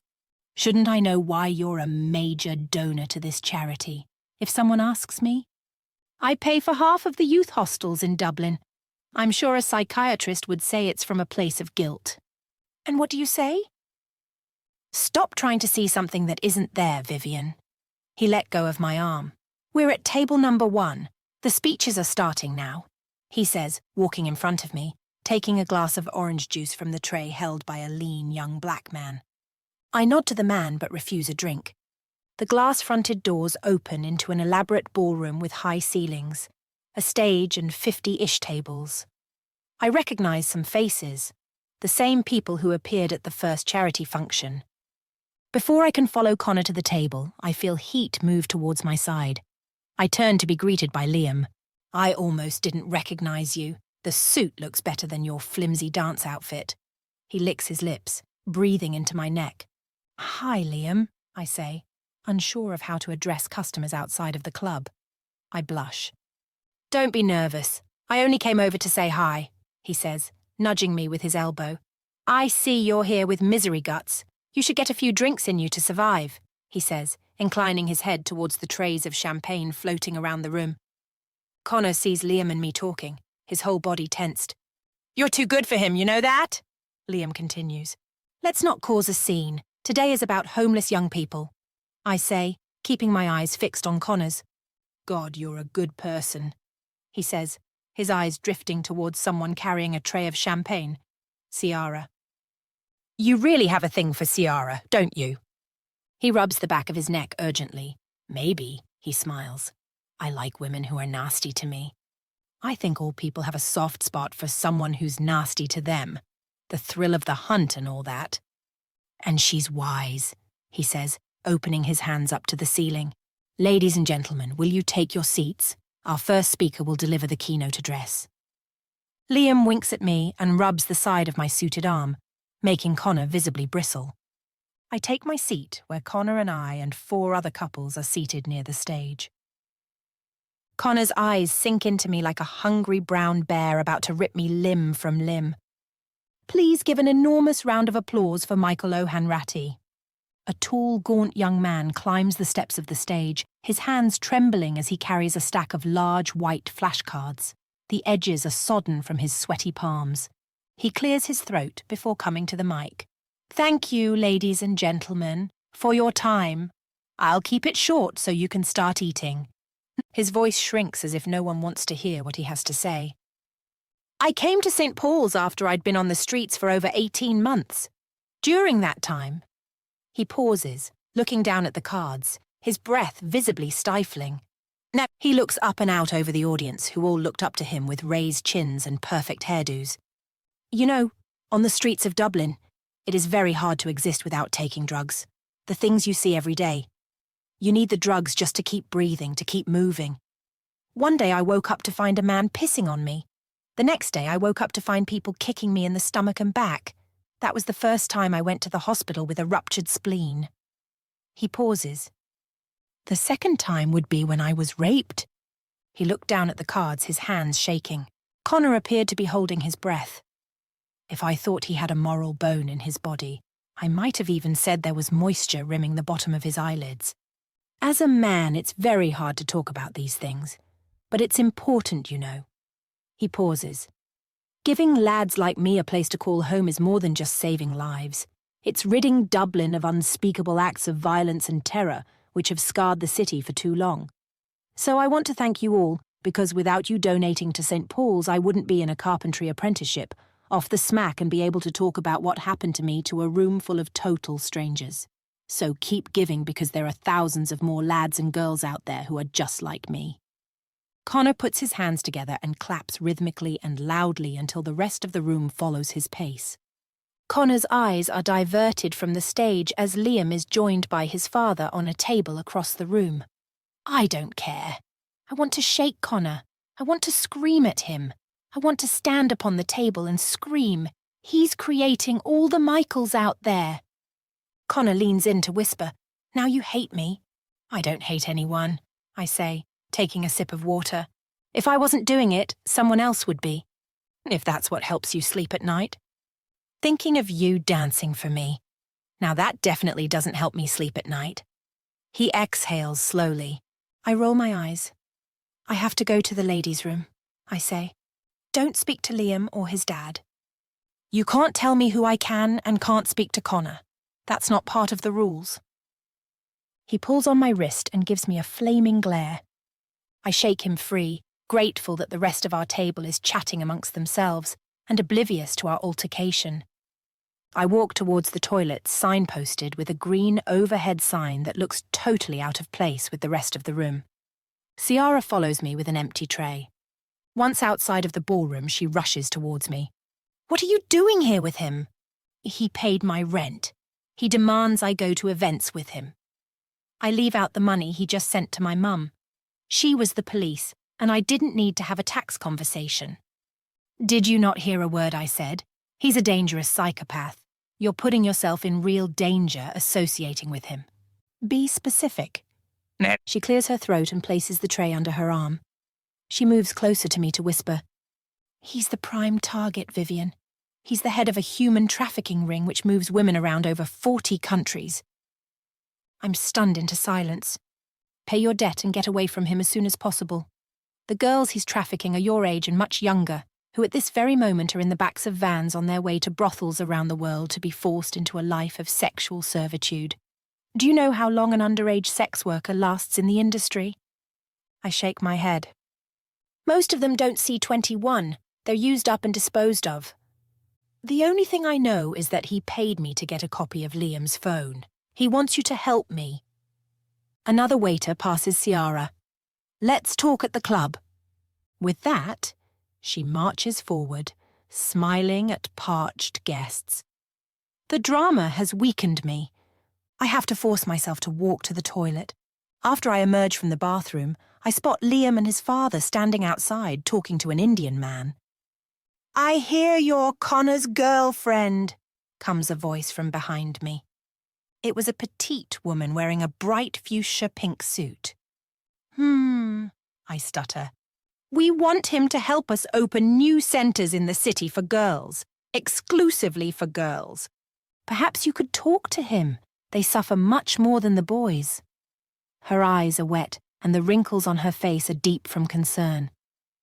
"I'll talk to him," I say, wondering what pull I had over Connor, if any. "It would mean the world." "I'm Olivia. You're Vivian." Before I can answer her, she is shaking my hand and thanking me empathically. "Well, I hope I see you soon," she says as Liam and his father creep towards my side. "I hear you're a talented dancer," breathes Liam's father, whiskey heavy on his breath. "I'll let you go," says Olivia. "Can I help either of you, lads?" came Connor's voice. "Just telling your girl what a talented dancer she is." Connor scowls at them like he wanted to put a bullet in their brain right now. "If I see either of you talking to her again, you won't wake up tomorrow."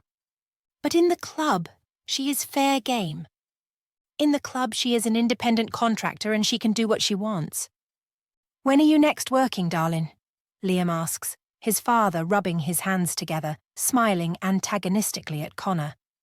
Let's go back to the table, Connor says as I watch the veins on his neck pulsate.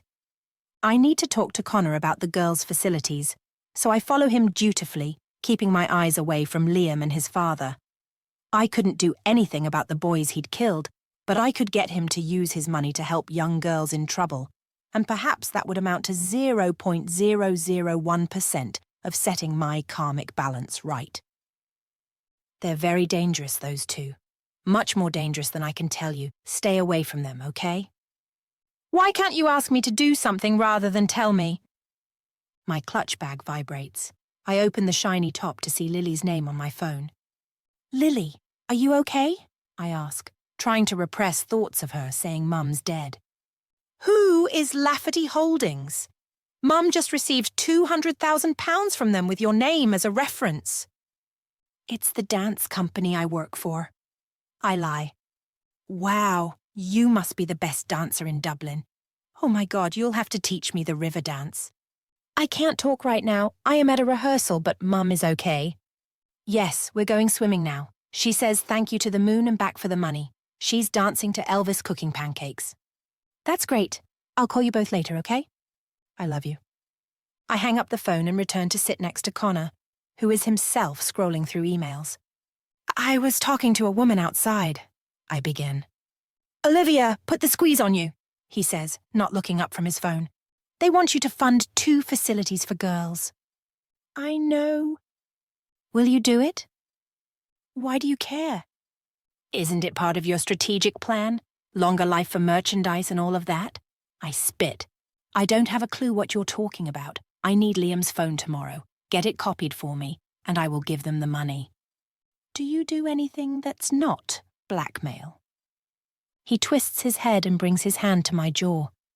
He traces one finger from behind my ear, down my jaw to my chin, and brushes the back of his nail along my lower lip. Of all the things I could do to you, none of them would involve blackmail. I take a deep breath, feeling my sex pulsate as if it had hidden from all of Ciara's words. Connor breathes into my ear. Let's take a walk. It's hot in here. Without waiting for my response, Connor gets up from the table, fastens his suit button, and nods goodbye to the seated couple filling in a donation slip. I follow the man who is a human trafficker, paying for girls to have a safe space to live. Outside, there is not a cloud to be seen. The bright rays of June shine upon Dublin as cemented sidewalks, giving off an almost visible steam. Why are you looking at me like that? Connor asks. Ciara told me everything. Really? I suppose I'm the leader of the human trafficking ring she's hunting down. I inhale sharply, raising my eyebrows. He stops abruptly and pulls me to face him. Then why haven't I trafficked you yet? Maybe you're waiting for the highest bidder. No. I know you act like you're the beauty and I'm the beast, but try for one moment to think objectively. Why would I have protected you from being trafficked? Why would Ciara still be alive if she could take down my syndicate? The entire tale is implausible, but worse. He stops. Worse? I ask. Is that you would believe I'm capable of... He stops. You make absolutely no sense to me, I say. I feel the same about you, he replies as we cross the road to a stone bridge. There's probably a special place reserved in hell for someone who funds charitable projects, which are working on social ills their business activities directly cause. There's definitely a special place in hell for someone who leaves her 11-year-old sister to care for a sick parent to escape abroad. I inhale sharply, feeling the dagger of his words pierce my heart. You're a bastard, I say, striding in front of him towards the bridge. He walks quickly behind me. Tell me I'm wrong. Tell me you didn't leave London because you couldn't bear to watch your mum decline. Tears swell.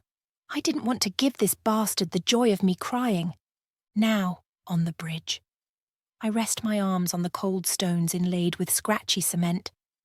The water beneath us reflects my distorted image back. Connor stands next to me, folding his arms and looking down into the water. You can help your mum, maybe even cure her illness and help your sister. You really don't have one single scruple, do you? I told you I get what I want.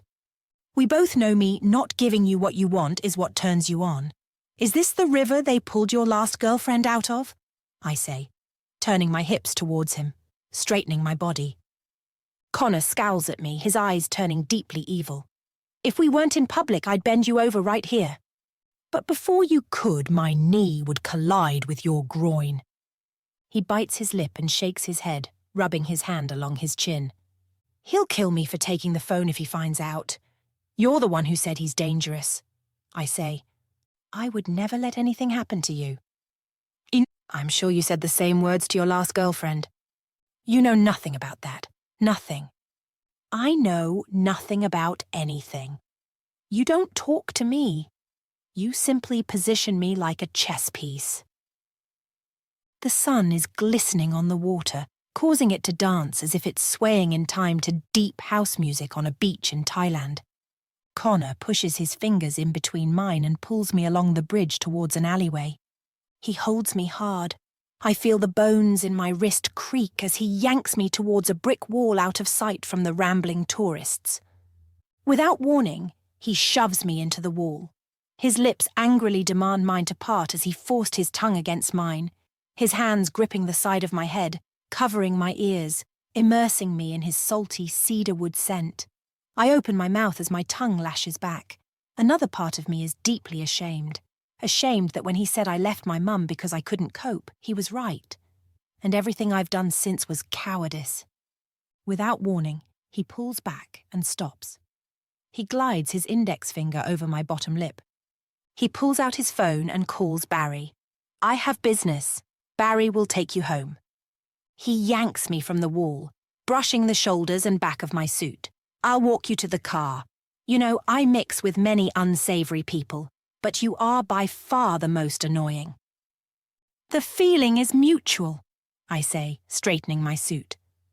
You are also the most beautiful woman I've ever seen. He pushes his fingers through mine. We cross the bridge silently as the jeep rolls up to the curb of the Sherborne Hotel. Connor grips my hand tightly as we cross the road. I'll see you tomorrow. Tomorrow? It's your opening night. I'd forgotten. I was close to forgetting my own name after the kiss. Good luck, he says, planting a tender kiss on my forehead before Barry opens the shiny black door for me. Chapter 17. Something's off with you. Jiling stares over at me as the makeup artist whitens his complexion beyond recognition. Koreans covet whitened skin so much, we could all save a lot of time just dressing as Shakespeare characters. Too much powder, Jiling says, waving the makeup artist away. She presses the powder closed and pushes it back in her belt with a huff as she walks towards one of the harlots. Jiling got off his chair and walked towards me. He was right. It was too much powder. He looked like he'd just pressed his face into a white frosted cake. He slides into the chair next to me, brushing the excess powder off with a kabuki brush until his skin reappears. You've danced the role of Juliet at least 500 times, yet tonight, he says, taking me by the hand and whispering, your hands are trembling. His deep brown eyes were piercing mine as if he were a UFO fanatic, and I knew where aliens lived. It's not the dance I'm worried about, I say, looking over a sheet positioned on the table in front of the mirror which dictated my costume changes and the music that would signal them. Jiling was right. I could dance Juliet inebriated as long as the score was playing. He's coming tonight, isn't he? Yes, with a woman he wants to give him planning permission. And they say Shakespeare has twists and turns, he says, patting more white Juliet. Jiling puts down his powder and places his index finger under my chin. Look how beautiful you are.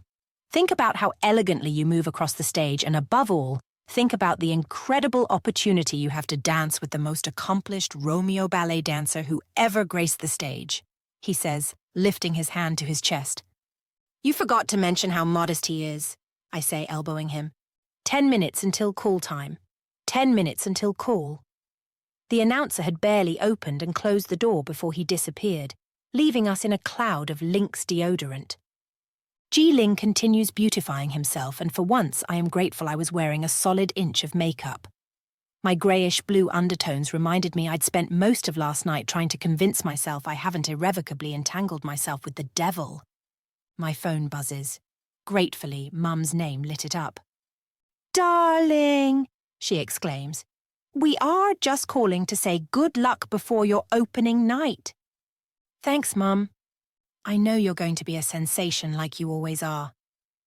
"Did you tell her?" called Lily in the background. "Not yet, darling. Let's do it after the dance performance." I hear Lily snort in the background. She had the sarcastic sense of humour of a 40-year overweight man with too many visits to the pub under his belt. Ji-Ling turned to me, mouthing number 5, just before the announcer opens the door and calls, 5 minutes until call. "Just tell me, please," I say. "No." "The cost of the admission to the clinical trial has gone up. We need another £150,000. "But I spoke to the nurse." "She had outdated information, darling. Look, don't worry, we'll find a way." "I've got to go, Mum. I'll call you after the performance," I say, my heart racing. "Good luck, darling. We're with you." Connor was right about me being scared to watch Mum's decline. Now I knew what I had to do. "I love you," I say, ending the call. I rise. My red and orange noble gown sweeps the floor. My hair catches one of the intricately weaved in glistening hair jewels, making me wince. "Are you ready to give the best performance of Romeo and Juliet you've ever given, my lady?" Ji-Ling asks, extending me, his hands bowing from the knees. "Only with you." Ji-Ling kisses me on the cheek. "Let's show the Gaiety Theatre what a gay boy from Seoul and a poor girl from London can do." We walk in front of the other dancers. A black, lined, heavy curtain sweeps the stage. Ballet was the only place I felt truly alive, before Connor. Now his eyes would singe my skin in my only safe space. 1 minute until curtains rise. Ji-Ling kisses me on the cheek and mounts the stairs, ready for the first scene where he and his comrades would fight in the square. I take my position in first at the back of the stage. The notes of the score fill the air. The curtain rises, revealing the golden wrap-around balcony and the emerald-green skylight dangling from a crystal chandelier. Flutes whirl across the stage, sweeping me into a hypnotic trance that pervaded my entire, carrying me effortlessly into Releva and then into a glisser. I already feel his eyes heat my skin. I force myself to look away from the audience, to hear the music and execute my moves. It was a slow-moving song with a nice build-up. Finishing a connecting step, I step into preparation to jump a full forward revolution of the body without touching the floor. My toes remain pointed until the very last moment, and I land with my arms lifted. My first costume change signals, and I dart behind the curtains, wondering if my eyesight is betraying me, or if I really just saw Liam and Lucky flanking Connor and Angela. 3 girls pull me out of the Market Square dress and into the reams of lace, the dress I met Romeo in. They close my corset with the agility of a Formula One tyre changing team just before the violins announce my next scene. I take to the stage, leaping in and out of other ballerinas. Connor's eyes are undressing me as Ji-Ling envelops me in an extended forward arch. The touch of someone wholesome makes me feel less likely to explode. After what seemed like an entirety of willing my body to focus, applause raucously rips through the air. Connor stands clapping. Angela throws her elbows out so gleefully she collides with Liam's. His dad and he are not a figment of my imagination. They are really sat all together. As a flower bouquet is pressed into my hands, Ji-Ling leans in to whisper in my ear. "He makes you a better dancer." "What happened to smash the patriarchy?" I whisper. "You need to smash him, because somehow he's unlocked your talents. And after the sex, you'll be launching into perfect fouette arabesque jumps with your eyes closed." The applause grows louder as we bow in union, and the curtain drew shut just before I witnessed Connor's tongue nudge the side of his lips. Backstage, everyone was congratulating Ji-Ling. His performance was without doubt the best tonight. I slip away from the ruckus, into a small, disused changing room, wanting my heart to stop leaping through the air. No sooner had I sat down in a cracked old faux leather fold-away chair than a knock came at the door. "Who is it?" I call, pulling a pin out of my tortuous high bun. "I have a man here, a gentleman who says he's your boyfriend," came a meek voice which I recognize as the announcer. I lay the pins down in front of the mirror before I move to open the door. Connor is standing behind the announcer, stroking his beard. His eyes appear more bloodshot than normal. "Can I come in, baby?" he purrs. "I have to get changed," I say to the announcer, who is visibly uncomfortable. "It's nothing your boyfriend hasn't seen before," he says with the tight-lipped smile. "Thank you for bringing him here," I say to the announcer, ushering Connor in. He closes the door behind him and pushes his back against it. I would have thought they would furnish the lead with luxurious comforts. "This isn't the main changing room. I just wanted some space." "And I'm crowding it?" "Yes," I say, crumbling into the chair and pulling at my laces while I flex my point shoes and try not to let Connor know my heart is galloping like a racehorse. Connor takes 3 steps towards me until he stands behind me. I swallow hard, staring at his white shirt, seeing his stiffened nipples. His calloused hand pulls at my side fringe as his fingers wander behind my ear, tucking my hair neatly. I can barely breathe as the tips of his fingers wander down my neck. "Are you tired?"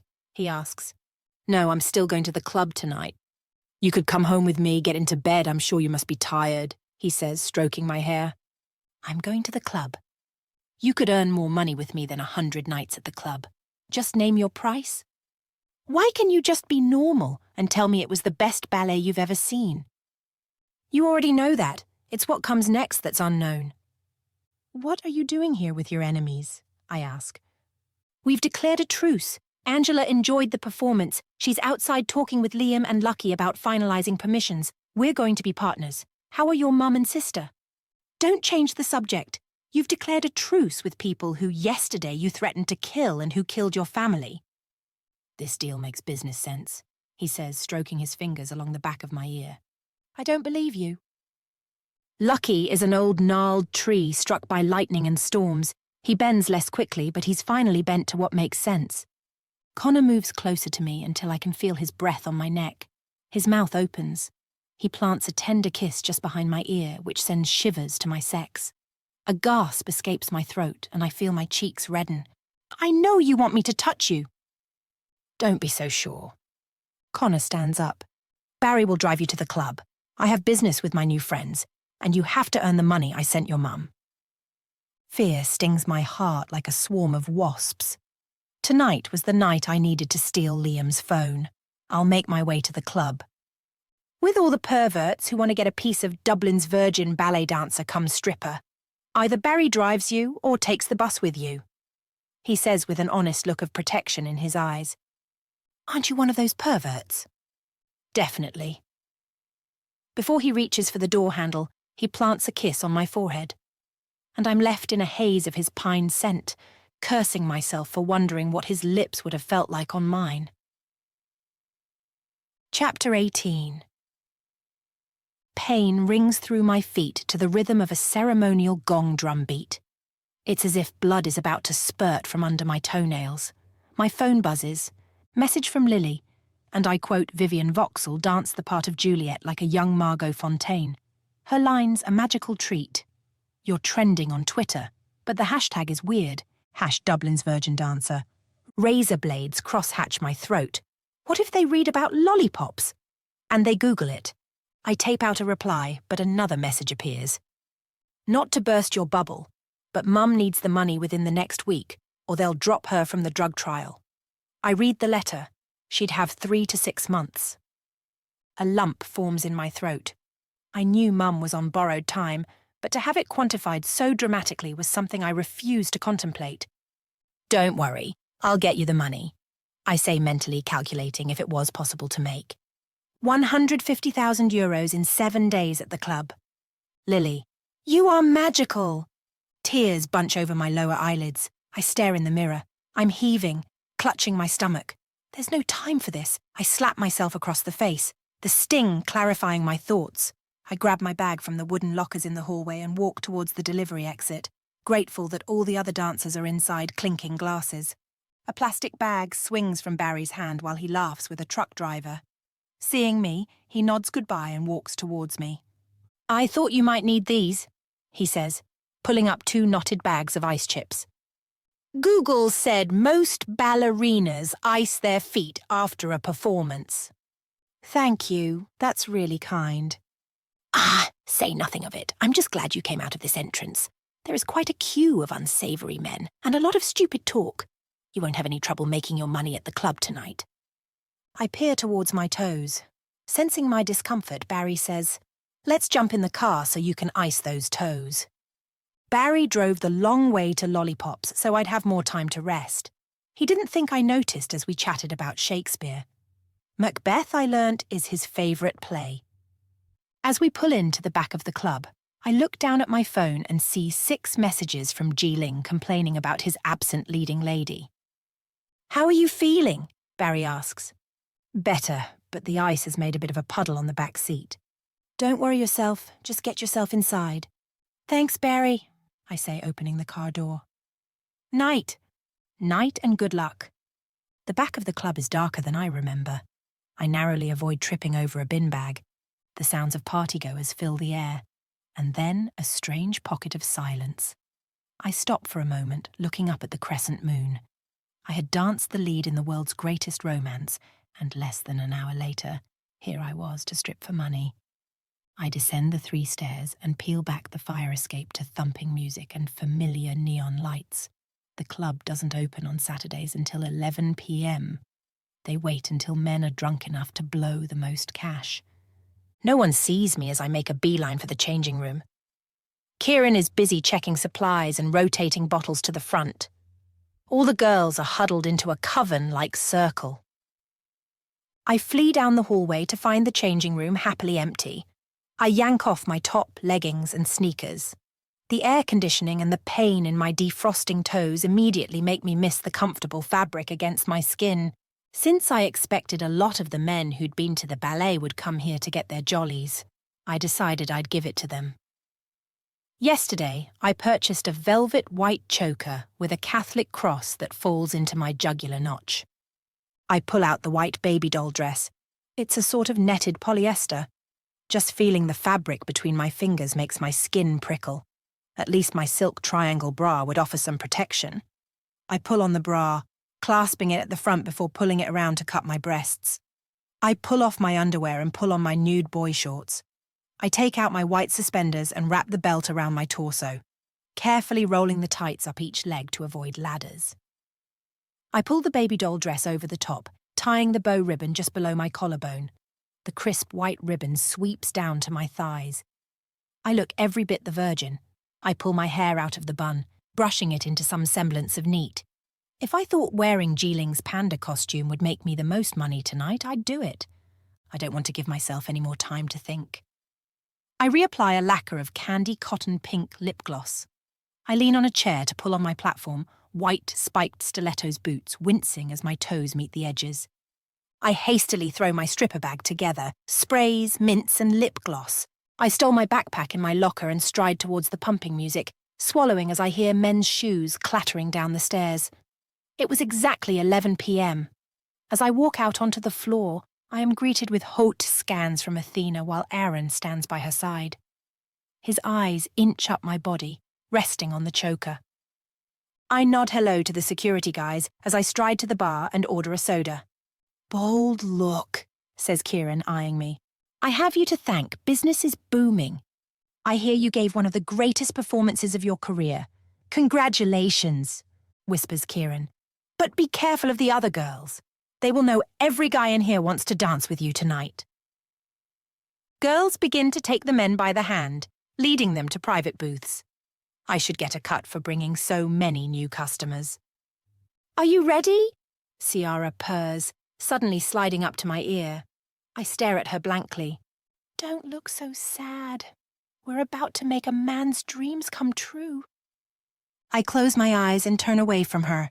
"This wasn't my idea. Your boyfriend came up with this," she says, tightening the strap of her heels around her pale ankle. "Let's just get it done." "Here's to that." You look great, by the way. If I wasn't a heterosexual undercover detective, I would. You look great too, but I still wouldn't. She raises her hand to her heart and winces. I'm not into liars. Then your attraction to Connor should soon wear off. Liam is looking down at the bralette of a brunette pushing her ass out in front of him at the bar. He looks up, and Ciara lifts her eyelashes at him, offering her best come-to-bed eyes. So, I'm going to keep him busy. You slip the phone out of his jacket pocket. Security will take the phone, make the copy, and give it back to you. How long will all of this take? Under 2 minutes. Girls, you're looking even sexier than usual. Liam grins, causing the brunette to step out of our way in a huff. We thought you might like us to dance together for you tonight. His eyes widen as a wide, toothy grin showcasing 2 gold teeth spreads across his face. Lead the way, ladies, he says, taking Ciara by the hand. Fear makes my heart thump. Please make yourself comfortable, I say as a camera in the room tracks me. He sits in the red-lipped chair, unbuttoning his suit jacket. Ciara saunters over to him and whispers in his ear. My heart drums quicker just before he shrugs off his jacket and hands it to Ciara. She beckons me over with a curled index finger as she works her hips, slowly pushing her hand up her neck and into her hair. Ciara pulls me towards her, my hair preventing Liam from seeing what's happening. She holds my head, pretending to kiss me as she whispers, "Let me undress you. Then you can slip out with the phone." I pull back from Ciara, running the backs of my fingers down her arm. I turn. She opens her legs and we gyrate towards the floor while Liam shifts in his chair, a smile spreading across his face. I could momentarily steal the phone of the son of a human trafficker, I tell myself as fear drives up my throat, causing my mouth to dry. Ciara locks eyes with Liam. All I could see in the way she looks at him was pure hate. Smouldering hate. Liam looks like a hypnotized stage subject, ready to cluck. When your bra falls to the floor, I'll hook my legs over him and you take the phone. Sergei's waiting. I nod, her fingers peeling the Velcro of my bralette. Now, she whispers. Liam gazes over my body before Ciara fills his line of vision. I dart to the jacket and slide out the black shiny phone, making a mental note to wipe my fingerprints away when it's returned. Sergei's face appears at the round window.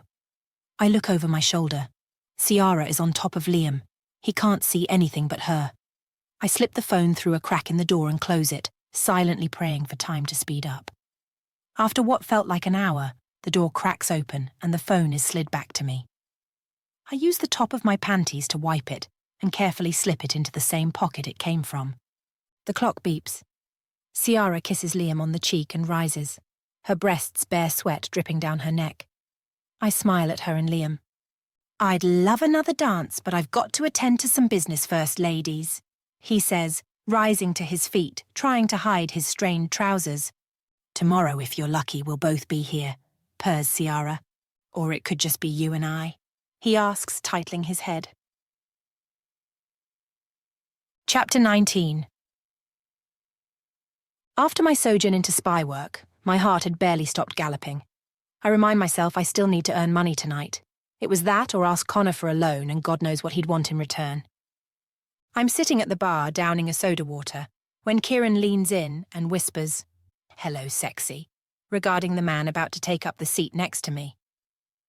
The man is tall and slim, wearing a clearly bespoke cut black suit with a long black tie, walking purposely towards me. I position myself on the stool to sip my soda, crossing my legs seductively and flashing the black-suited man a smile. "I'm on," I whisper to Kieran, unhooking one heel from the stool leg rest and uncrossing my legs. "Good evening, mademoiselle," he says, taking a seat next to me. Close up, he's even more handsome than he looked far away. And French. I uncross my legs and step down from the seat to lean into the bar beside him. I arch my back, pushing my bum and boobs out. His eyes widen as they stare at my heels and inch up my body. He takes my hand and tries to press his lips to it. Nigel, one of the security guards, leaps forward. "No touching," he mouths to the Frenchman, who releases my hand. "I'm very sorry, mademoiselle, if I cause offence," he says, bowing his thick head of hair. No offense taken. You do not have an Irish accent. I am French, Parisian. And you? I'm English, a Londoner. And here a girl and a boy from the big cities are in this small Irish capital. Would you like me to dance for you? I study the clock. Time is money. He smiles, his hazel eyes twinkling. He's clean-shaven and has a jaw that defied the analogy of being able to cut glass. He looked as if he could have stepped out of any glossy magazine, and he smelt of pure luxury. Combien? He coughs. How much for the entire night? The emphasis he places on his vowels is cute. It reminds me of the sitcom Allo Allo. I glance around the club. It seemed as if every man's eyes were turned in my direction. Economists would call this a seller's market, I whisper, pushing my bum out more. Name your price, mademoiselle. I reach back for my soda from the bar. Kieran hands it to me. I drag my eyes up his taut body and hazelnut's eyes. I didn't know why a man like this wasn't surrounded by 50 beautiful women in a nightclub for the price of a few bottles of champagne. You couldn't afford the entire night, I say, sipping on my soda. I just sold my second fintech company for over 1 billion euros today.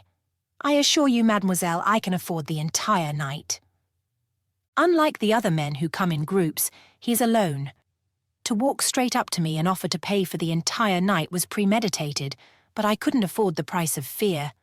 And dancing for him would certainly be more restful than dancing in 3-minute cycles, especially with my toes pulsating.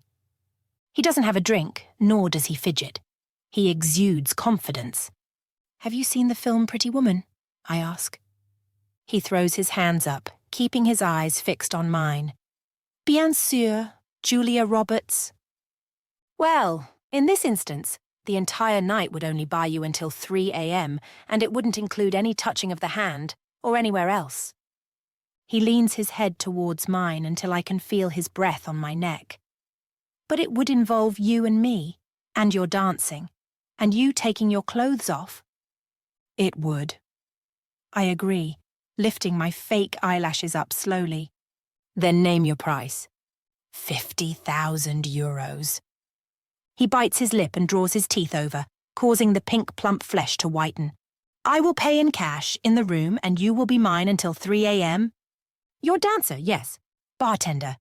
Can we have a bottle of your finest champagne delivered to?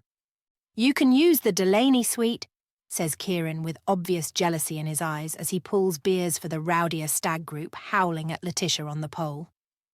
50,000 euros was flashing before my eyes as if I were looking at jackpot neon lights on a slot machine. Just another 100,000 euros to go, and I'd have Mum's trial money.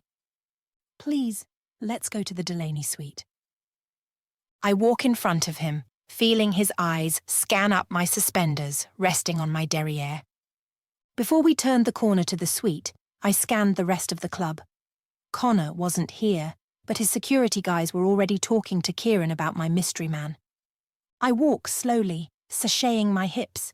As we reach the white leather-studded door of the suite, I turn and reach for the handle. The Frenchman stops me. Please allow me. He opens the door for me as I study his face, wanting him to know who has the power here. He was about to pay me 50,000 euros to be teased for the next 4 hours of his life.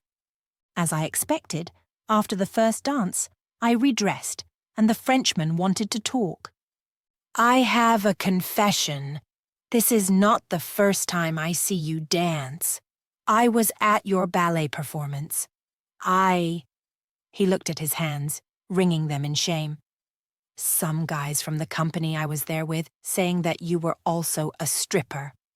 And a virgin? I ask, tossing my hair over my shoulders while my toes told me they were grateful I was sitting down. I'm sorry, I shouldn't have been so direct. His cheeks flush red and he looks genuinely sorry. You and I are the same.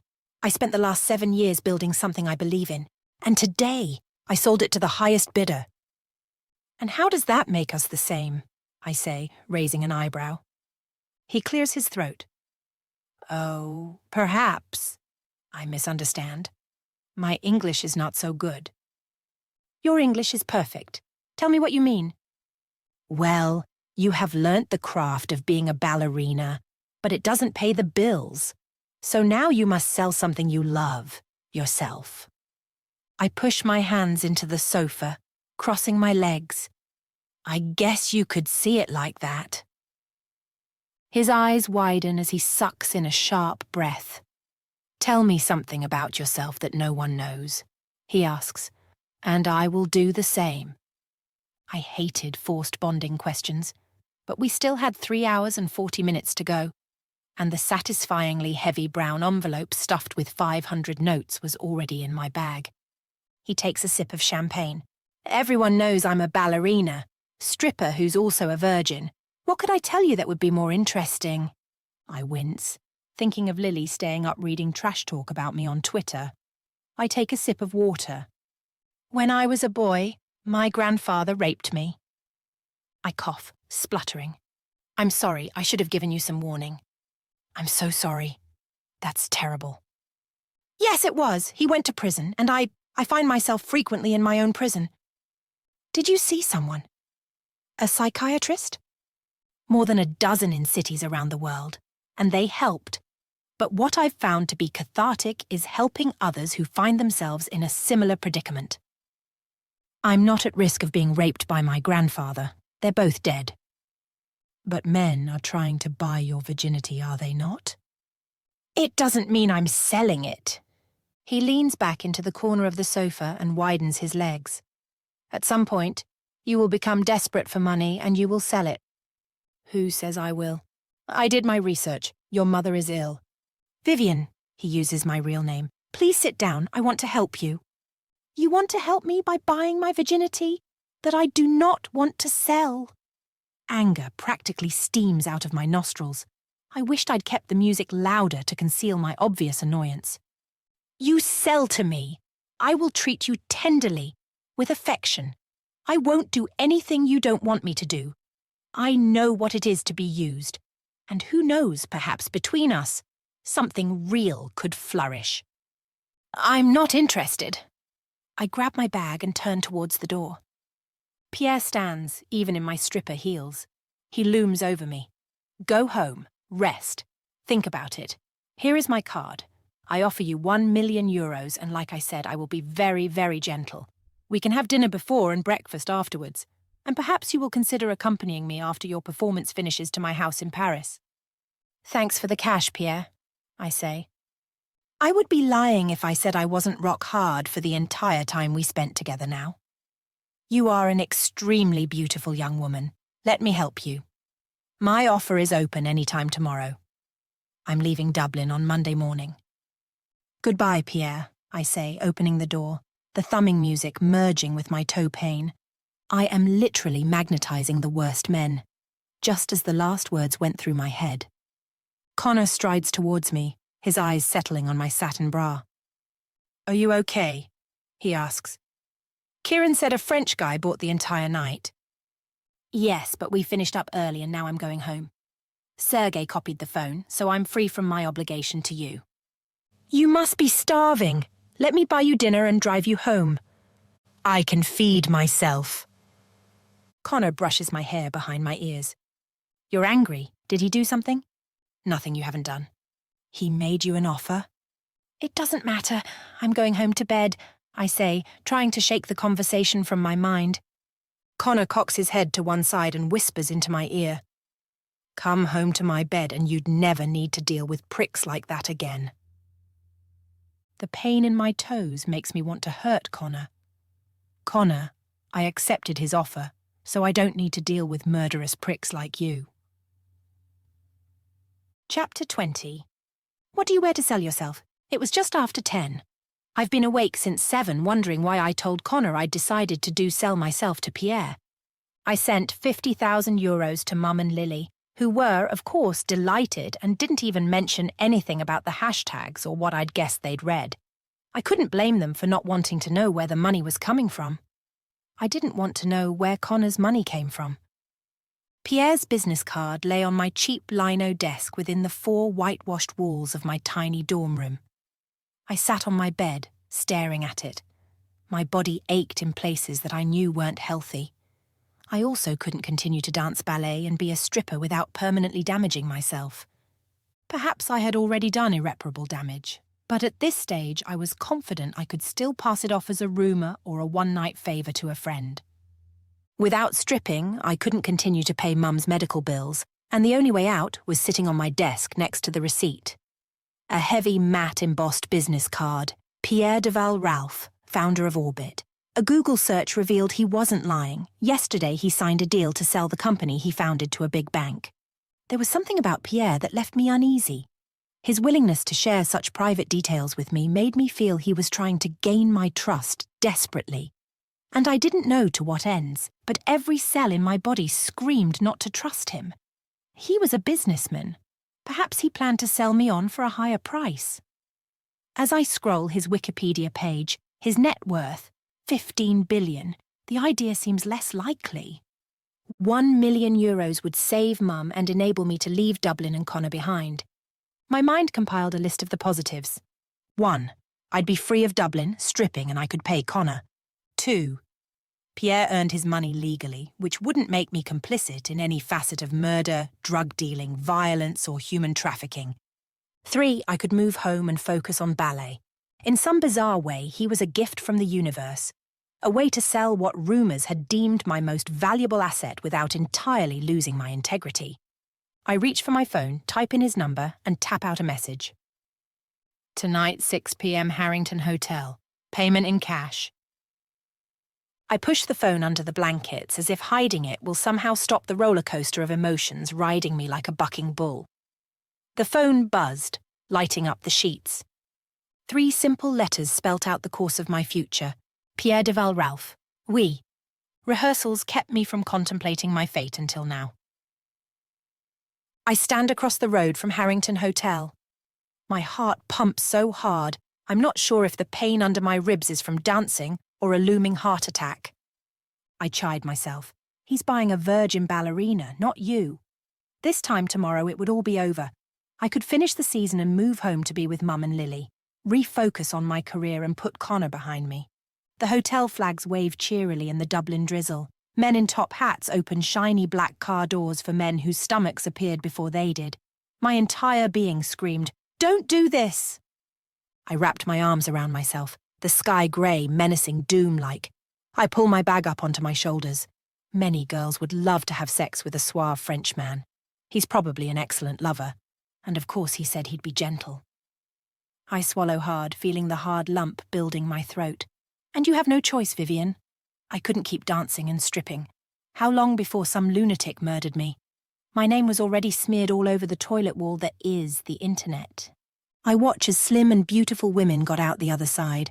I'd picked a hotel well suited to my endeavour. There's a gap in passing traffic. I force myself to cross the road, feeling like my lunch is going to splutter across the tarmac before I make it to the hotel. My heel hits the curb, and I decide to send one last message before going in. Geeling was tense before I left and begged me not to go, and he doesn't even know what I'm going to do. To Geeling, don't worry about me. I'll be back tomorrow morning, and I will tell you everything. The last message under Geeling's is Connor's. Good luck is all it said. He sent it before opening night. Connor had been conspicuously absent from my phone rehearsals and the halls. I expected him to turn up, but he didn't, which further confirmed to me what a lovesick fool I was. The worst kind of lovesick fool you can be, a masochistic one. Who falls in love with a man that murders, mimes, and kidnaps girls? If the adage you can't get over one man until you get under another was true, perhaps having sex with Pierre would even help me. Perhaps I'd even fall in love with Pierre, I thought as I climbed the steps in nude stiletto heels, tightening the belt of my trench coat around me. My battered backpack didn't fit my attire, but it made me less of a high-class prostitute, which, judging from the women accompanying the men checking in, was my only unique selling point. I brushed down my coat. A portly man in a black bowler hat opens the door for me and entreats me inside with a "Good evening, miss." I want to scream. It's not a good evening. I'm about to violate myself. But I don't. I smile a pretty smile, and I walk in like every other young woman there. My stilettos click-clack on the marble floor as I teeter to the reception. No sooner did I join the queue than another counter opened up to serve me. I take a deep breath. I have his business card in my pocket. I've taken it in case my pronunciation of his surname is incorrect. I produce the business card on the counter. I'm meeting Pierre here. "One moment, madame," says the receptionist, her sagging jowls bobbing as she taps into the computer. "He's in the restaurant. I'll take you to his table." "No, don't worry. I'll go there myself." "Would you like to check in any luggage, madame, for the night?" "No, thank you. I only have the small bag." I ignore her attempt to hide my grotty rucksack. It is the only thing that makes me feel like me. "Enjoy your stay, madame." "Thank you," I say, as she points to the restaurant. My hands tremble as I walk towards shimmering glass doors, passing artistic light installations of Zeus in the clouds with his spear. The restaurant is filled with merrymakers, oblivious to my sacrifice. The door of the restaurant opens. I hesitate. I take a step back. I can't do this. Vomit is clenching my throat. The clock is 6:05. I've already got away with 5 minutes. I just needed to last a few more hours. I shake my head and say sorry to the person opening the door, not even noticing if it's a man or woman. My vision is blurry, my heartbeat erratic, and my legs feel like pretzel sticks close to snapping. The restaurant is busy with waiters carrying trays of lamb racks. The tablecloths are pristine steamed white, not a speck of dust or crease in sight. Before he sees me, I see him seated in the corner. I stride towards him, my fists clenching, my nails digging into my palms. I want to wrap my hand around his neck. "Sit down, please," he says with a timidness I don't recognize. Anger has taken over fear. I could light several campfires. If we weren't in public, I'd drive one of these polished forks into his jugular. I allow the waiter to pull out the chair as I unbelt and unbutton my trench coat. His eyes run down my white high-neck backless dress. The waiter takes my coat and bag and sets down a glass of champagne from another tray in front of me. "I'll be back in a moment to take your order," the young man says. Resting my wrists on the table, I interlace my fingers and raise my chin to stare at him. "Have you murdered Pierre?" Connor laughs so much he splutters. He takes his crisp white napkin to the corners of his mouth. He allows his eyes to shut for a few seconds and then raises his deep-set green eyes to mine. "Not yet. I hear the lobster is phenomenal here," he says, passing me a menu. I push my chair back from the table. Connor reaches across and places his hand over mine. "I bought your contract with him." I signed nothing. There is no contract. He straightens his back and leans his head to one side. "You're telling me I gave him €1 million for nothing?"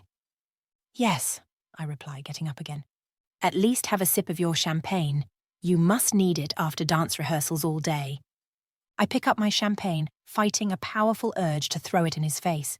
I take a sip. I could at least get something from this evening, even if it was a small buzz. Well, it's good I didn't give him €1 million. He had a large suitcase with him, which I took. I told him he should leave Dublin today and not return. This just gets better. "You've stolen the money you want to use to buy my virginity?" I told him that if he's back in Paris tonight, then I shall wire him the money to an account of his choosing with a little extra for his trouble. I'm not the unreasonable man you peg me for. I'm going to give you my own money. I assume you'll give it your mum and sister, so I've even packed it full of pounds. Which means I'm paying more than Pierre, and you'll get the £1 million under one condition. He taps something with his foot. I look down and see a silver-ribbed hardback case. You need the money, and Pierre, he's a disturbed person. "Coming from you, he must have done something truly awful," I say, taking another sip of my champagne as Connor bites into a steaming bread roll he's buttered. "He killed his grandfather just before his 10th birthday with a lawnmower. He tied him to the ground and ploughed him with the blade turning until there was just sinew, cartilage, and bones."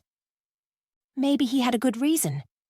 I spend time with the most evil bastards imaginable, and of all the ways they kill someone, I never heard of a lawnmower being used.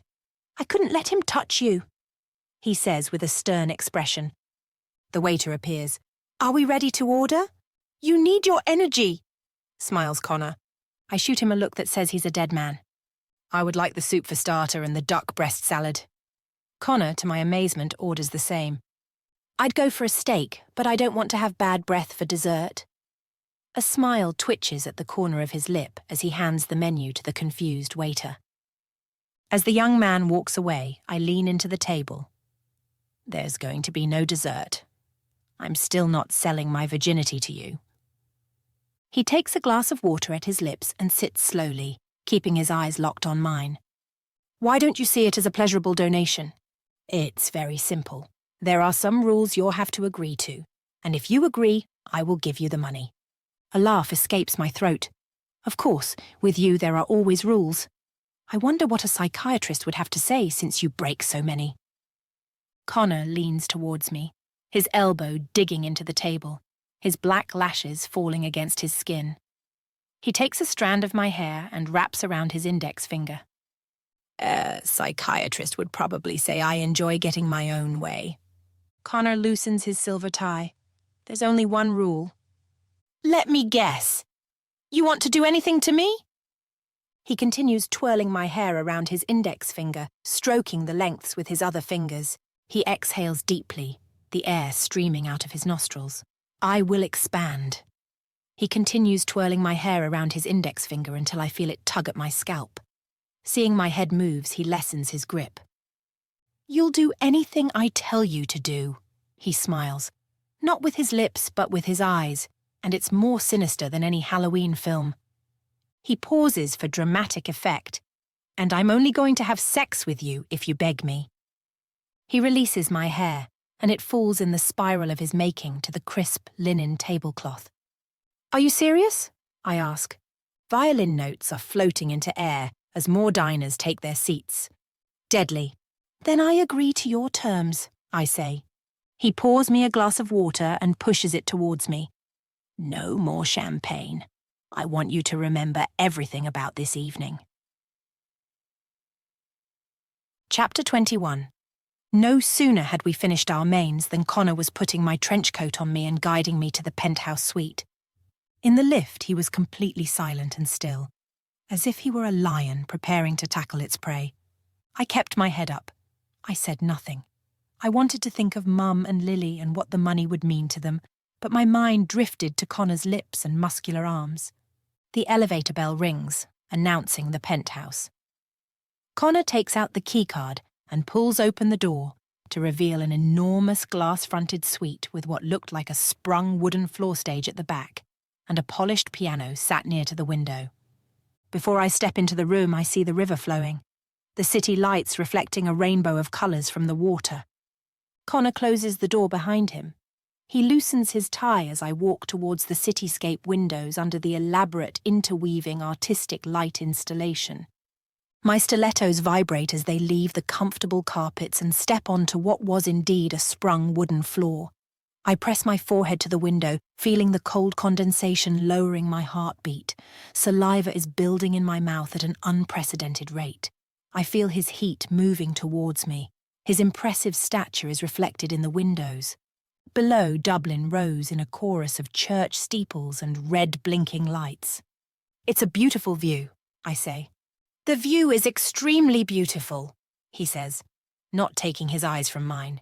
Give me your hands. I hold my hands back from him. You agreed, Vivian. Anything goes. I swallow hard, feeling my heart beat triple. I produce my hands, pushing my wrists together in front of him. I don't smile and I don't blink. It's going to take more than BDSM to get me to beg him. Why are you pushing your hands together like I'm going to cuff you? I pull my hands apart. He pushes his fingers through mine. I want to dance. Light Brazilian bossa nova trickles through the room. Connor's hand caresses my lower back. He pulls me towards him until my chin is resting against the lapel of his navy suit. I've never found it more apt to use a line from a movie, but this whole seduction scenario you've got going on, it's wasted on me. I'm a sure thing. You agree to do anything I want and I want to dance, he says, lowering his neck until his nose met with the back of my neck. He inhales me deeply, as if snorting a line of cocaine. I chose this room for a reason. I want you to dance for me. I want you to dance the way I make you feel. While I try to signal my brain to stop melting in his arms, I resist the urge to show my middle fingers is the way he makes me feel. I get to choose my song. Naturally, he says, threading his fingers through mine. I need to get changed. Use one of the bathrooms. I pick up my bag from near the door and choose the bathroom furthest from where Connor sits with his legs sprawled open and his arms and his hands cupping the chair like a Godfather Don. He pushes his fingers down the length of his thighs. And for a spilt second before I close the bathroom door and I see something I've never seen in him. He's nervous. The immaculate white tiles of the bathroom encircle me. I set my backpack down on the beige marble countertop. The shiny facets should make me feel dirty, but I don't. I feel in control. I slip off my white halter-neck dress and pull my leotard and tights on. I've packed my powder puff tutu, because it's less starched than the pancake, the platter, or the bell. I lock it over my waist and almost don't recognize the reflection staring back at me. She's confident and calm. Before I stepped into the bathroom, I knew the song. It was the only song that made sense. I dig through my backpack and pull out a red lipstick. It's a cheap one from one of the vanity sets Mum gave me for Christmas as a teenager, but it's highly pigmented, even if it comes off easily. I take a seat on the porcelain toilet seat to strap my feet. My heart's galloping as if I were about to perform at the Sydney Opera House. I wrap the ribbons around my ankles. I'm going to dance for him. Maybe I'm going to let myself kiss him. Maybe I'd let him pleasure me. Then I'm going to take my money and leave Dublin forever. Whatever this was between us wasn't normal and definitely wasn't healthy. I look at myself. After tonight, I never think of him again. I press my heel into the floor and my toes upwards to give my hamstrings a good stretch. As I reach for the glass knob to open the bathroom, I can't shake the feeling I'm a death row inmate who's missed my last meal. Connor's eyes widen as I appear. The sooner I got this over with, the sooner I'd be able to leave. I keep my eyes fixed on Connor, who sat forwards. He runs his index finger and his middle finger from the outer edges of his lips along his Cupid's bow and around his bottom lip. Alexa, play I Dare You by the XX. An irrepressible smile erupts on Connor's face. It's a smile I've only seen twice before. Both times after kissing. Fast drums and a tambourine echo through the room. Connor relaxes back into the white chair, opening his legs wider. I close my eyes and let the lyrics wash over me.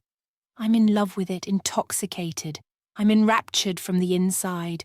I can feel that you want to. The music takes me. I leap, extending my arms. I plunge to the floor at the sound of the lyric I've been a romantic for so long. The stage is comfortable, and I roll onto my back and flip my legs over my head, running them into the sky. I flip coming into baby cobra. I keep my eyes fixed on Connor. I jump into a high open leg split. I land on third and pirouette. Faster and faster as the song's choruses, I need my feeling set on fire. I explode into the air, landing on my points. I push my right leg to kickstand and come to fifth position to pirouette again and again and again. Had this been an assessment, technically it was horrendous, but emotionally I had never felt more in tune. The piano takes over the lyrics. I free myself into a first arabesque. My head pulls back as my arms reach towards the chandelier. I bring my right leg up to press into my left thigh as I go on point. I keep my eyes fixed on Connor, who appears to be breathing. The volume of the song fades out. Connor stands and claps. It seems I make you feel confused. I say nothing as I pant to get my breath back. Doesn't surprise me. You make me confused, he says, striding towards the piano. Follow me. I'm sweaty. I need to change. I pant. I like you sweaty. Connor stretches out his fingers before he opens the lid of the grand piano and pulls out the stool from underneath. My mother taught me. The touching notes of Clair de Lune by Charles Debussy float up.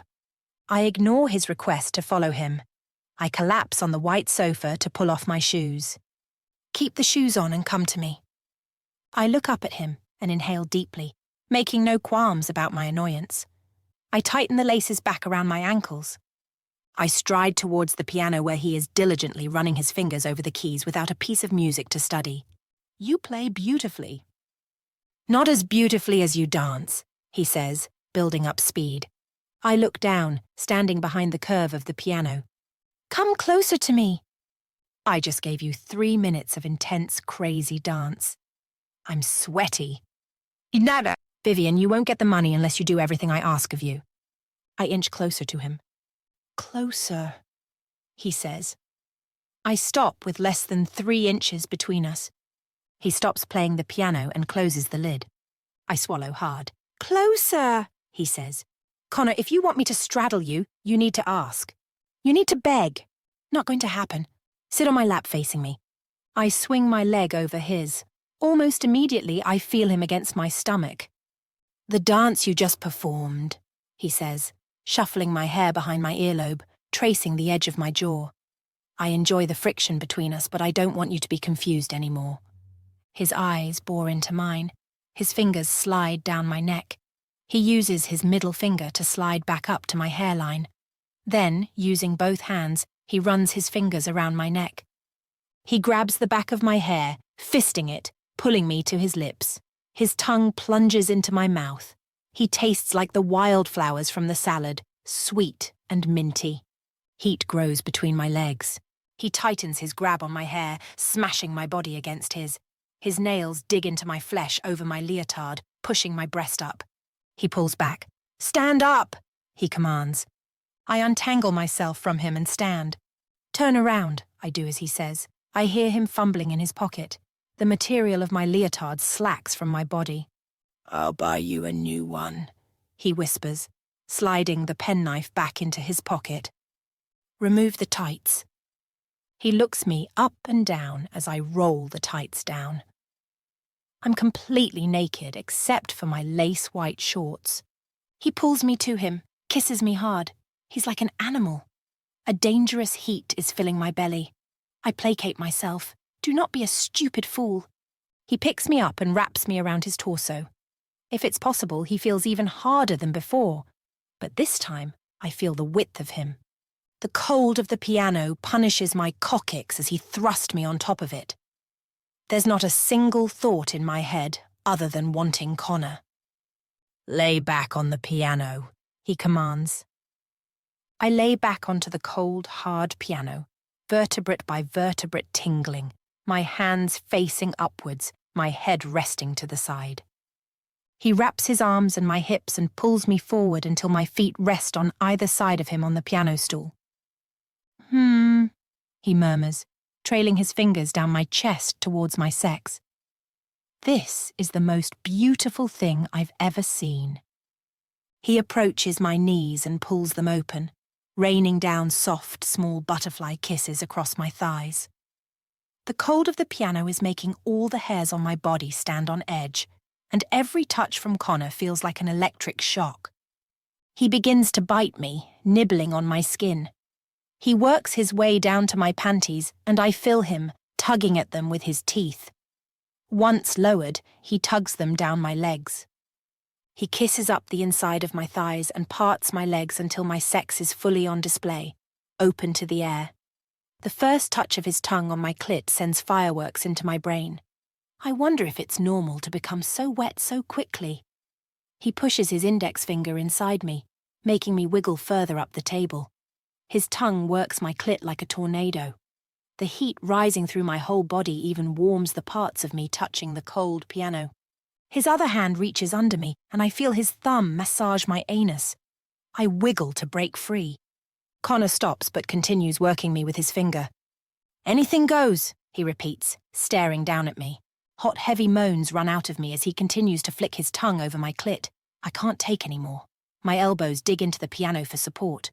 My body is quivering. Something is rising from just below my pelvic bone, and every thought I have to stop it is powerless. Connor is going hard and faster, his fingers teasing my anus.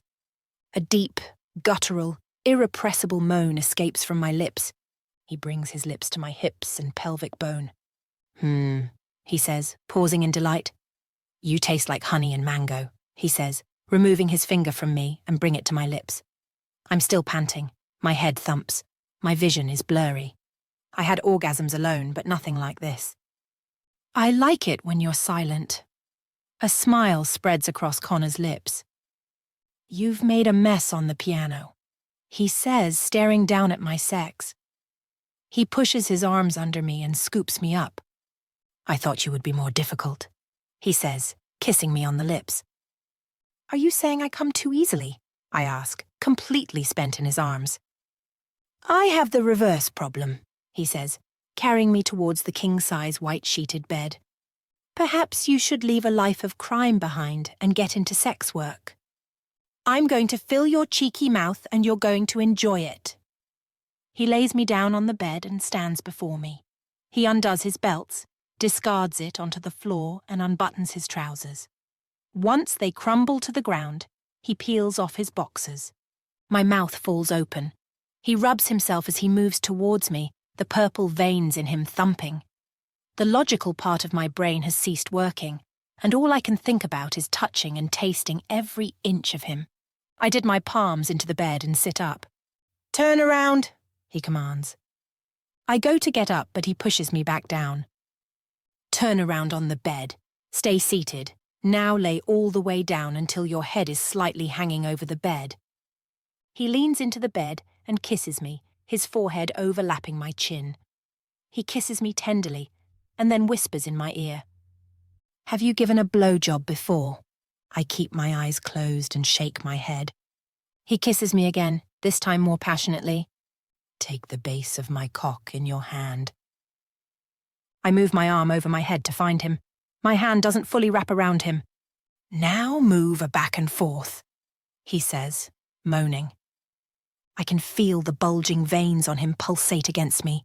Take your other hand and show me how you make yourself come. I exhale deeply. He pushes the full length of him into my mouth, hitting the back of my throat. I gag, trying to push him out.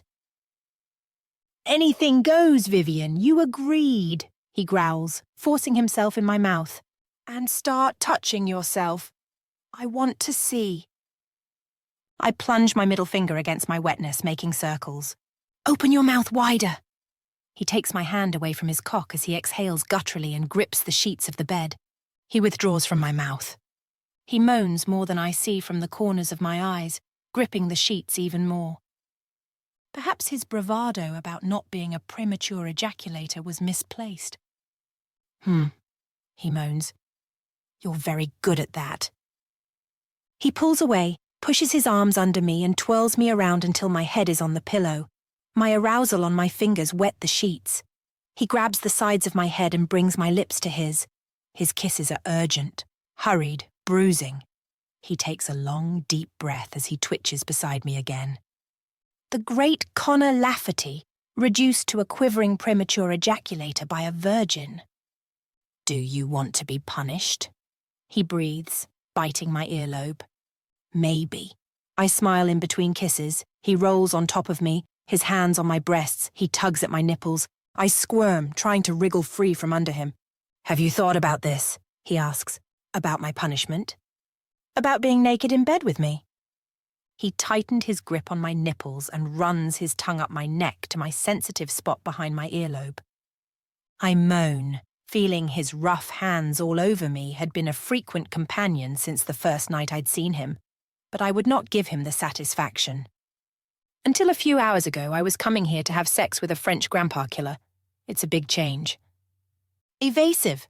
How many times have you thought about us? Less than a handful. He twisted my nipples brutally, the pain shifting into anguish and growls in my ear. Tell me the truth. A lot. Okay. He holds his kisses back from me. Your neck has been the backdrop of my thoughts since I first time I saw you in the rain.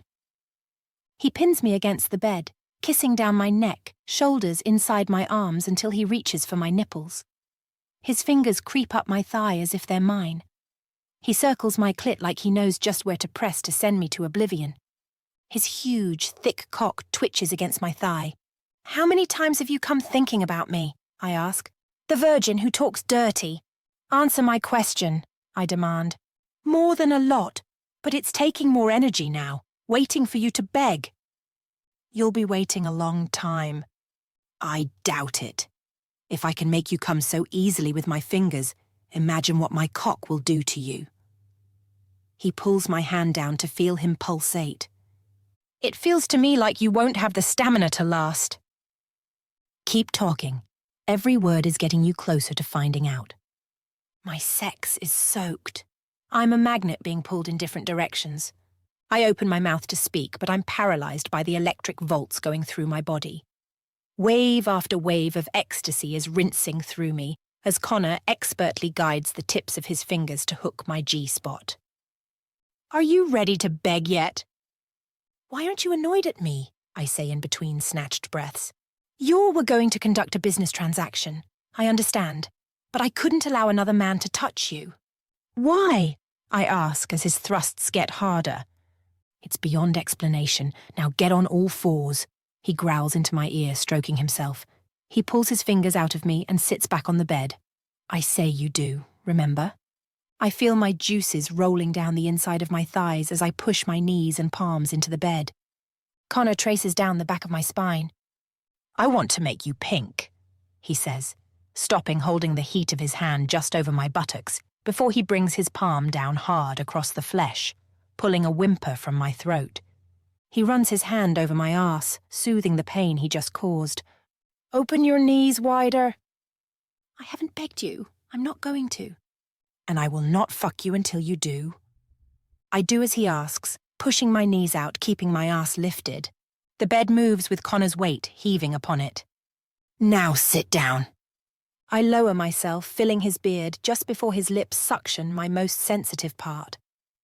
I squirm as he delves into me. I want to tell him I like this position because he can't speak or command me, but all thoughts peter out. My brain is a beautiful blur of nothing, just sheer ecstasy pulsating from the tips of my toes up my calves and into my sex. My body trembles as it heaves forward, my head nearly lurching into the studded headboard. My whole body is shaking. I can't see a thing even though my eyes are open. I'm panting like I've just run a 100m sprint. The muscles in my arms can no longer hold me on all fours as I roll back from Connor and onto the bed. Connor pushes himself up to kiss me. It's hard and savage. As I taste my sweet nectar, he catches my bottom lip between my teeth and nibbles softly on my flesh. Still panting, the room comes back into focus. Connor releases my lips and pulls himself on top of me, straddling me. Beg for my cock or I won't make you come like that ever again. My sex has taken over my thinking, but still not a single word comes out of my mouth. I swallow hard, trying to get my breath back and nod in compliance. That's not begging. Beg me to take you now. He pushes my wrists hard into the pillow. Do you trust me? I nod. How can I not trust the man who has just made me explode like 1,000 rockets into the night sky? I won't hurt you. I stare at him, my lips parting. I never wanted something so much, and yet been so scared of it at the same time. You're very big, I think is the word you're looking for. He takes one hand to my wrist and brushes my hair along my hairline. I know how to be gentle, Vivian. He runs his mouth down my neck along my chest, and then he takes my nipples in his mouth, sucking them slowly. Now it's time for you to say the words, so I know you want it as much as I do. I stare up at his muscles heaving over the top, making me feel smaller than I actually am. I have to tell you something. It can wait, he says, brushing my hair. No, it can't. I stop. I'm sorry, I don't know how to say this. Just say it, he says, concern echoing from his eyes. I'm not a virgin. What do you mean? My ballet teacher at RADA. I close my eyes and turn away from him, sobs rolling from my stomach. You can take the money back, I say, curling my legs up to my tummy. Vivian, I'm only going to ask you once, and I want an honest answer. I'll know if you're lying to me. Was the sex you had with your teacher consensual? I turn my face into the pillow. I didn't even want to think the R word. I'd got out of London, and until now it seemed like none of it had actually happened. Vivian, answer me. No. escapes my throat in a small whimper. Connor exhales as if he's a fire-breathing dragon. Slowly, he turns my body to face his. I would never do that to you. Never. If you want to leave now and take the money, you can. I swallow hard. I want you. Steam escapes his nostrils. Are you sure you want to do this? He asks. I arch my back against the bed and pull him towards me. Yes. Connor lets out a low, deep breath and rolls on a condom. He places a kiss on my forehead. If you want to stop at any time, I'll stop.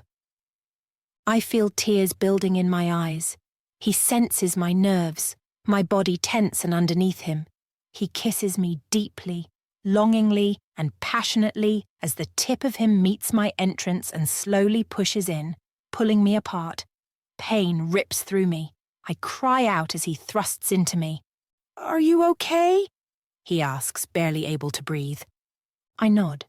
He moves slowly and gently. I look down. I've only taken half of him so far.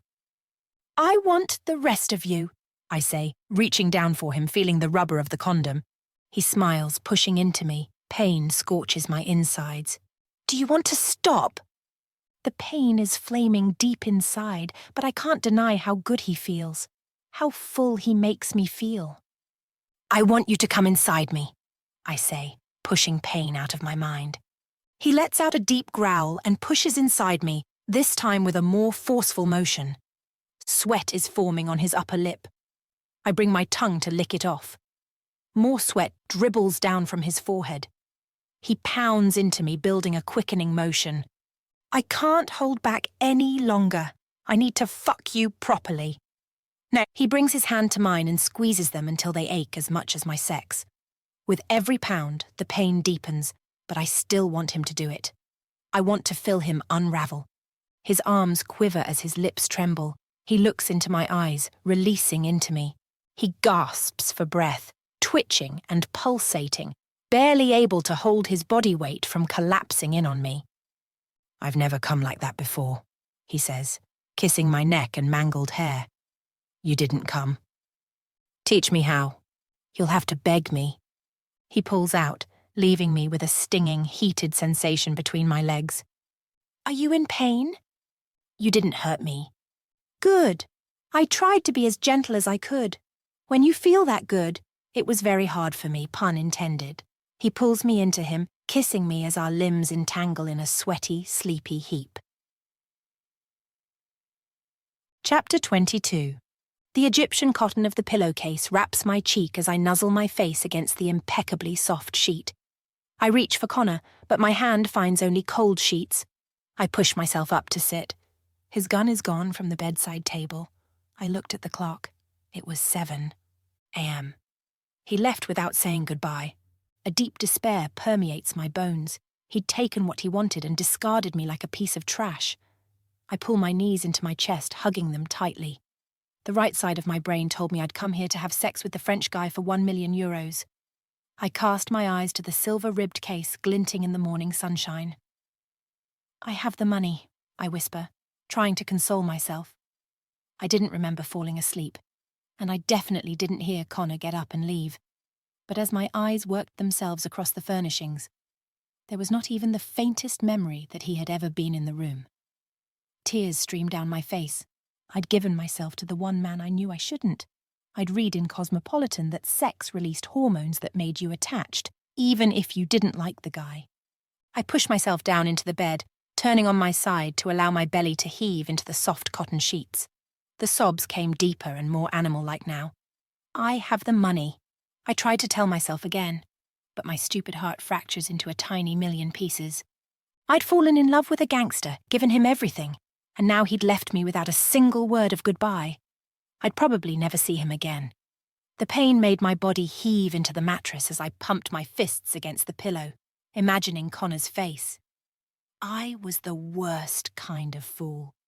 I begged him for something I knew would hurt me. The pain went beyond the soreness between my legs, which stood as a painful reminder of my hormone-driven decision. Despair fills my body as I curl up into the fetal position to search my mind for any logic to stop the impending panic attack. Just as I do, the door opens. Fear drives through my heart as I contemplate all the people that might want Connor dead and follow him here. I peel back the duvet just enough to make out the form. I rake the back of my index finger under my eyes to wipe away the tears, but I've been crying for too long for my face not to appear puffy. He shuffles about in the room, placing things imperceptibly on the table. You could hear a pin drop as he walked over to my side of the bed and ran his finger along my neck and down my shoulder. "Hey, baby," he says in a sweet tone. I murmured, not wanting him to see my face. He let out a deep exhale as his head sunk into his shoulders. "Are you in that much pain that you're crying?" Tears streamed down my face. "Why are you crying, Vivian?" I thought you left the room without saying goodbye. Your things are gone." "I packed my bag this morning. I have a meeting at 10 a.m. Why would I leave?" "I don't know. I thought you got what you wanted and left," I say in between tears. He looks down at his sparkling silver Cartier watch. A wicked smile stretches across his lips. "Why would I leave when there are still 2 full hours left on the clock?" He paws at my cheeks, rubbing them softly with his thumbs. "Connor Lafferty, I believe you're softening." "Never. It's physiological. The smell of your tears lowers my testosterone." "Where do you get this horse shit from?" "The Economist, actually. It's a study in nature and science." He produced a rectangle-sized ice pack. "Lay down," he commands. I push myself down the bed, feeling the soft cotton thread in between my toes. It might tingle a little at first, but it will take away any pain.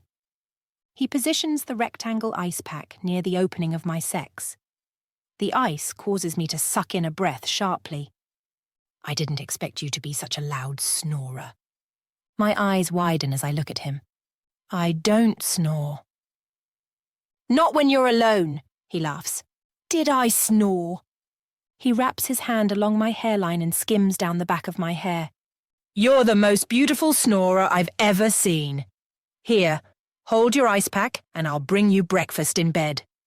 He leapt up with an energy that I hadn't seen in him before reaching for a tray on the table that was glistening with shiny egg-coated pastries, glasses of orange juice, and 2 steaming espresso cups.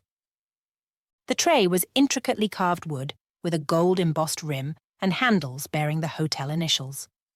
He placed the tray on his side of the bed before kicking off his shoes and undoing his suit jacket to sit down next to me. "You need to eat. You have rehearsals today." "Sorry, when did you become my mother?" I say. "Just eat. You still have to do what I say, remember?" I pick up a braided pastry with crumpled pecans on top. This is probably the unhealthiest thing you could have picked from the tray. "You told me to eat, not what to eat," I say, ripping the pastry apart. Before sex with Connor, I would have said that this was better than sex, but now I can't make that claim about any food, even one with butter, sugar, toasted pecans, and maple syrup.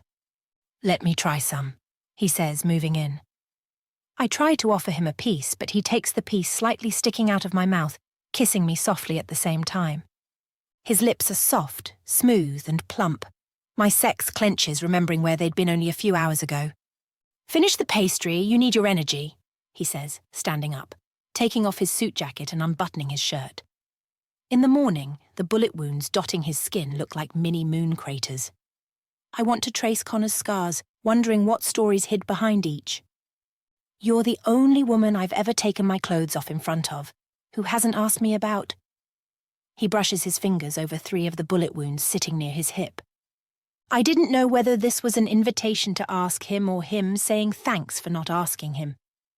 His body language gave nothing away. He slips the arms of the shirt off and places it on the back of the white sofa. "I have 8 bullet wounds," he said, unbuckling his belt. "Just after my mother and sister were killed, my dad and I were driving and a gunman put 10 bullets into the car before my dad killed him." I swallow hard. The pain of being shot as a child is something I just can't imagine, even though I've known many people in London who had been stabbed as children. "I'm sorry," I say, putting the plates down on the bedside beside me and brushing crumbs away from my mouth. It's not your fault. I was lucky not a single of those 8 bullets hit an artery. Lucky's winning on a scratch card. Lucky is not being shot 8 times as a child. Connor returns to sitting beside me on the bed, his trousers still on. I wonder if I've killed the moment. You take your gun with you to get breakfast and ice. I've been taking a gun with me ever since I was 12. I don't go anywhere without a gun. Not even to the toilet, he laughs. Are you afraid? No. I just don't want whoever shoots me to live. His eyes display a coldness I only recognize from seeing him on the phone or dealing with men at the club. I am afraid that if I don't take you now, I'm going to have a permanent boner all day, he says, bobbing his head to meet my lips. He brushes the bottom of his palm along my lower lip as it nudges at the corner of my mouth and he pushes it in. He pulls it out and cups my face with his hands, kissing me until we fall back against my pillow. His hand cups my breast. His other hand strokes my stomach and edges towards my sex. I'll be very gentle.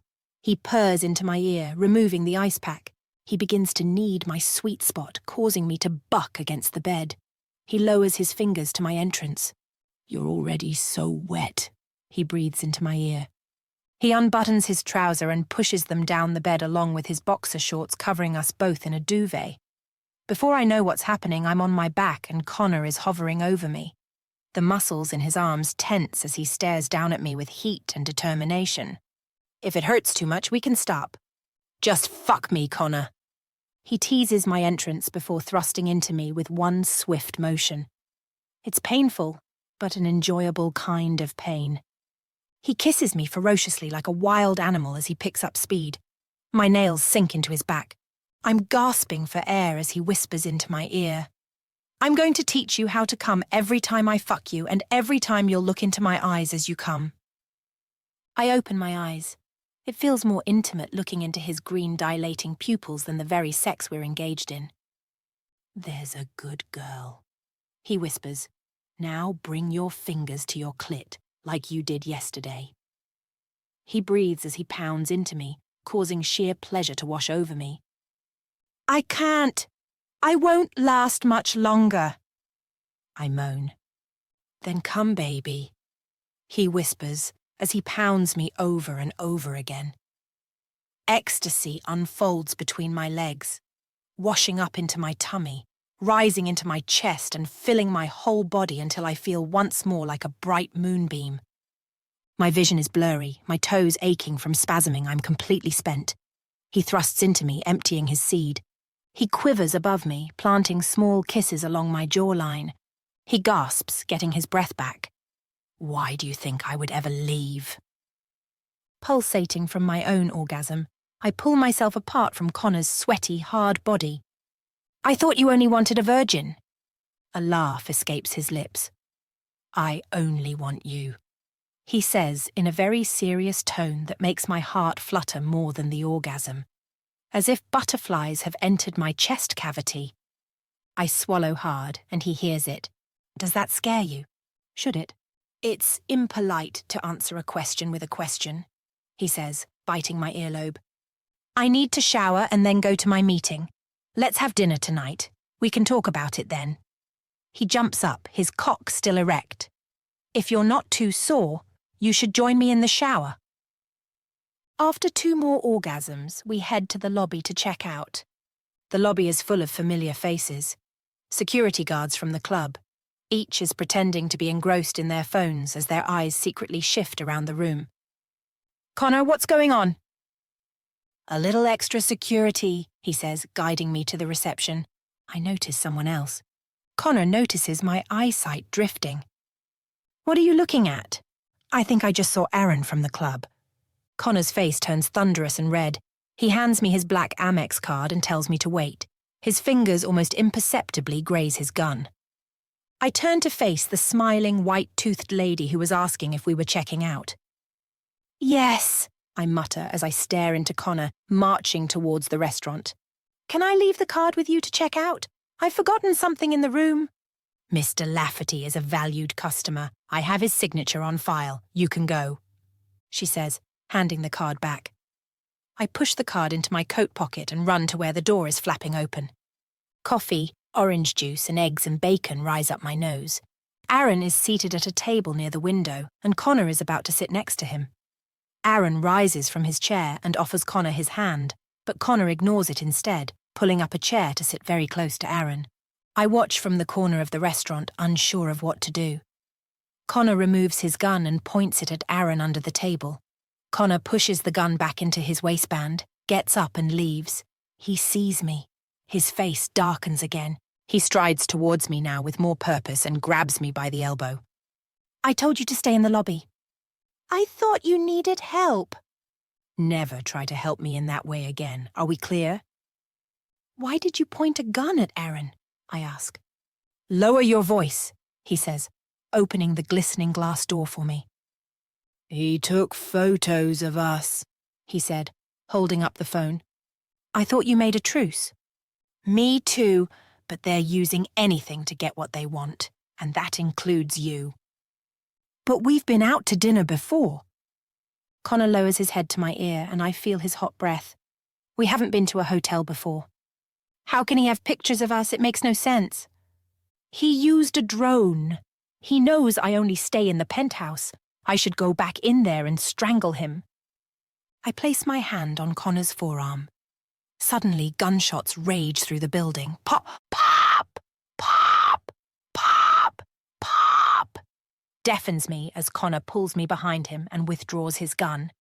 A spray of gunfire continues, overwhelming the screams of other customers. Then there was silence. Connor drags me down the corridor towards a fire escape. He slowly pushes open the door and steps out, pointing his gun. He looks both ways again and again before pulling me with him. The pop, pop, pop is getting closer. Come with me, he says, pulling me downstairs. He takes out a phone I haven't seen before and dials a number he seems to know by heart. 5 minutes, the corner of Connaught Street. I follow him as he pushes me up to the fence. I collapse onto the other side. Connor isn't climbing over after me as I look back to where the sounds are coming from. Aren't you coming with me? I ask naively. Don't go home. Go somewhere else. Use the money to rent a room. Don't go to dance rehearsals until I call you. My heart heaves in my chest. Just go! Now! He turns his back on me and runs towards the fire escape, disappearing behind the door. Shots grow closer as I stare in amazement at the door. I can't do anything else now. I run through the streets past women in pencil skirts and sneakers, power walking to work, tears streaming down my cheeks. Chapter 23. My heart pounds against my ribs. I hook my fingers around my backpack's shoulder straps and march through customs past the sign announcing, "It is a criminal." Offence to not declare when you are carrying £10,000 or more in cash. I had no plans to declare anything. My backpack, my coat, my leggings and jumper ensemble hardly screamed money. And what would I say? I'd earned the money legally, selling my sort of virginity to a gangster. Herds of suited people rush past me. I've never been here before. I've never been able to afford a flight here. I always landed at Stansted. City Airport was the first flight they had to London, so I jumped on it. Since the gunshots, I've become a stale puff of air, incapable of cleaning itself out. I only knew as I moved towards the exit that I needed to keep moving. Outside, there's a queue of black cabs waiting. I move towards them, not allowing myself to exhale relief about passing customs. Before I had my backpack filled with £50 notes, I'd never have conceived of taking a black cab. Especially not from here to my council flat on the other side of London. Southwark was gangland territory. Blacked-out SUVs were common, black cabs were not. I stride towards the line of black cabs, feeling like stab marks all over my heart were causing blood to pool inside me. A portly, red-necked man rolls down his window and eyes me suspiciously. "I'm going to Southwark, the Portland Estates." "Can you pay me danger money, love?" He chuckles, scanning down my unkempt attire. "I'll give you 150. That's more than twice the going rate." "Jump in," he says, turning on his light. the journey is uneventful. When we arrive, a bank of white clouds surround the estate. Shattered glass is still strewn all the way up the stairs to my family's home. Needles are strewn to the side. As I trudge up the steps, an image of Connor laying sodden in his own blood makes my heart feel like it's being stung by a swarm of bees. I turn onto the grey railing-fronted walkway to our apartment. "Vivi!" Lily cries out, her face changing from one of melancholic drudgery to pure delight. Her school backpack rustles as she runs towards me.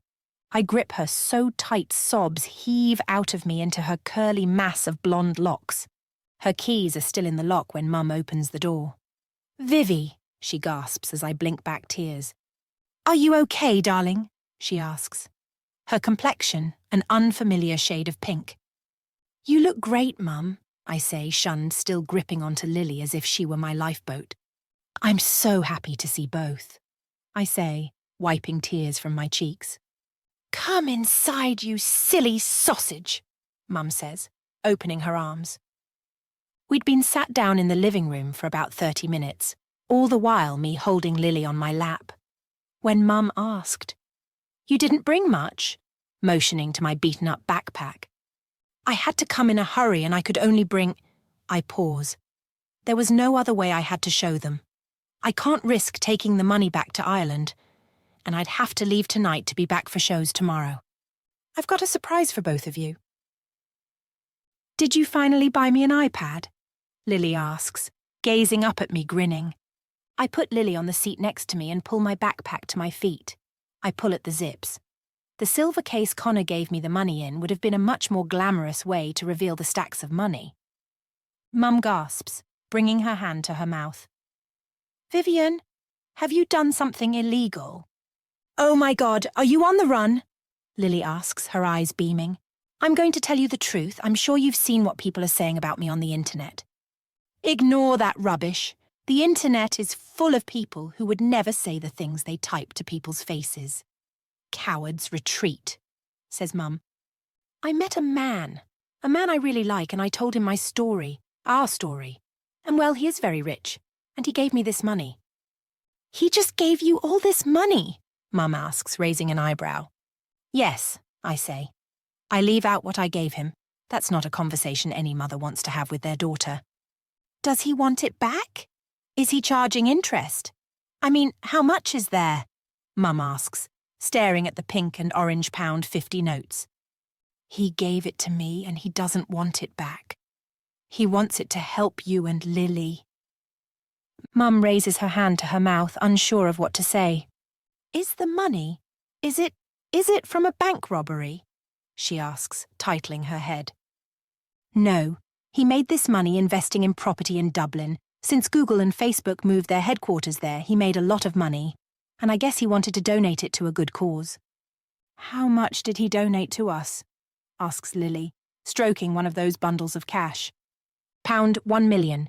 Colour drains from Mum's complexion as her mouth falls open. "More than enough to pay for Mum's treatment.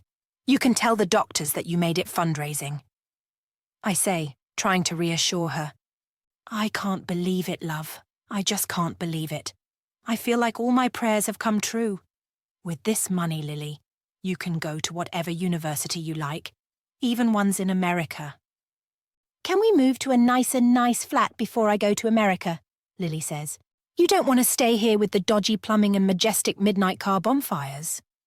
Of course, I'll miss the cars being set on fire and the junkies on the staircase, but I'm sure we'll get used to a new standard of living. Lily smiles. "I'm sure you're right, love," Mum says, her blonde curls bobbing. She turns to me. "Even the sugary cup of tea hasn't put colour on your cheeks." "I'm just tired, early flight," I lie. "Why don't you go to your room and get some rest? When are you planning on going back?" "It's a flying visit. I have to leave later. I need to be back tomorrow for a show."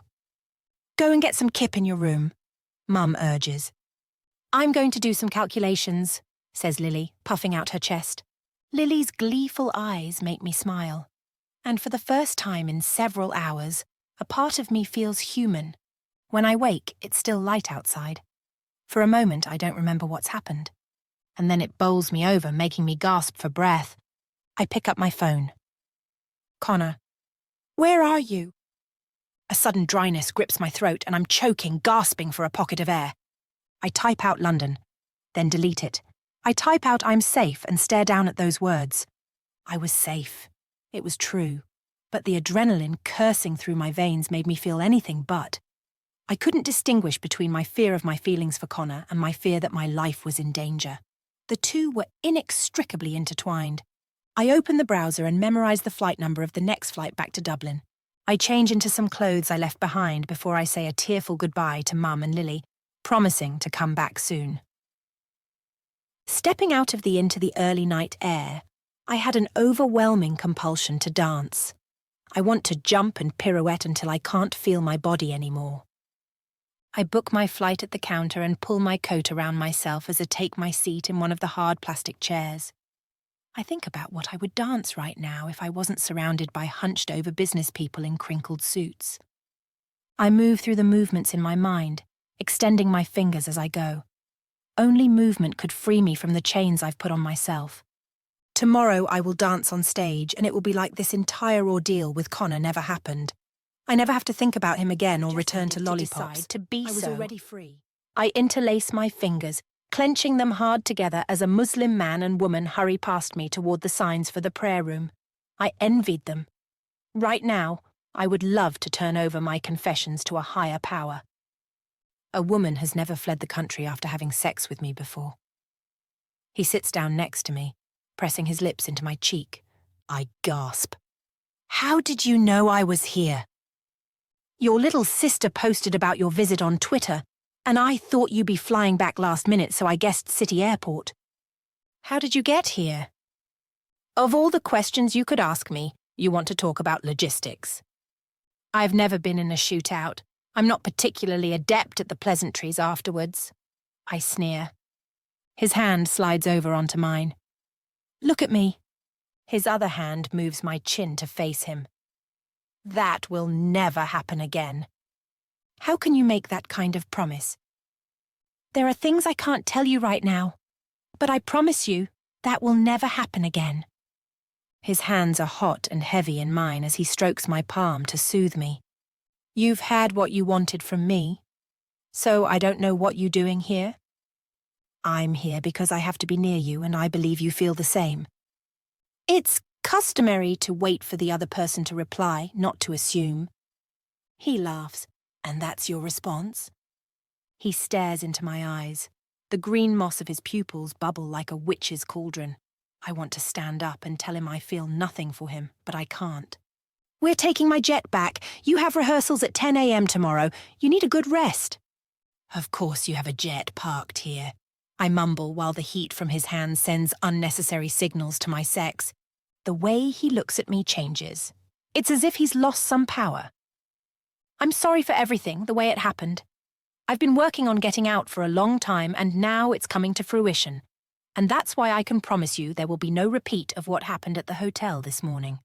Why don't you tell me what's going on? Lucky killed my mum and sister. I came back to Dublin to make sure he went to prison for life. Ciara's at the club because it helps me amass evidence I need to put Lucky away. You're a police informant? Something like that. He stands up and offers me his hand. Let's talk more in private. The jet is much warmer inside than a normal aeroplane. The seats are crisp cognac leather. The crew greets us warmly as we buckle up. Connor leans in to whisper against my neck. For a long time I've fantasized about all the different ways I could kill Lucky, maybe even take his place, really sell my soul to the devil. We preparing to take off, announces the captain. Have you put your seatbelt on? Asks Connor, looking over my lap. Yes, I have, I sneer. I just want you to be safe, he says with a sternness in his eyes. Takeoff is more jittery than usual. The problem with small planes, says Connor, offering me a bottle of water from the seat pocket. He takes a briefcase from beside his seat and begins putting what looks like accounts on the table. What is all this? I ask. These are accounts for the 3 legitimate businesses I have built. Read them. He passes me a ring binder. I scan down the table of shareholders and directors. Your name isn't here. There's a reason I don't want you to talk to anyone about my mum, my sister, and my dad.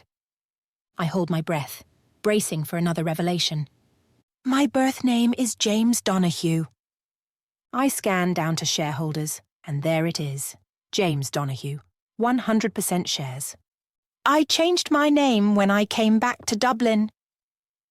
He leans back in his chair, no longer fingering the documents, as the plane chatters gently out of turbulence.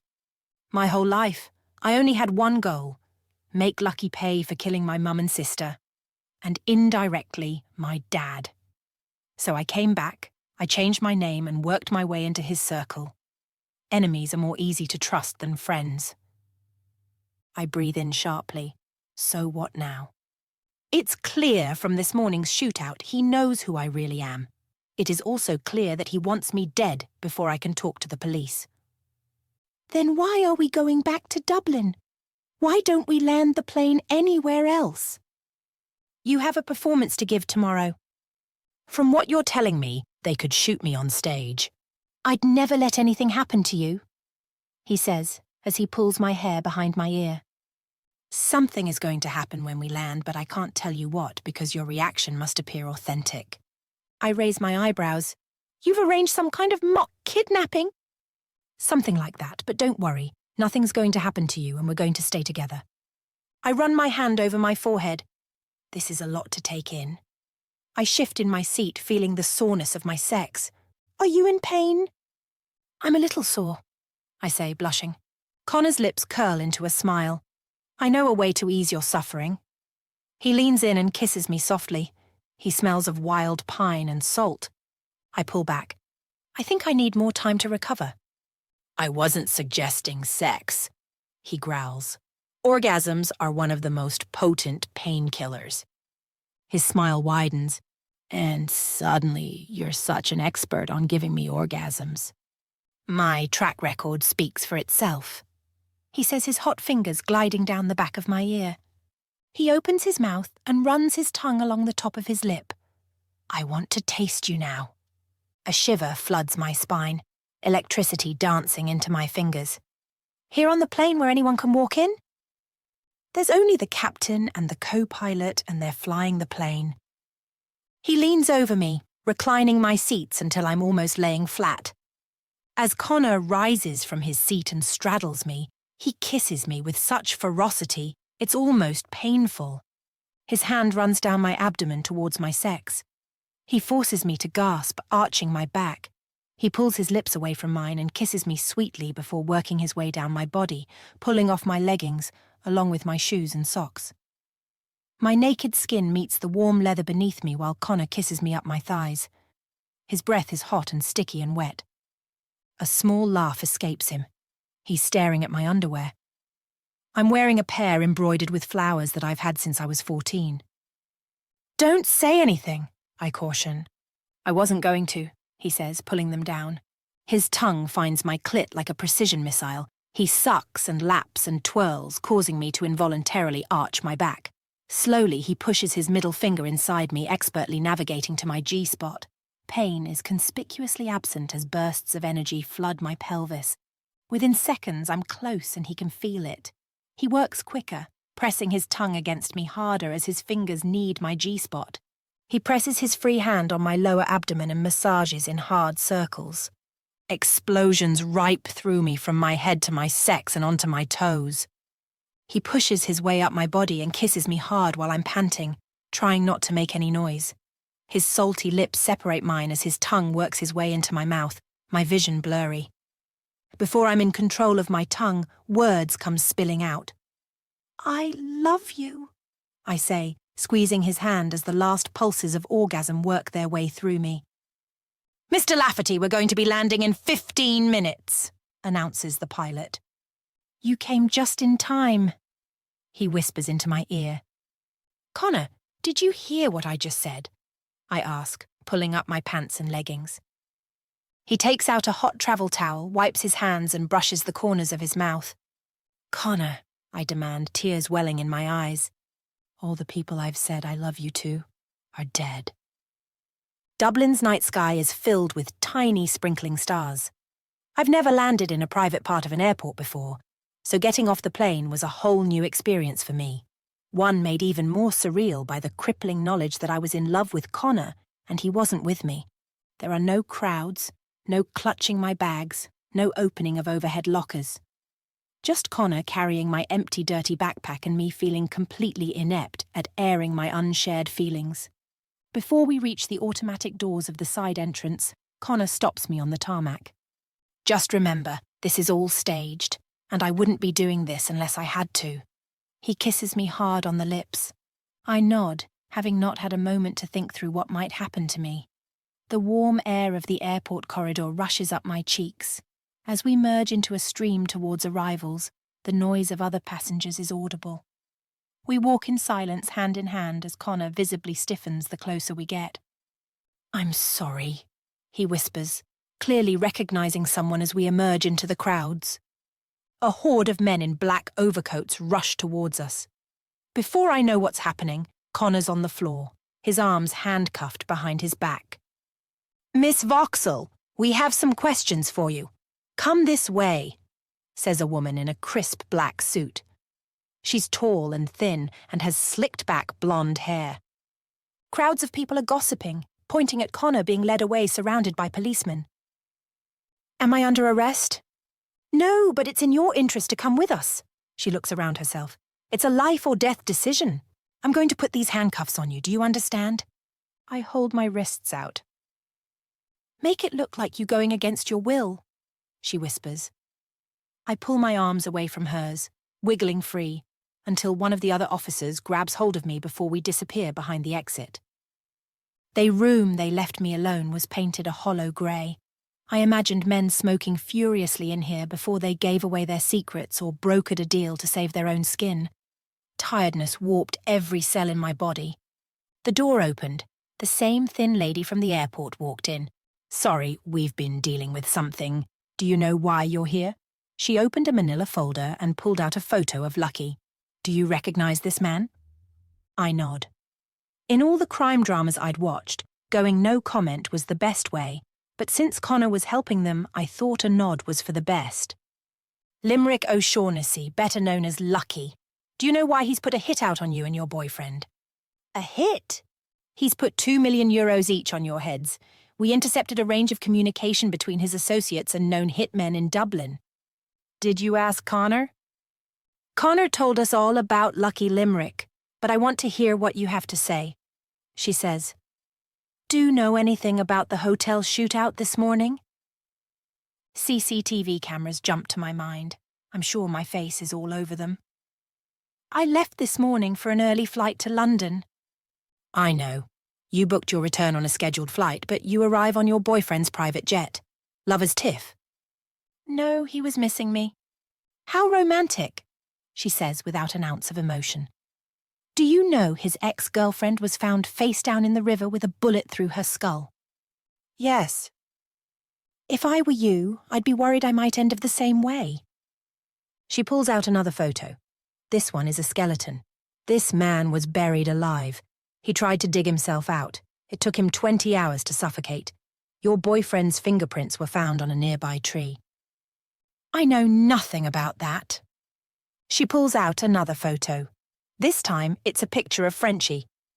"Do you know this man?" "He's been to the club I dance at." "He's a known human trafficker connected to the O'Shaughnessy syndicate. We have it on good authority. He planned to traffic you. His mother has filled a missing persons report. He never made his return flight to Paris." "I'm sorry, I really don't know. Why isn't Ciara, or whatever her non-undercover name is, here?" "Ciara hasn't been informed of this operation," she said as she knitted her skinny fingers together. "Why?" Her eyes shot up to meet mine. "We have reason to believe Ciara is working for the O'Shaughnessy family, the people who want you and your boyfriend dead." "I see," I say, pulling my top lip down in a bid to stop my facial features from giving anything away. "Did she tell you something?" Obviously, I was unsuccessful. "She told me Connor was the head of an international human trafficking ring." She doesn't even look up to meet my gaze, folding paper after paper across her file. "Your boyfriend's a murderous gobshite. But as far as our observations, He's never been involved in human trafficking. Relief floods my veins. I want to hug her. I want to leap at the ceiling. I want to pirouette until I'm too dizzy to stand. Instead, I nod silently. Here's something you might know about. My colleague in London told me your visit coincided with the fatal shooting of... She flicks a file open. Mr. Harris Rodham, coincidentally your former ballet teacher. Vomit spikes the back of my throat. I cough. I went from the airport to visit my mum and sister and back to the airport. We know. We triangulated your phone. What's strange is your boyfriend didn't take his phone with him. At least the number we have registered for him. Maybe he forgot it, I say, pushing Mr. Rodham's corpse from my mind. Yes, she said, shuffling papers. That makes perfect sense. There's just the problem of how he was able to arrange the jet. Maybe he pre-planned, like he pre-planned for you to pick us up at the airport. Did you know Connor killed his mum and sister? I inhale deeply, trying to stay composed but failing miserably as my hands tremble. He was 9. How could he have committed a crime like that? This is the car wreck. When his mum and sister died in the car bomb, she produces another photo. And this is a copy of your boyfriend's fingerprints. They were all over the bomb that was planted inside the car. I don't believe you. Why don't you ask him yourself? She nods at someone behind the smudged two-way mirror. We sit in silence. Me with my hands interlaced on the table, my legs crossed and her with her legs parted and her hands palm up. We were at either end of a playbook for deciphering criminal body language. The keys rattle in the door as an officer in a zipped-to-the-neck ink-blue fleece appears with Connor by his side. Let's leave these two to get more intimately acquainted, smirks the officer, rising rustily from her chair. The handcuffs I saw him dragged away in are gone, leaving red indentations and scratches. Once the door closes behind the officers, Connor rushes to me, squatting down, taking my hands and kissing my own inflamed wrists. Are you okay? He says, bowing his head into my lap. What are we doing here, Connor? This was the only way I could make sure you were safe. Lucky knows. He placed a hit on both of us. 2 million each for our dead corpses. I know. The officer told me. He rubbed his wrists and pulled his shirt cuffs down to cover the marks. Then why do your eyes still look like you have a question? She also told me you killed your mum and sister. Connor closes his eyes, unable to look at me. His head bowed, his legs tremble. I follow the tremble to his reddened waterline as he lifts his eyes slowly to mine. He stands, pulling the chair around the table to sit next to me. He clears his throat and lifts his shoulders, exhaling deeply. Lucky and my family were best friends, and just before Christmas, he told me he had a special present and that I needed to hide it in the car and it would be our secret. Connor's lower lip trembled as the words tumbled out. It wasn't your fault. You were only a child. You could never have known, I say, kissing him hard on his quivering lips. Every moment of my life since the bomb exploded, I've been wishing for something to kill me. Every plane I took or car I drove in, every shootout. My body has been working to keep me alive, but my mind wanted every bullet to pierce my flesh. I grip his hand harder, not knowing how to comfort someone with this much pain. Then I saw you, and this strange feeling washed over me. I wanted to be here with you. I kiss him again, and this time he returns my kiss. Tell them everything. If you give them enough to put Lucky and his organization away, they'll give you immunity. The police can't protect us. Everyone who ever ratted on Lucky has shortly met their maker. He has ears and eyes everywhere, including here. Why are we here then? Because being carted away by the police at the airport was the only way I could ensure that our car wasn't blown up, or that hitmen would shoot us on motorbikes on the way home. What about Agnes? I ask, imaging poor Agnes being tied up and tortured to reveal our location. I prepared Agnes a long time in advance. She's gone on holiday with her sister. I breathe a sigh of relief. I think you should tell them about the money. He stops me from saying the word laundering, pressing his index finger to my mouth. How can I? They'll take me away from you. And with me inside, Lucky will come for you. Not if you help them put the whole organization away. They're listening to every word we say behind that glass. You know that, don't you? As far as I can see, the only way we're going to survive is with their help. Connor took his hand to his forehead and rubbed it intently, making wrinkle waves. The keys rattle, the door opens, and the officer appears, her flyaway blonde hair following her into the room. Connor wipes his eyes. You boyfriends write about one thing. Lucky has eyes and ears everywhere. That's why we made your stay here highly confidential. There are only 3 officers in the entire building who know about it. We are well aware of Lucky's reach. She pulled a chair away from the side of the room up to the table. She sat down arranging a series of photos. A man with a balding head, one with 2 double chins, and one with what looked like a fishnet neck tattoo. These are the heads of different sections of Lucky's business. If you can help me put these 3 behind bars, I'll give you immunity if and only if the acts you've committed are non-violent. I'll give you these men, Connor says without hesitation, his hand tightly gripping mine. I'll have the legal department draw up the papers, she says, pushing the A4 photos back inside the manila envelope. You know that by doing this, you're putting the lives of everyone I love in danger. He doesn't know who you are. Your true identity, James, remains hidden. Word is you've double-crossed him and gone into business with his enemy. But he doesn't know you're James Donahue, which gives us some wiggle room. We've been aware for a long time, she says, pulling out a photo zoomed in on his neck, where a golden shark tooth hangs from a chunky gold chain. Inside that shark's tooth is a USB with the ledger where he keeps all of his transactions. It's not on any hard drive or in the cloud. He wears this on him at all times. If you can get me this, I can do the rest. How? Connor sits forward. We're going to arrest the enemy, the one he thinks you're collaborating with. We're going to put the word out you've ratted on him. And you think he's going to believe that? We've got one hitman he hired to kill you in custody, and we have his phone, but Lucky doesn't know that we have him. So once the word goes out to take the hit off your heads, you are free to leave. I suggest you go about life as normal, like nothing has changed. As far as he will know, you've been having a passionate romp somewhere after spending a few hours with the police this afternoon. Connor tapped his fingers on the table.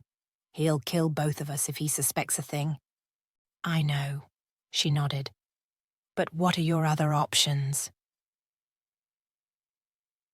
Chapter 24. I'd gone to Connor's house because he was right. I would be a sitting duck in halls. I also needed answers more than sleep. I stopped counting how many men I'd seen around the property bearing sawn-off shotguns after the 50th. Instead of fear, anger is seething from my every pore. By the time we reach his bedroom, my silence is screaming. Connor loosens his cufflinks and takes a seat on his bed. Come here.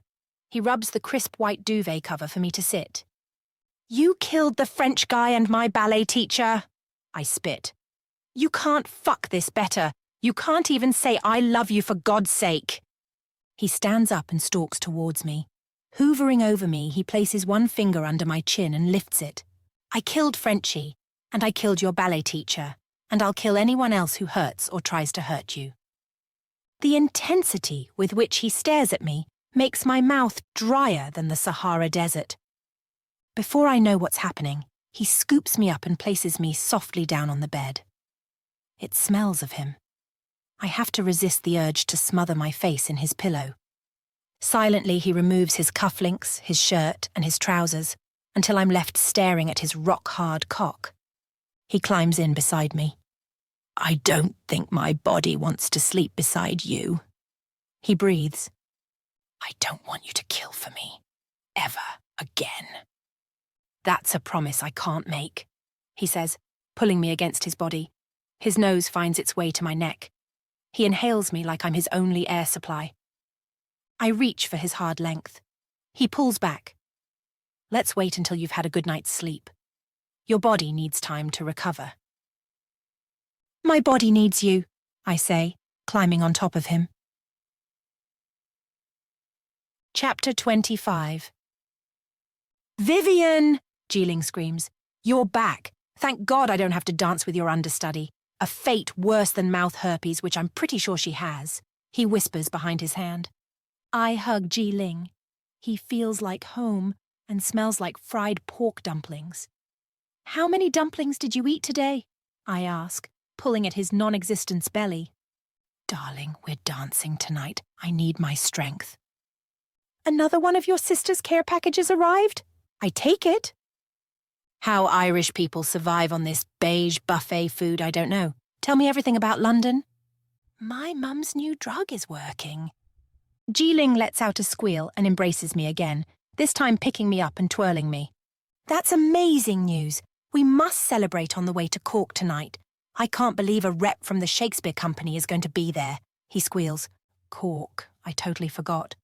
I'm having dinner with Connor after this, so I'll take the train after that. What? No. You have to come on the bus with the whole cast. You're the lead dancer. You're right, I'll cancel Connor. I say, relief washing over me at the thought of living Dublin. Maybe the distance would make Connor confess his feelings. Or hasten mine erupting over me like the Pompeii volcano. The enigmatic Connor! And how is he? Asks Ji-Ling, poring at the costume change rack. He's great. I lie while he lifts out a beaded gown. Why can't Romeo have amazing outfits like this? All I have are these awful puffy shorts. I say nothing. My God, he says, studying me. He lifts his hand to his mouth, another squeal escaping. You had sex with him. Ji-Ling, quiet, I say, shushing him. Tell me everything, he says, leaping towards me, squeezing my hands. We're on soon and I have to get to makeup. Yes, you do, he says. You're looking a bit beige. Too much time with the locals. Later you will tell me everything? It's a demand rather than a question. I promise. We're going to be fantastic tonight, the best we've ever been. Romeo and Juliet, he says theatrically before pecking me on the cheek and disappearing into the warren of the corridors. I amble towards makeup, my hands trembling, my heart raging against my ribs. Paranoia is normal. I spent last night in a police station and yesterday morning in a shootout. Voices are coming towards me. I look around myself, wondering where to hide. I try a handle for a cleaning cupboard, but it's locked. I keep walking. There's nowhere to run. I want to call out for help, but fear paralyzes my voice. The only fear I'd ever felt of this magnitude was when Mum caught pneumonia. It was a fear that tunneled inside my bones. I see Lucky before I see him, his stomach emerging from round the corner before the rest of him. Connor's face looks like lightning has struck it. I keep smiling, fighting the urge to grab the pin holding my bun in place to drive through Lucky's jugular.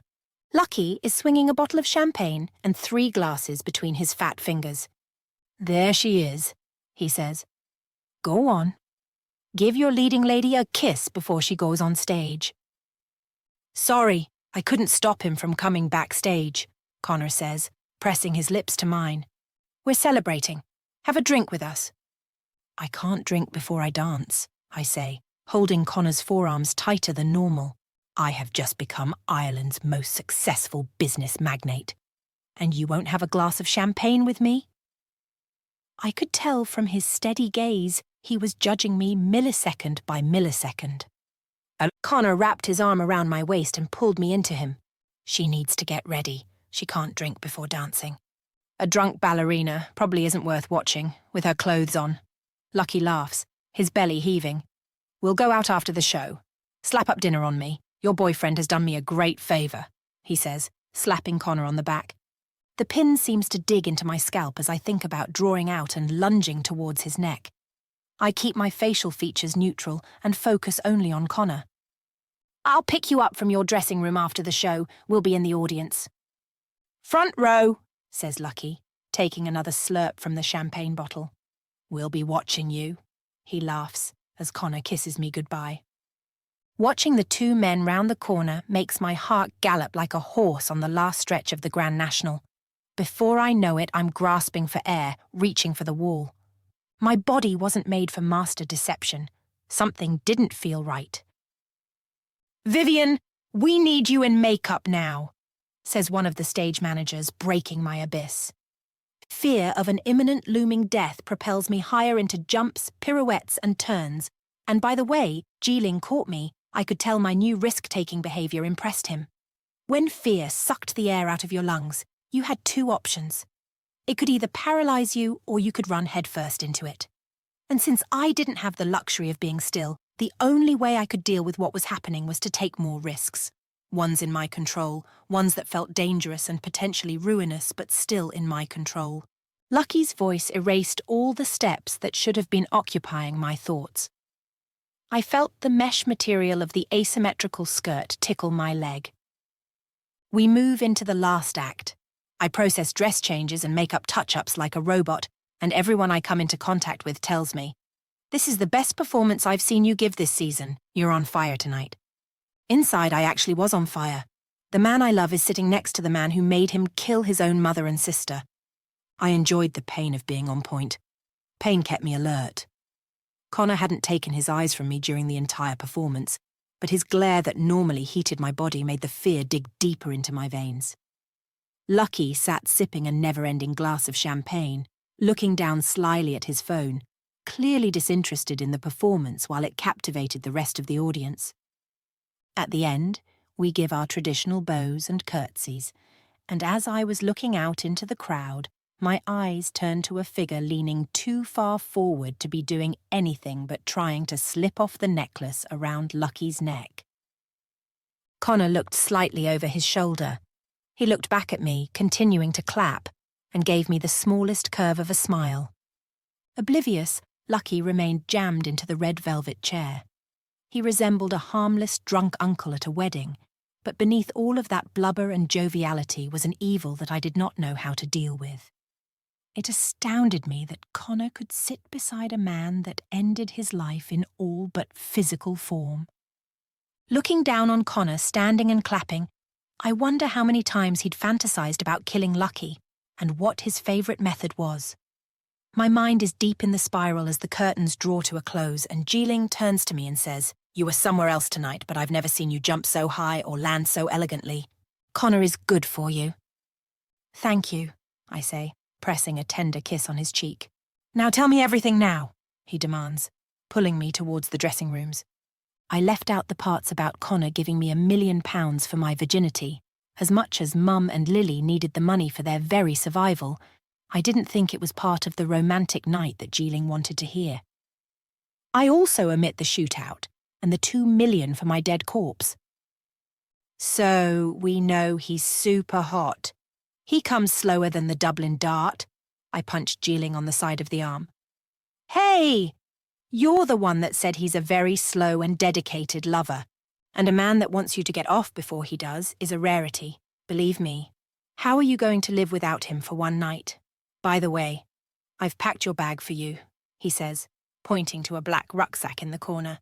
"What would I do without you?" A knock came at the door. "Come in, adoring fans," says Jiling in a flamboyant, theatrical tone. The door handle turned, creaking open to reveal Connor in his trademark dark grey suit, the neck of his shirt undone more than usual. "I'll leave you lovebirds to it," says Jiling, rising from his chair. "The bus leaves in 30 minutes, so do it quick," he says, winking at me. Connor smiles but remains silent as Jiling passes him. Sniffing him, Jiling says, "You smell good." It seemed for the first time an irrepressible smile grips my face as Connor looks down at the floor, shaking his head. "I think your gay flatmate has the hots for me." "You wish," I say, rising to meet Connor in my robe. His hands wrap around me and fall to my lower back as he pulls me in for a kiss. His lip tease mine until my mouth opens and his tongue envelops me. "The police have the ledger," he whispers, kissing me again. "We're safe." "What now?" He kisses me again, this time harder, pushing me up against the makeup bench. "Now I give you what Jiling wants." My mouth curves into a deeper smile. "You didn't get enough of me this morning." His lips trace down my neck towards my collarbone as he tugs at my robe. "I could never get enough of you. Now turn around." he says, nibbling the top of my ear. I want you to look in the mirror at me as I make you come. I swallow hard, turning around, pushing my powdered palms into the bench. Connor unzips his pants. He rubs himself while his fingers creep up the inside of my thigh. His warm fingers circle me. I gasp for air, arching my back. "Push your hips out," he commands. I push my hips out and bend over the table. "Look at me," he says. I pull my chin up to meet his gaze in the mirror as he thrusts into me. I wince, gripping the table, my chalked fingerprints trailing the table. He pounds into me faster and harder, still rubbing my clit. Holding my gaze in the mirror, he thrusts deeper. Ecstasy is building in me, from my toes, up my calves, into my thighs, and deep into my pelvis. He thrusts harder and harder and harder until I explode from the inside out. He smiles, still holding my gaze, looking at me in the mirror as he pounds into me a few more times. I can barely take it as he releases into me, rocking my hips over him. He kisses along my back, up my neck as he pulls me to face him. He takes a tissue from his pocket and wraps the condom. I shouldn't leave this here. Otherwise, people will think you've turned Geeling straight. I pull my robe closed, my sex still pulsating. Or they'll think he's turned you gay. He smiles and kisses me longingly. I thought you were always going to take time. Now I know you just need a good hard pounding. He smiles as he kisses me again. Getting my breath back, I say, perhaps it's just beginner's luck. You shouldn't become complacent. Talking of complacency, I have a bus to catch. I look up at the clock. Shit, I've got to go. Go? Go where? Asks Connor, zipping up his pants. Cork. We're giving a performance there tomorrow. I'll drive you to Cork. We can pull over into a narrow lane and I can fuck you on the bonnet of the car and make you scream into the night sky. As delicious as that sounds, I need to be on the bus and you need to go to the police station. You're right, he says, passing me my coat as I hurriedly dress. You smell of me, he says, picking up a perfume and spraying it onto my coat. Just so Geeling doesn't tease you. Very considerate, I say, pushing my arms into the coat he holds open for me. Connor opens the door. We march to the back exit. I hear the bus's engines revving as we emerge at the back of the theatre. I see Geeling waving to me. Of course, he nabbed the back seat. I have to go, I say to Connor. He sweeps me into a kiss, pushing me back as the rest of the cast on the bus look out and cheer. I love you, he whispers into my ear. His admission knocks the air out of me. I stare in astonishment into those mossy green eyes. You want to make me suffer now by not saying it back? No, I whisper. I love you too. I never want you to suffer. Connor kisses me so hard it pulls the air from my lungs. I need to go, I say, turning towards the bus. As I take a step away from Connor, I'm forced backwards. Ringing fills my ear and smoke plunges into my lungs. A huge fireball engulfs the bus, and in a second all the faces are gone. My chest heaves, my breaths slice into my lungs. A sheet of fire rises across the tarmac towards us as Connor yanks me to my feet. Connor straps me into the passenger seat of his Aston Martin Spider like I'm a lifeless dolly. The raging fire engines and police cars' sirens surround us. Not a word had been said since we left the theatre. I have to go back, I say. I have to see Geeling. I pull at the door handle, but it doesn't open. Connor doesn't speak. He takes the corner too fast. The wheels spin underneath me. Connor, I have to go back. Stop. We can't, he says, driving full throttle onto the motorway. My hands are visibly trembling. Connor reaches for me, but I pull back. I stare out at the overhead lamps on the motorway as they morph into flashes of the blaze before my eyes. The front of the bus had popped right off. The driver was outside having a cigarette. His bewildered face is etched in my memory as the long form of the bus ignited instantaneously. I didn't hear any screams. No screams meant that they all died instantly. That's what I wanted to believe. That's what I needed to believe. Not a single tear slid down my face. Not a single sob heaved in my heart. I felt like I hadn't breathed. My body was stiff and lifeless, and my own fingers felt strange and abnormal. Connor turned towards the sign for the airport. We need to change the car. He has friends in the police, and he'll be tracking the number plate. I'm going to park in a part of the airport no one knows exists. I'm going to another car and come straight back for you. Abruptly, he stops the car by some metal fencing near to a logistics operator's headquarters. Connor, I can't be alone. These were the first words I'd said, and they were selfish ones. I know, I'm sorry, but it's better than you coming in and meeting some spotty-faced rental clerk with me. Plus, we need to keep our faces away from cameras. Still shivering, I pull my hoodie over my head. I'll sit in the ladies' toilet and you can text me when you're done. No phones. We need to get rid of them now. Take this pen and paper and scribble down any numbers you need, he says, opening his glove box.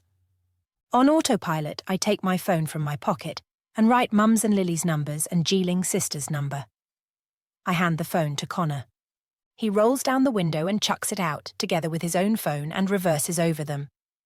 You didn't have a number you needed. You're with me, and I've memorized the only other number I'll ever need. I want to ask more, but I don't have the energy. My mind is a kaleidoscope of flames bursting through the bus. I wished I'd burnt with it. It was my fault. The mothers and fathers and brothers and sisters of everyone on the bus would never sleep properly again. And it was all my fault. My hands tremble, my knees knock together. I'm hyperventilating. Tears stream down my cheeks.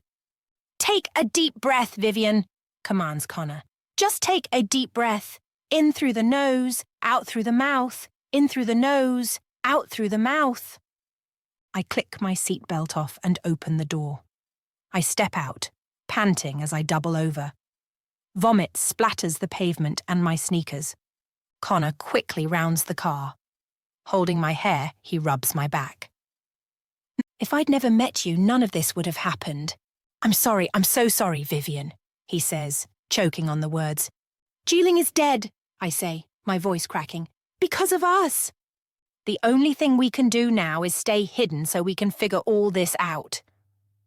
I stand erect and push Connor away. We can't figure out reversing a bomb that just killed my best friend. He killed my mum and sister. The pain you're feeling. I hate it because I felt it every moment of my life since I was 9 years old. But we can't let him destroy us.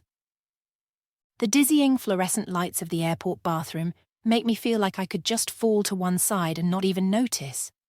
I should be laying in a puddle of my vomit. As we came into the airport, the screens rolled with news about the bus explosion at the back of the theatre. I heave the rest of my guts into the toilet bowl until I hear women squeal that Connor's in the wrong bathroom. Vivi, we need to leave. You can be sick in the car, he calls. I follow him like a zombie, not caring about the sick pieces stuck in my hair and strewn around my mouth. Outside, the night air against my face reminds me painfully, I'm still alive. The last hour of my life did in fact happen. Where are we going? I ask feebly. I have a cabin on the coast, near to Galway.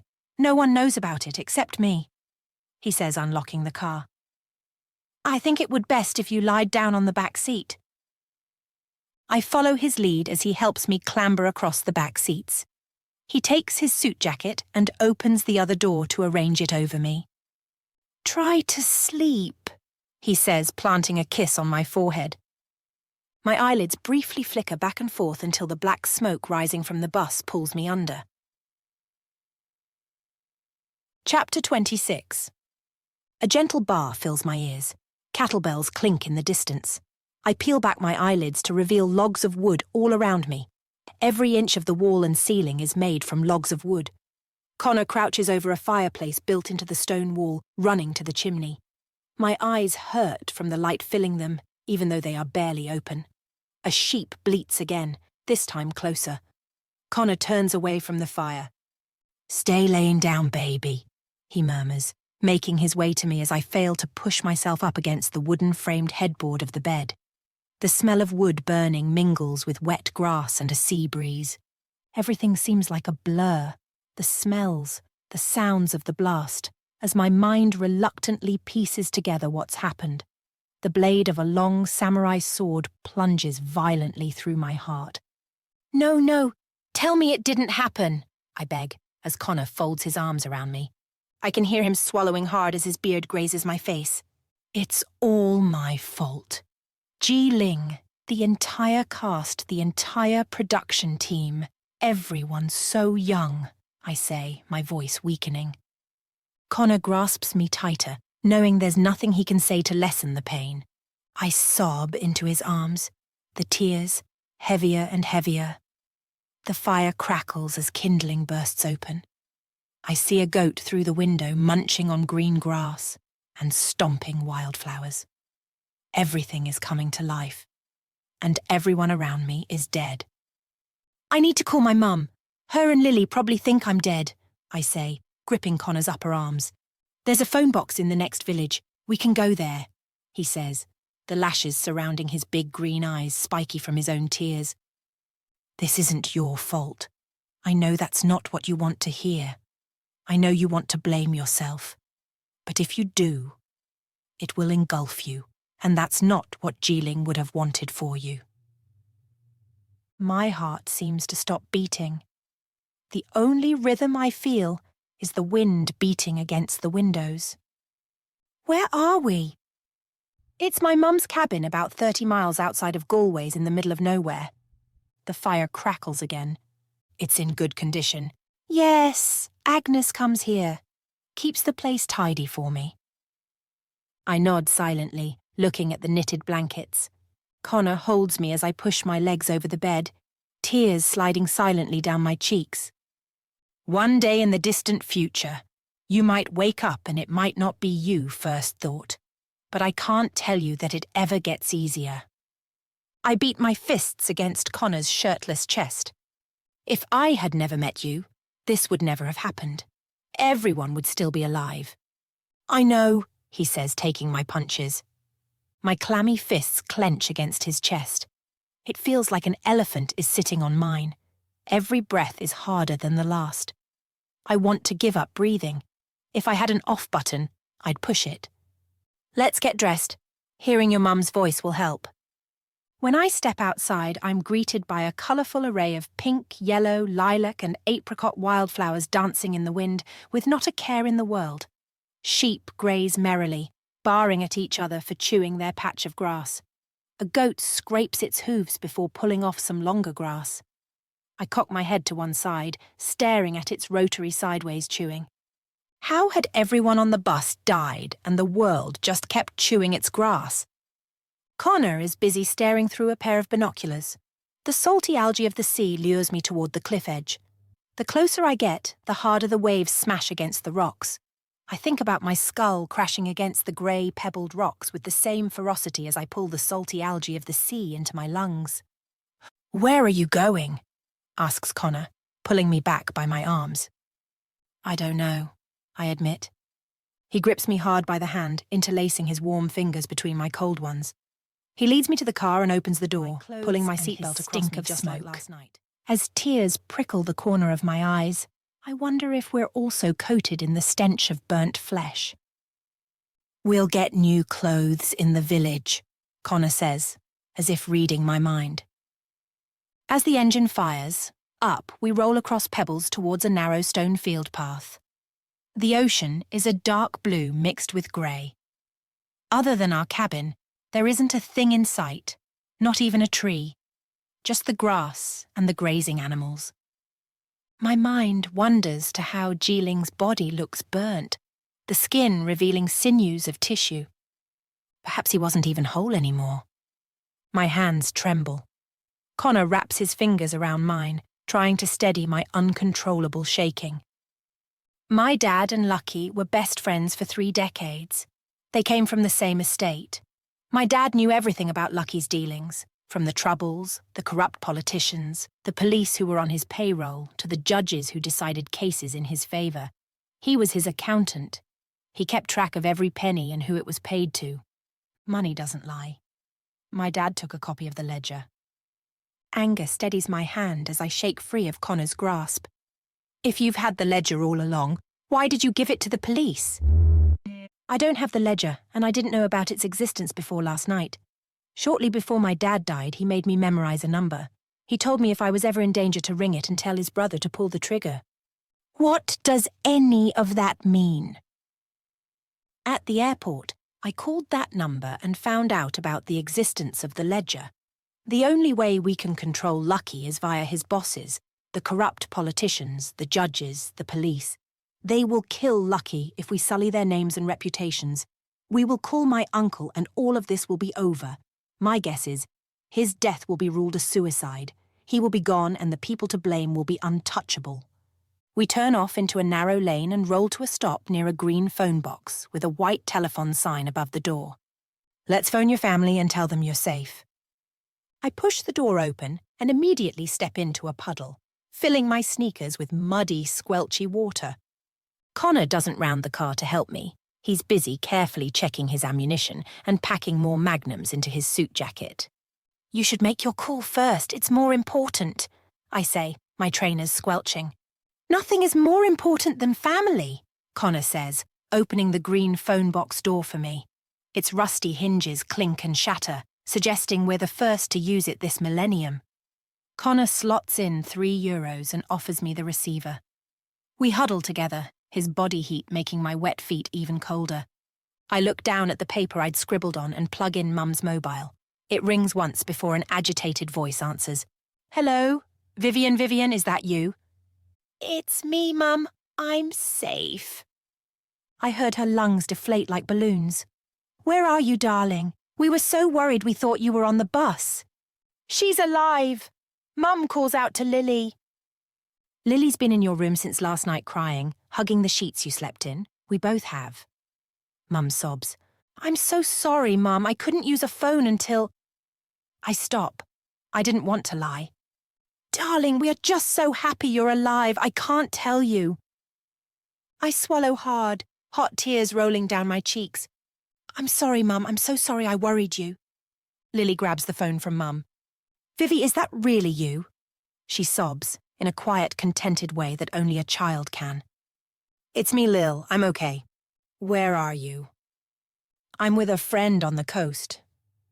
Mum is so much better on her medication now. We could travel to you. Yes, we can come to you, Mum calls. Just tell us where. I need to go. I'm sorry I don't have much time. I'll call you again soon, but I'm safe.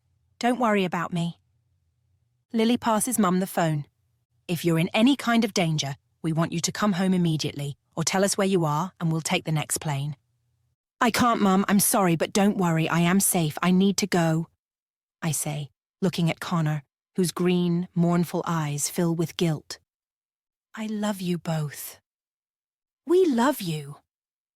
I promise I'll be home as soon as possible. They're both crying on the other end, and I place the receiver back, still hearing their heavy sobs. I love you, bye. I clutch the receiver as if I'm clutching onto them. My knees threaten to give out from under me. I falter and fall into Connor, who holds me up tightly. I sob into his suit jacket. The cold material against my cheek reminds me my family still has me to love and to hold. I need to call Jiling's sister, I say quietly into Connor's chest.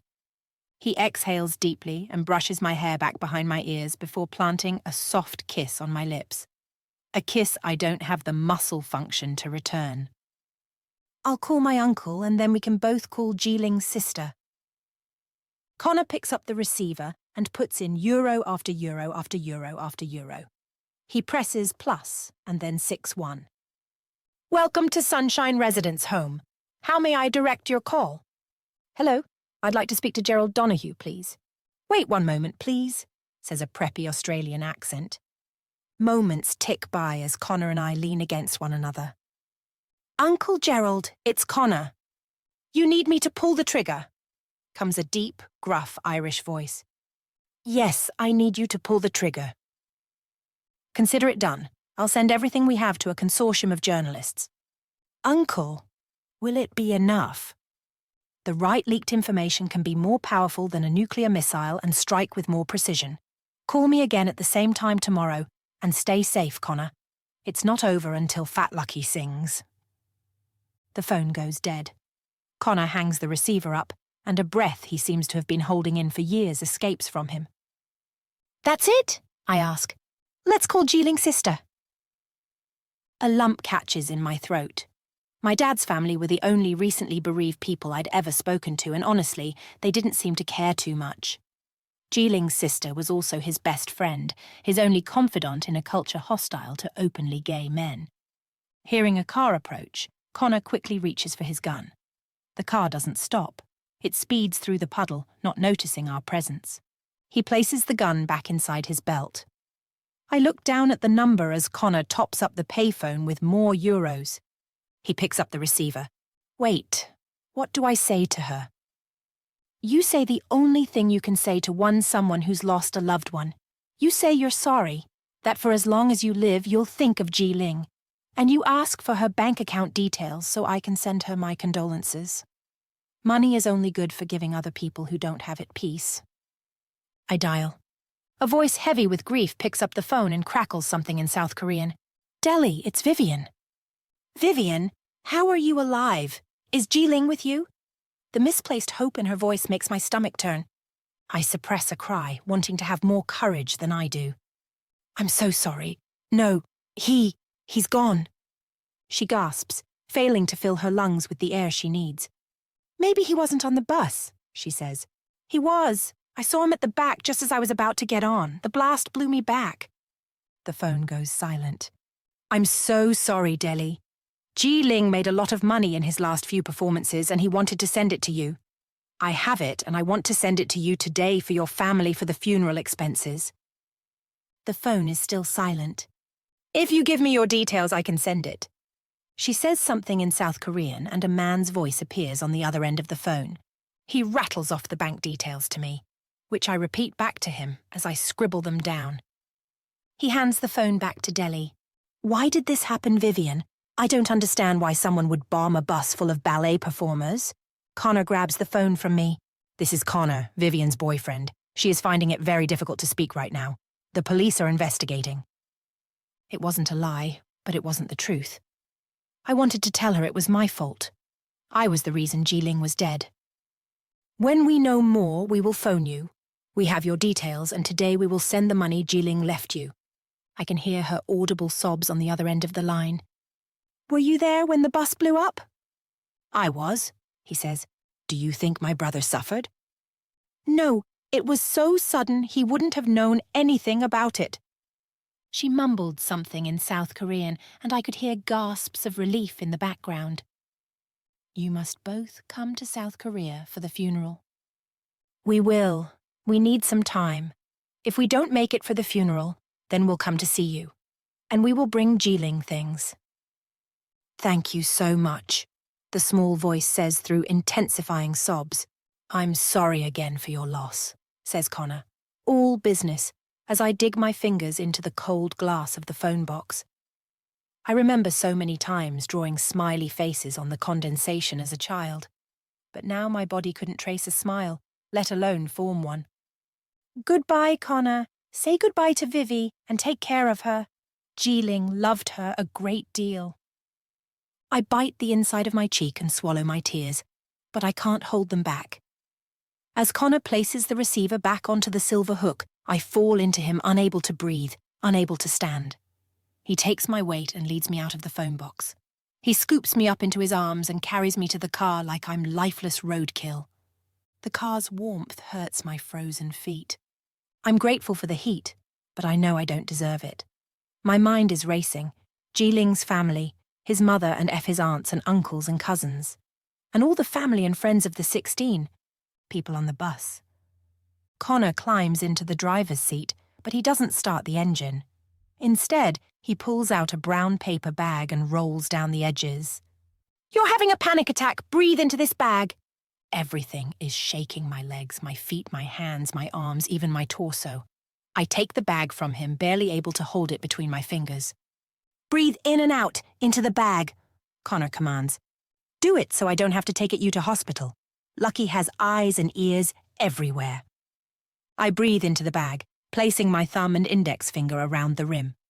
Moments pass and it feels at least part of the elephant sitting on my lungs has got to its feet. Now, Connor says, starting the engine, we will buy some supplies and then we'll go back to the cabin and you will rest. He grips my hands as if he's trying to give me some of his strength. In all the madness, I hadn't even bothered to listen to the good news until I say it out loud as we roll down the country hill towards a small corrugated iron-roofed village at the bottom. Mum's drugs are working. I heard it, but I don't want to bring up the good news. But it is wonderful news, Connor says, rubbing my thigh. It is, I say as I close my eyes, pictures of the bus exploding, filling the back of my eyelids. Flickering firelight danced over the muscular contours of his chest as he poked at the fire. What time is it? I ask groggily, trying to sit up. Close to midnight, he replies, crossing the room with a speed that suggests I'm more fragile than I feel, which right now seems impossible. When he sits on the bed, I run my fingers over the dimples in his skin made by bullets. Here, he says, picking up a glass of water from the nightstand. Drink. Silent tears stream down my face. If we'd just been normal. Got together like a normal couple. None of this would have happened. 18 people wouldn't be dead, I say, my chin falling to my chest. Unsure of what to say, he looks down at his hands. When my mum and sister died, my dad told me to be strong, to be a man, that they wouldn't want me to cry.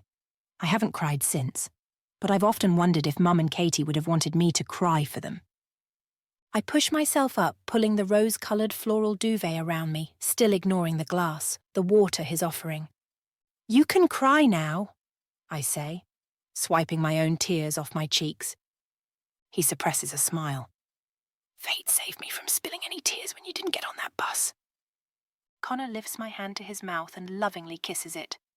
Grief is the price we pay for loving something more than ourselves. He says, I'd do anything to erase what happened, but I can't. Now you have two choices. You can let it morph you into a hard-hearted bastard like me, or in time, you can let it go. But only you can decide. How can I let 18 people's deaths go? I say, shaking my head, my hands trembling in his warm grasp. I don't know, he says. The look of concern on his face twists a knot in my chest. Weeks of self-hatred have melted into each other. The nights were my only relief. When the sun went down, there was no self-consciousness anymore. Connor moved, and my body reacted. He demanded, and I obeyed. He took, and I gave. Like an ancient song from the nearby sea, we gave into each other like the ebb and flow of the tide. Sheep had been sheared, and there were noticeably fewer cattle. The wildflowers had shrunk under the heat of the July sun. Connor had spent the days in a small boat out of the water, fishing for cod and salmon. I had spent the days in bed telling Connor I couldn't eat. You've got to eat something. We can't have another day like yesterday. You look like a skeleton. You're making me really worried. Please, just have a spoon, he says, bringing the steaming bowl of white-hot porridge closer to me. I'll even spoon-feed you. Why has it taken so long for the information from the ledgers to become public? I ask. My uncle says that the consortium of journalists needs to verify everything. It's going to be any day now, I promise you, he says, stroking my hand while lifting a spoon of porridge to my mouth. He blows on the steaming porridge first. Open up for the plane, he says, twirling the spoon towards my lips. I swallow the hot, creamy porridge. Connor brings his lips to mine and kisses me deeply, his tongue pushing into my mouth. Well done. He smiles as if I've reached center podium at the Olympics. Just a few more spoonfuls. You need your strength. Today might be the day we can leave, Connor says, bringing another spoon to my mouth. We'll to go to the post office in a minute to get a newspaper. Connor looks strange in his Aran wool jumpers and unironed trousers, a far cry from his chic suits. Outside, the sky is a thick grey carpet threatening to rain. Typical Irish weather, matching my mood. Geeling's face feels a little more distant every day, and I couldn't work out how to make it a clear picture of him, despite countless hours of trying. Connor pulls a baseball cap over my head and pushes sunglasses up my nose. The doorbell rings as Connor holds the door open for me. The small space echoed the smell of newspaper print. Papers were lined up on the small shelf near the floor, and everyone featured Lucky's face. Saying nothing, Connor grabbed a few newspapers and some food and paid cash to a woman that seemed more interested in her manicure than us. We hurried to the car, where Connor handed me the newspapers. The car pulled away so violently, I lurched forward without having my seatbelt on. "Read," he demands as he stops the car to pull my seatbelt over me, clicking it in place. "Ireland's most notorious and untouchable drug dealer has today been found dead in what the Garda are calling a suicide. The body of Mr. Limerick O'Shaughnessy was found at 8:10 a.m. this morning inside his cell. He used a sheet to hang himself from a light fixing. This newspaper and others have reported over the last few days about the dramatic and conclusive evidence of Mr. Frederick corrupting police judges, lawyers, politicians, and senior members of Ireland's official government. Some may question whether his suicide comes at a timely moment of the politicians who are disputing the claims against them, including Ireland's Deputy Prime Minister Matthew Ahern. Matthew Ahern maintains his innocence. Connor is driving faster. We're going back to Dublin. I want to see if this bastard is really dead. By the time we arrived back to Dublin, the city is alive with summer revellers. The familiar sound of penis whistles and people chanting. Life is still going on even though mine and Connor's stopped, and Geeling's will never continue. He used to use a body double, so what we can do? He's a home bird. He goes to his mansion and only his mansion. He doesn't like to stay in hotels or anywhere else. If he's really dead, he won't be there. Connor stops the car outside the gates leading to another forested hut. "You can't come with me, Vivian. It's too dangerous." "I can't let you go alone." "I won't. Either you take me with you or I go straight to the police and tell them everything." "Have you been listening to a word I said? We can't trust the police." "Then take me with you." I cross my arms across my chest in protest. "You know how dangerous he is. You're asking me to risk your life." "Geeling would have told me to tell you to shut the fuck up and to let me come with you." Connor laughs. It's the first laugh I heard from him since before the bombing. "Then you come with me, but I hope you can climb," he says. "Of course I can climb. I'm a ballerina," I say, flexing my bony hands together and pushing them out. Chapter 27. First we'd surmounted spiky wrought iron gates. Now we were scaling a trellis intertwined with ivy. I looked up to see Connor reach for a wood window frame. Sweat made my hand slip from the rubbery tentacles of the ivy, causing me to gasp, and Connor to lunge out of the window for me, just as he hooked one leg over the frame. His strong, warm hand wraps itself around my wrist, yanking me until I could press myself up. Panting, I lower myself carefully on the moonlit terracotta tiles. The room was bare except for a washer and dryer. The only sound, mine and Connor's heavy breathing. "Get your breath," he whispered in my ear, struggling to regulate his own. His room is the third on the left. I've had breakfast there with him before. His house is nothing like I'd imagined. There's no scent of lard or whiskey or cigars. Everything is clinically clean. As we peer out of the open door, I notice there's not a speck of dust on the white-carpeted corridor the moonlight is tracing along. Connor pulls me towards him and kisses me roughly, as if telling me this could be the last time. He looks down at his watch.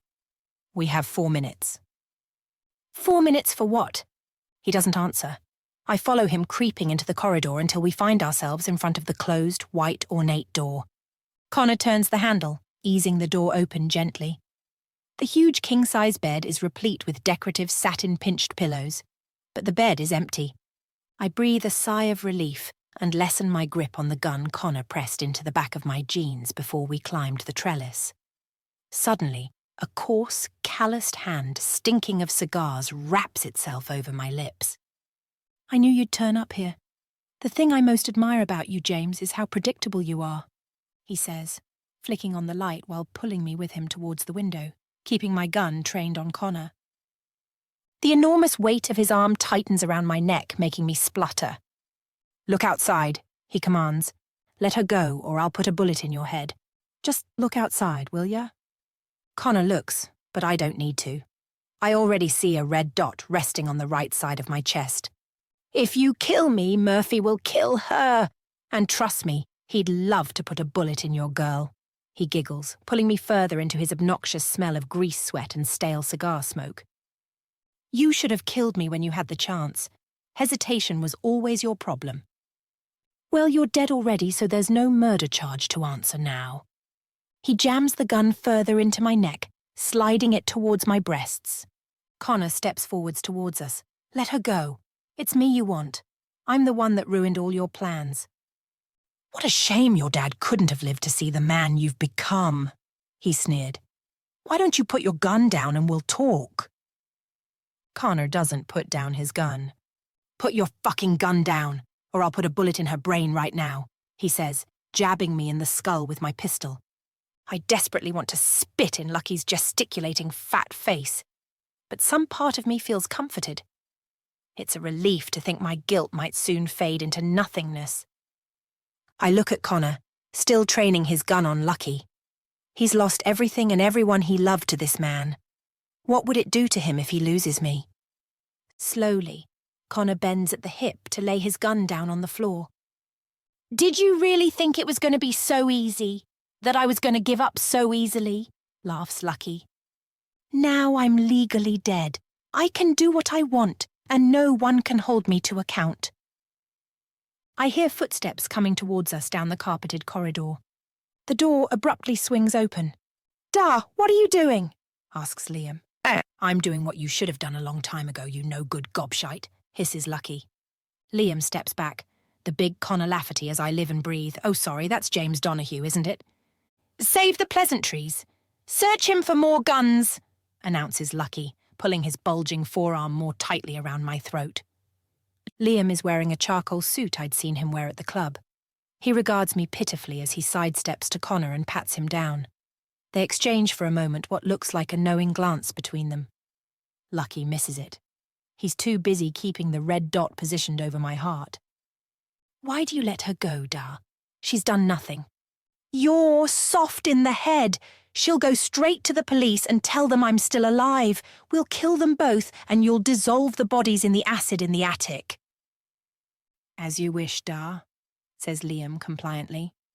He walks towards where Lucky is holding me. You're breathing heavily, Da. Let me take her. She's skin and bones. I can hold her. He coughs violently, the type of asthmatic cough that at any moment could end his life. Da, let me take her. I struggle free from his choking grasp as Liam hooks his arm under mine. He holds me much softer than his dad. The released tension makes me even more aware of everything touching my skin. I feel the contours of Connor's gun inside his trouser pocket. My entire body tenses as he reaches for it. I'm ready to die, I tell myself. My body is shaking as I inwardly repeat, I'm ready to die. I press my eyes tightly shut and my jaw clenches. The blast is so shocking, my ears ring, filled with blood, and I drop to the floor. Next to me, the blood from Lucky colours the floral ornaments and foliage of the cream-coloured Persian carpet. Lucky's bulging, bloodshot eyes stare into mine. I want to scream, but not a sound comes out as my ears thump. Another blast follows. This time I feel it. I fall to the floor, blood gushing from me. Vivian! Connor screams. The room is spinning as I try to find a fixed point before darkness claims me. Chapter 28. Machines bleep in a steady pattern which reminds me of the sheep. I open my eyes expecting to see the log walls of the cabin, but instead I see Connor's face etched with worry. You're awake, he says, tears springing from his lower lids. The bullet hit you in the shoulder. You lost a lot of blood, but you're going to be okay. He rubs my hand, trying to read my face for a response. Did it, is he? He's dead. Really dead. Liam? I ask. Liam pulled the trigger, he says, swallowing. He reaches into his pocket and pulls out a black Amex card, placing the card on the table beside my bed. I've done so many awful things. You'll never leave in peace as long as I'm in your life. I struggle to sit up, but I can't. The pain in my shoulder keeps me pinned to the bed. What are you talking about? We're safe now. Until the next time we're not. I can't have your life placed in jeopardy because of me, he says, his head hanging low. I don't want to live without you, Connor, I say, gripping his hand. He returns my grip and stares into my eyes. You can never leave me. 2 nurses and a doctor interrupt us. Miss Vauxhall, you're very lucky, he says, fixing an X-ray to a lit screen. The bullet hasn't caused any significant damage, so tomorrow you can go home. After Connor asks me for the 25th time if I'm okay, or if anything hurts, we spend the rest of the drive back to his house in silence, unable to delight in our newfound freedom. Blue lights draw behind us, and sirens join the ring in my ears. Step out of the car, beams an announcement. As we comply, Connor shouts, She's injured her shoulder. Be careful or I'll sue you for everything the Dublin Gardaí has. Within seconds, he's forced face first onto the hood of the car. My arm is in a sling, so I'm prompted to get in the car next to him. At the station, the same woman who arrested us at the airport enters the room.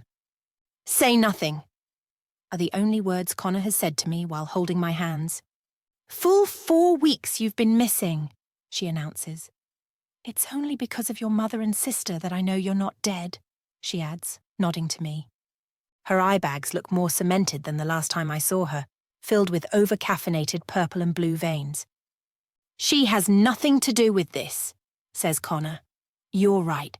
I placed the bomb under my mum and sister's car, he adds, his voice breaking. We know. We've known for a long time your fingerprints were all over the bomb. Clearly you never took a law course at Cambridge University. The age of culpability is 10. You were 9, so we cannot try you. Anything else to confess? No, that was it. What did you bring us in for? I have a few questions about the bus bomb. After that, you can both leave. Do you know about the whereabouts of Liam O'Shaughnessy, Lucky Limerick's lad? No, we haven't seen or heard from him, Connor answers, straightening his spine. Now all business. In investigating this case, we found an odd connection. Fingerprints on this bomb matched the one on a bomb that killed Liam's mother in 1992. We think they belong to Liam. If they were his, then he acted under the direction of his father, probably against his will. Says the detective. You know Lucky didn't hang himself. Someone got to him. The papers said it was suicide. That data leak could have pushed him over the edge. Men like him don't have an edge, only enemies. She shuffles papers. My deputy will take your statements from the night of the bombing, and you'll be free to go. Breath flies out of my mouth as if it's the first breath I've taken today. My condolences, she says, staring at me. Losing an entire cast of fellow performers can't be easy. A warm light fills my eyes as I try to lift my heavy eyelids. I hear tweeting birds. Geeling's killer was dead. I had been a part of enacting the revenge. And as much as people would say revenge was useless, it served a useful purpose. It eased the heavy rock of guilt sitting atop my soul. Connor places a steaming mug of coffee next to the bed. His fingers, colder than normal, brush my hair away from my eyes. Good morning, beautiful, he says, kissing me on the lips. I keep my mouth closed, wondering when I'd last brushed my teeth. The bedroom windows were flung wide open and colourful birds swooped by. It's as if I've woken up in a Disney movie. Agnes is bringing us some breakfast. A knock came at the door. The warming scent of Agnes's Vanderbilt perfume envelops the room. Hello, dear. I'm so pleased to see you. My God, Connor's right. We need to feed you up your skin and bones. You know you cannot leave here until you've gained at least a stone, whispers Connor. I would say 2 stones, says Agnes, ignoring his attempt at privacy. Here we have everything. I know you like these pastries with the pecan nuts. And there's bacon and eggs in blood sausage. You need iron. Thank you, Agnes, I say, sipping the coffee and placing it back down the mat. I'm wearing one of Connor's white shirts. It's soft and hard at the same time. It's familiar against my skin, just as Connor's hand is on mine. I got you this, says Connor, producing an iPhone. You two had a lovely rest in the cabin, I bet. It's so beautiful up there. I feel like my soul is free as a bird up there. Twitters Agnes, not waiting for our reply, as she practically shovels a pecan pastry into my mouth. Thank you, I say in between crumbs dropping onto the white duvet. I take the phone and plug in the details of my Gmail account. 907 unread emails pop up as I vowed to unsubscribe. One email catches my eye. The title is Offer of Employment, and the sender reads the Royal Shakespeare Company. "They've offered me a job," I say, reading down the email, "in the Royal Shakespeare Company in London." "Ugh," says Agnes, breath drawing out her body. Connor stands up and moves towards the window, not saying a word. The room is eerily silent. Connor would never move to London. He'd only just got his Dublin back. "I need to do something," announces Connor. He abruptly leaves the room. Agnes plumps pillows behind my head and brings another tray of food, this time with a collection of granola bars and yogurt. "What's he thinking?" I ask Agnes. "Who knows? The boy is an impenetrable fortress, even to me, and I've known him since he was born. He loves you, don't worry." Agnes crams as much granola into me as she can before I plead for her to stop. I shower, brush my teeth, and even apply some lipstick before I pull on my jeans and a white t-shirt. I sit on the bed, holding the phone, looking down at the email from the Royal Shakespeare Company. I could imagine Geeling's face right now. He'd be jumping up and down and squealing. Connor rounded the door. "Come with me," he says, offering me his hand. "Where are we going?" I ask, allowing him to pull me off the bed. "One of the bird's eggs has just hatched. And the chicks are unbelievably cute," he says, kissing me full on the mouth, as if I had never received the email. Outside, the aviary isn't its normal traffic jam of excited birds. The birds are hovering over the recently cracked egg, where a beautiful green, blue, and purple mass of feathers is emerging. Connor carefully closes the door behind him. As I take my eyes from the hatching bird, I realize he's down on one knee with an opened, tiny navy blue leather box.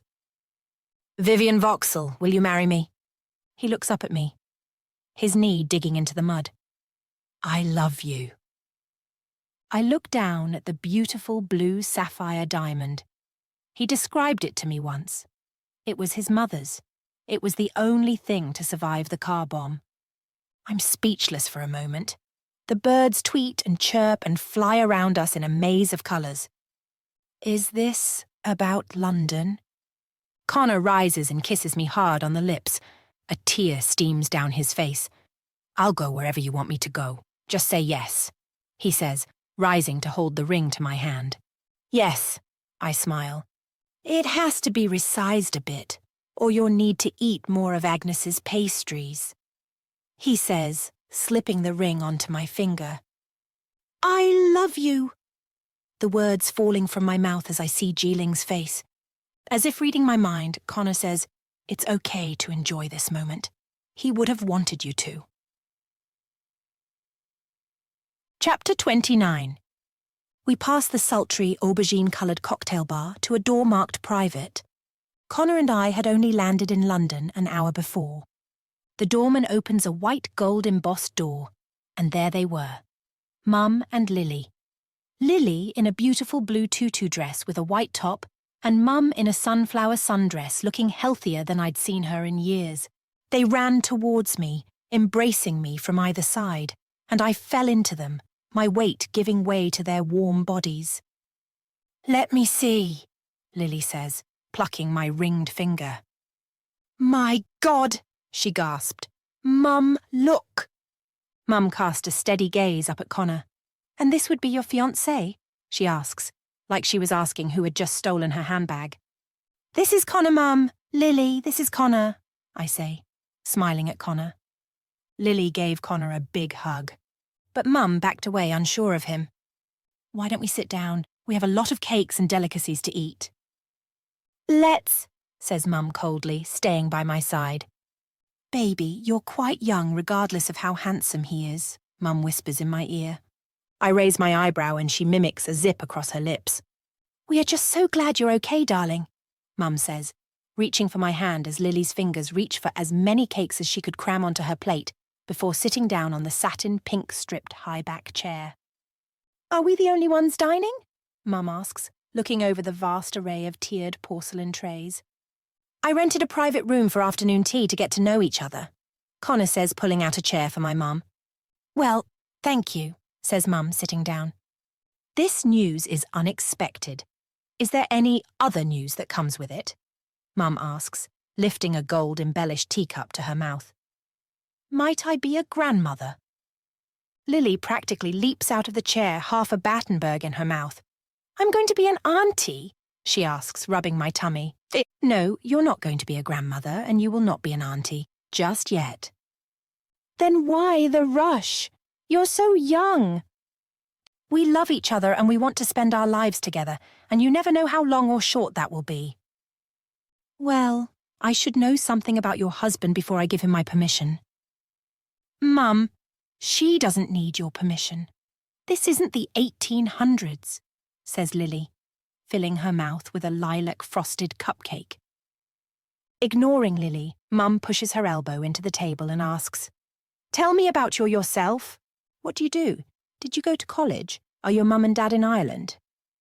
Connor looks down at his empty plate and takes a glass of sparkling water.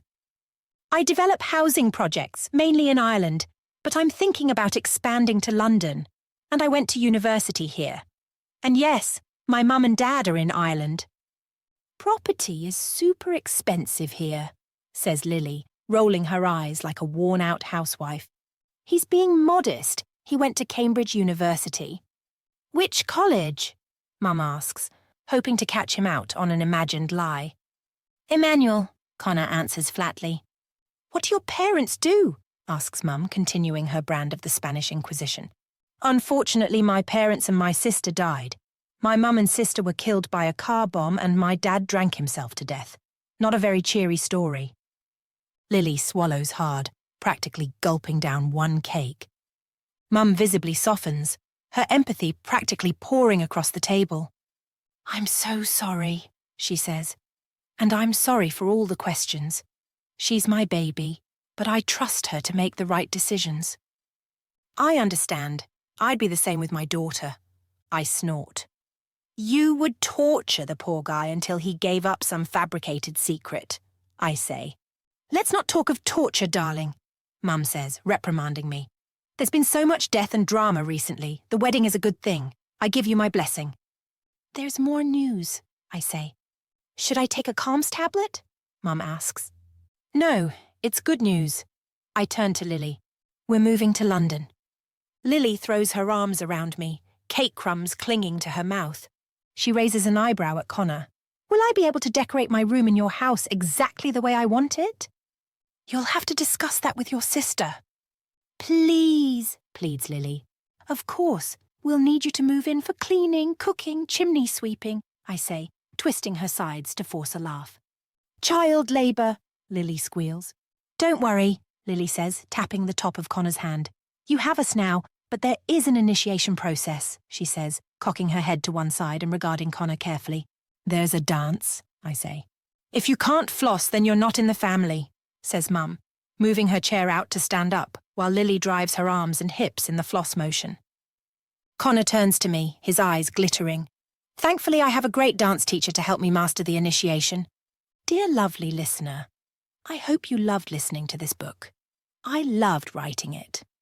You can find the next steamy book in the Dublin's Dancer series on Amazon. It's called Dublin's Danger Dancer, and it's one heck of a ride. I just published the third and final installment, so now is a good time to binge. I love you, Rose. Dublin's Virgin Dancer.